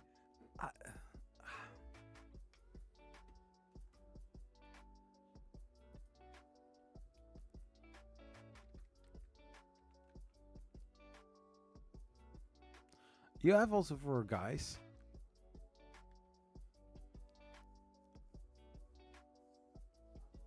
Oh, no, those are not that expensive anymore. Okay, something like 150 euros till 180 for male, for guys.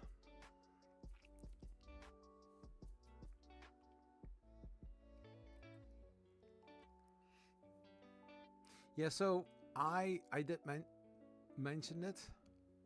I'm also working on my website. This is so far as I came.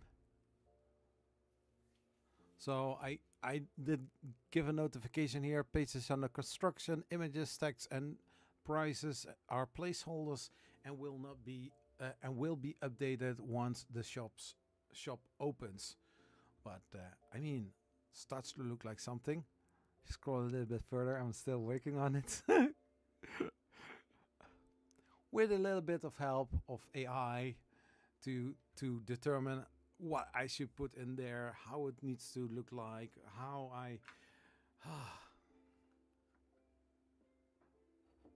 but I mean, it's not too bad, right?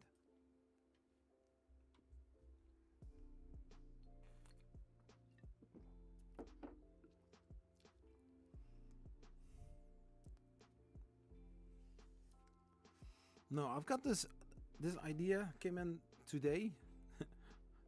A pigeon flew by and he was saying to me, "You need to print that, Zach." I was like, "Yeah, I could make nice money with that." Something like that. And look at this amazing stuff here. I'm proud of that. I only need to find some way to put text right underneath there, like at Zachary 3D prints. Yeah, basically.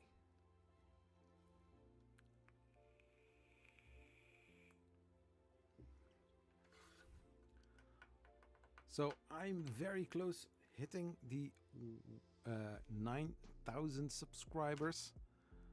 But finding the right videos, it's hard. I don't know how some people will do that.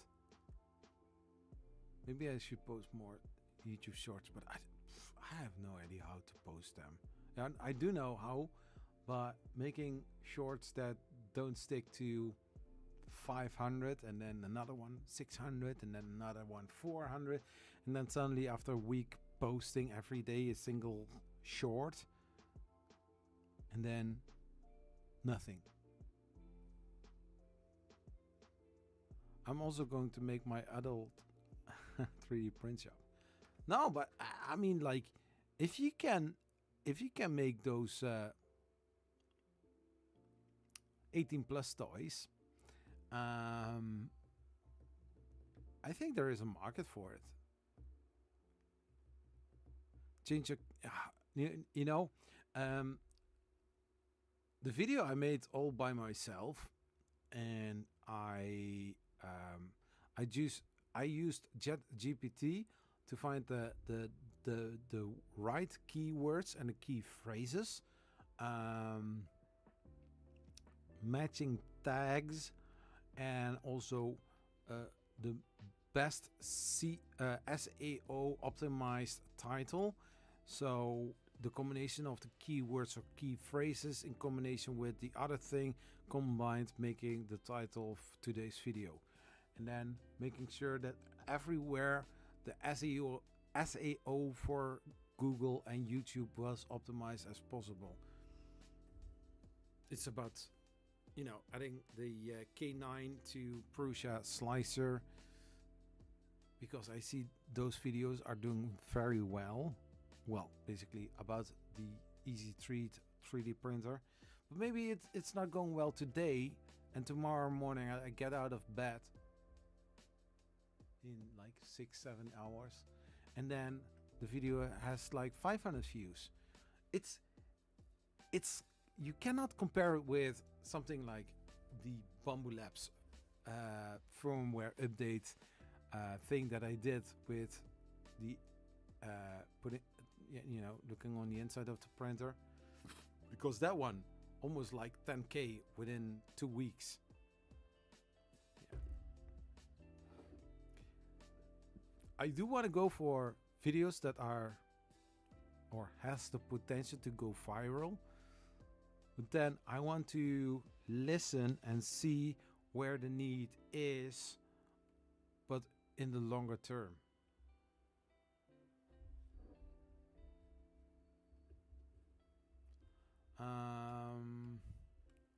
The best of the best is better than gamble. Yeah, I mean, like, I work full time from 8 a.m. in the morning till like 5:30 in the afternoon. Then I'm going to prepare food. I'm going to eat together with my family, spend some time with my daughters and my wife. Then at around 8:30, 9 o'clock, I'm going upstairs and I'm working on YouTube videos. That's basically every day from Monday till Friday. And weekend, sometimes I prepare for the longer term videos. So meaning if I need to assemble something, well, this is going to be a little placeholder like the Voron 3D printer. But basically it's oh wait, yeah.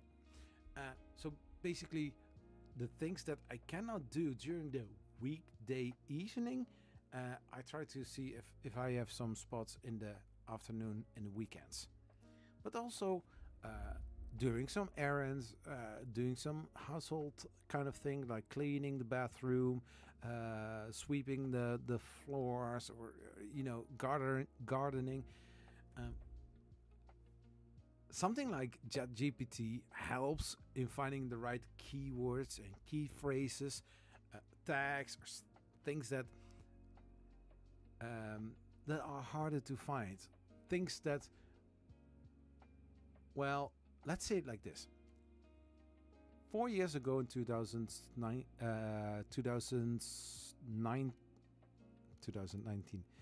2019, 2020, 2021, it wasn't that hard. You just made a video. I had one video about adding a glass plate to the Creality Ender 3. I ordered it. It came in. That same day, I just put it on there. Within 10 minutes, the video was finished. I put it into the MacBook Pro. I made a little edit, and then I put it on the internet. And within no time, I got a lot of views. Thumbnail, very simple, easy, quick. Every single time, it was not hard to make any video. Even the one that I made in 2020 about how to remove supports.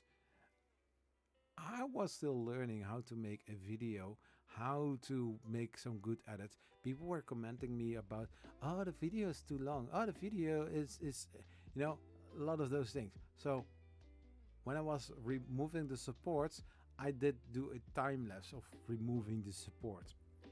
Some other people say like, oh yeah, but just exactly the part where it is needed to show how to remove the supports, that one you have a time lapse. But that video is 130k views and still performing very well. It's crazy. It's every single month that video is in the top 20 of views that added the most value every month. Nowadays, oh my gosh, you have to do research, you have to find the best title and thumbnail. And back in 2020, somebody said from, I think Media, just press record, just start. And nowadays, wait, first do research. Then on your research, you do more research. And then you are going to write a script. Then you might make your title and your thumbnail. Yeah, make sure that those are the best.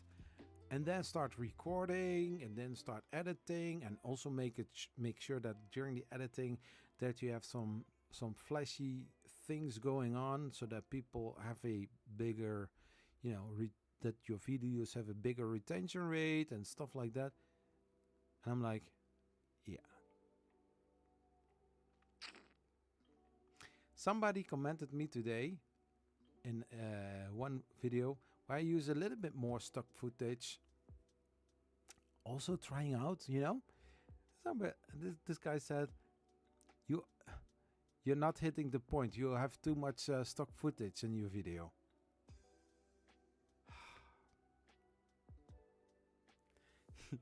You cannot do it right. If you do it like this, it's not good. If you do it like that, it's not good. It's always...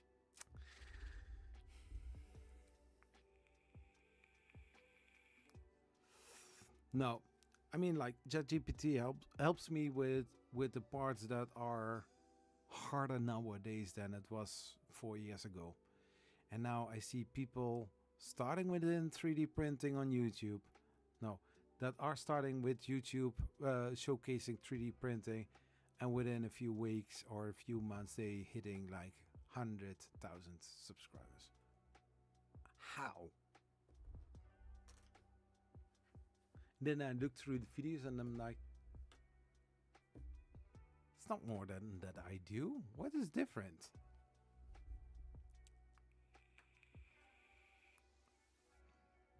Yeah, things change. So I always say to my youngest daughter, because she wants to be a YouTuber in the gaming space, a faceless channel, stuff like that. And I say, like,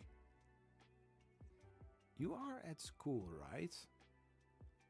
I don't mind that you want to do YouTube, but make sure you have a diploma. If you leave school, try to go to school as long as possible so that you have a job or a certificate that you can prove that you can do what you want to do. Yeah? And if you decide, like, next to my job I want to make some YouTube videos, you are free to do whatever you like. But if YouTube doesn't exist anymore in like 5 years, or people cannot make money anymore, or you really have to have a Hollywood set, a film set in order to make the best YouTube videos, it's called YouTube. It's not called Business Tube or something like that. People making home videos or videos that are interesting for other people to watch, you don't want to have a platform. It's basically a competitor to Netflix. But that is what it looks like nowadays. I have heard it goes slow and it can explode at certain times. Yeah, there is a guy from Israel called the Next Layer, and he started with 3D printing, and he tagged me and several other people, a handful of people. We were already in contact when I was sitting downstairs and was also doing live streams. He came a lot of times to my live streams, and he asked me, as well as some others, shall I make a channel about 3D printing? I'm always from the inclusion, like, yeah, sure, why not? I mean, if you find something useful or helpful, just make a video. So he did. And then within a few months, he reached like 100,000 subscribers, 4,000 hours. And within a year or something, he blew up. I was like, how? So I watched his profile on YouTube. I was like, this guy already has some channels. He knows how YouTube works. And also other people that just start and then having like 1 million subscribers. And I'm like, how do you do that? I mean, I'm friends with a lot of people. And if I will do my thing, but still it's like, how do you do that?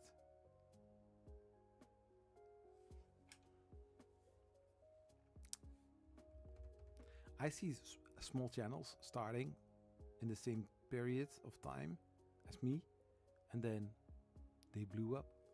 How? How do you do that? I want to learn. I want to know.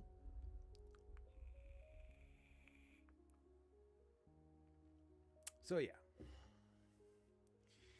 I do my thing, and just like my contact at Creality said to me a few weeks ago when I was asking for the K2, back then I didn't know any price, and I asked her, "Is it possible to send the K2?" And she said, like, "Can you grow your channel more?" What? How do I grow my channel more? I mean, like, can I eat more? Yes. Can I drink more? Yes. Can I spend more money? Maybe. But it's not like you can do that. You can have ideas to make for videos and then try to, try your best, but you cannot force people to watch your videos. You need to buy viewers. Yeah, maybe.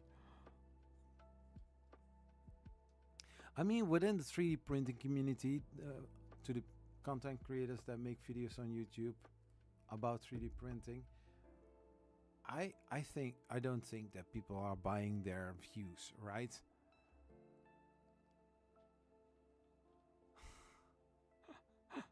Like 10,000 subscribers, Chinese subscribers. I don't know. I got an offer a few months ago, and I was like,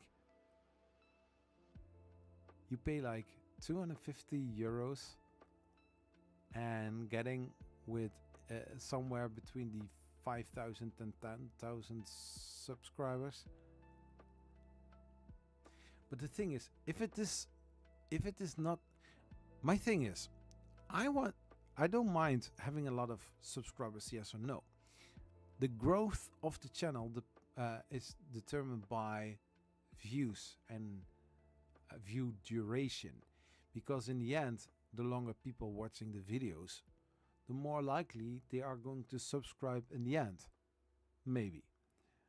But like buying subscribers, they are not going to watch my channel, and it will press my analytics even more. Like, oh, you have 100,000 subscribers and you only generate like 80k views per month, and only 2% of them are subscribed to your channel. Plus, if Google or YouTube finds out and those accounts are not legit, you will gain a lot of subscribers, then whoop, and they're all gone. Sending also a message to YouTube like, oh, a lot of people are unsubscribing again. So, So I don't want to go that route. Yeah, it sounds attractive, but if you think about it seriously, one, you are paying for something that you are going to lose in the end. So I can do other stuff to make me happy, and has nothing to do with YouTube. More in the direction like OnlyFans, stuff like that. No, not me, but like enjoying life. Let's say it like that.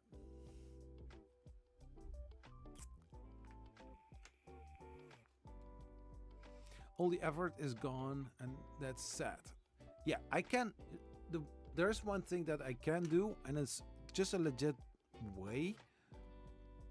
Some people suggested to me as well, like Google Ads or YouTube Ads.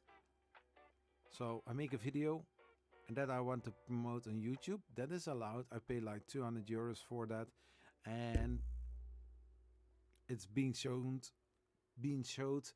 over a period, and so I'm basically paying other content creators to watch my videos, or the audience of their videos. Yeah.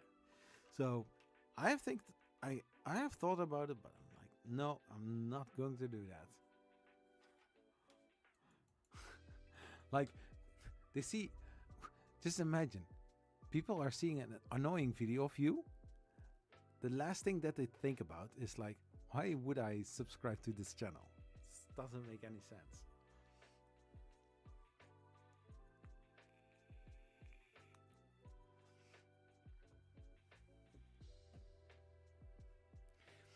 Yeah.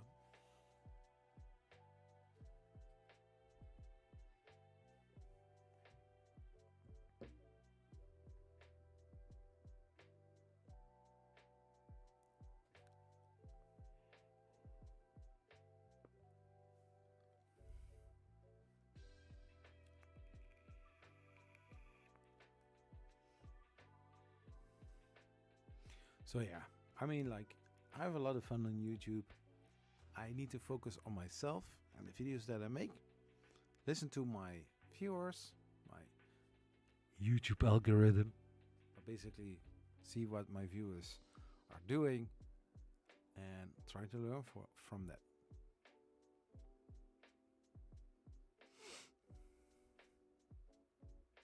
But there are also people sending emails like, "Oh, I can add a I can be your." I receive an email like that. I see then also undisclosed recipients, and I'm like, yeah, this is this type of email. Like, okay, just a generic email, and I'm going to send it to a lot of content creators and see if I can be a second editor. This guy said like, oh yeah, I can make up to 8 videos a week, a month, and my pay would be 33% of the YouTube the ad revenue from those videos. And I'm like, no, I'm not going to pay a third of the YouTube income from those videos. Because the thing is, every single time when this video is being watched, every month, I need to count 1/3 of that video income and pay this person. So as long as those videos are existing on my channel, I have to always, so every single month, pay the money to him. 33%, so 1/3 of those income. Tomorrow I will get extra nozzle from Bamboo. Lol. About the A1 extra nozzles. Oh, nice.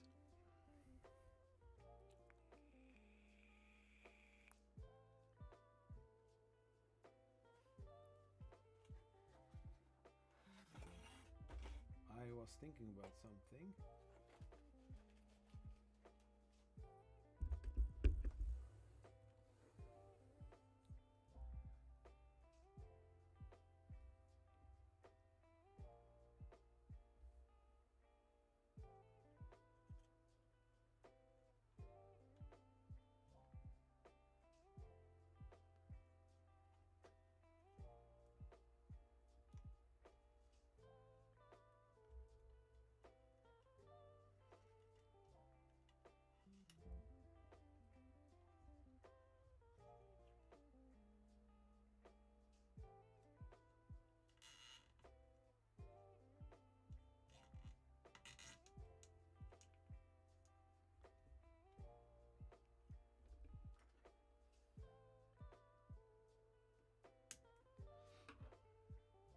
So, but I don't want to have an edit. I don't want to have that kind of editor. Yeah, I thought about it, that the PTFHU didn't have any zip tie in between the brackets.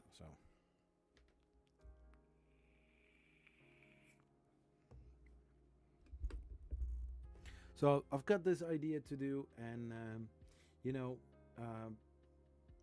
hiring a editor is not on my planning.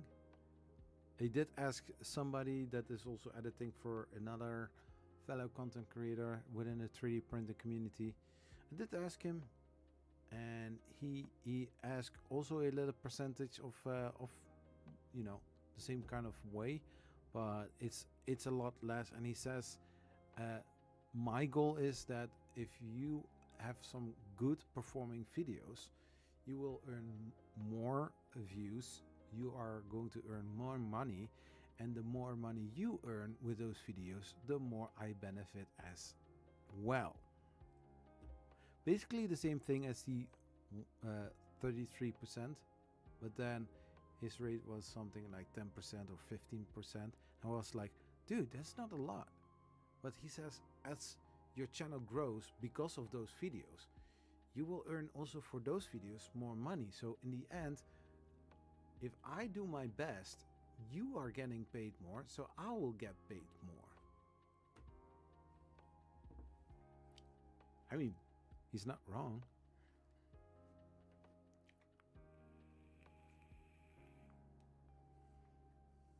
So it's almost 5 hours in the stream. Here it's almost 2:30 a.m. in the morning. So I will end this live stream within a few minutes. Yeah, the Voron is almost finished. I still need to add some panels, some skirts, some other stuff here. I will prepare and print those within a few days. So next time, if I'm going to continue with the Voron build, we can do more and finish this print. I'm also going to check out if I can get a coupler holder for the PTFE tube, so that it looks nice and clean, and you know, I'm looking forward.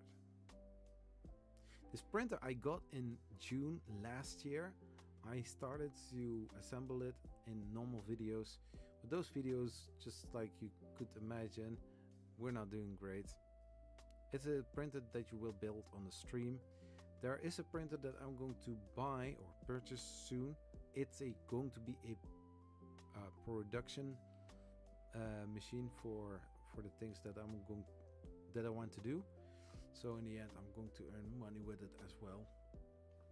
Hope that it happens. Yeah, it's going to be nice. It's going to look amazing. And everybody who joined during this live stream, thank you so much. 8 likes, 6 current viewers. Everybody, thank you so much. What else is on the chat? I'm going to also go sleep well, man.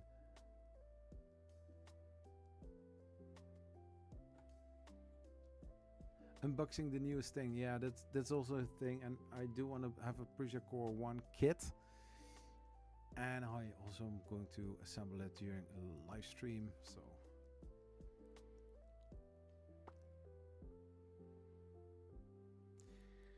I guess time will tell, because if I'm going to place the order end of February, that would mean that I will get it end of March or maybe somewhere in April, depending on how much that they are selling. Tja.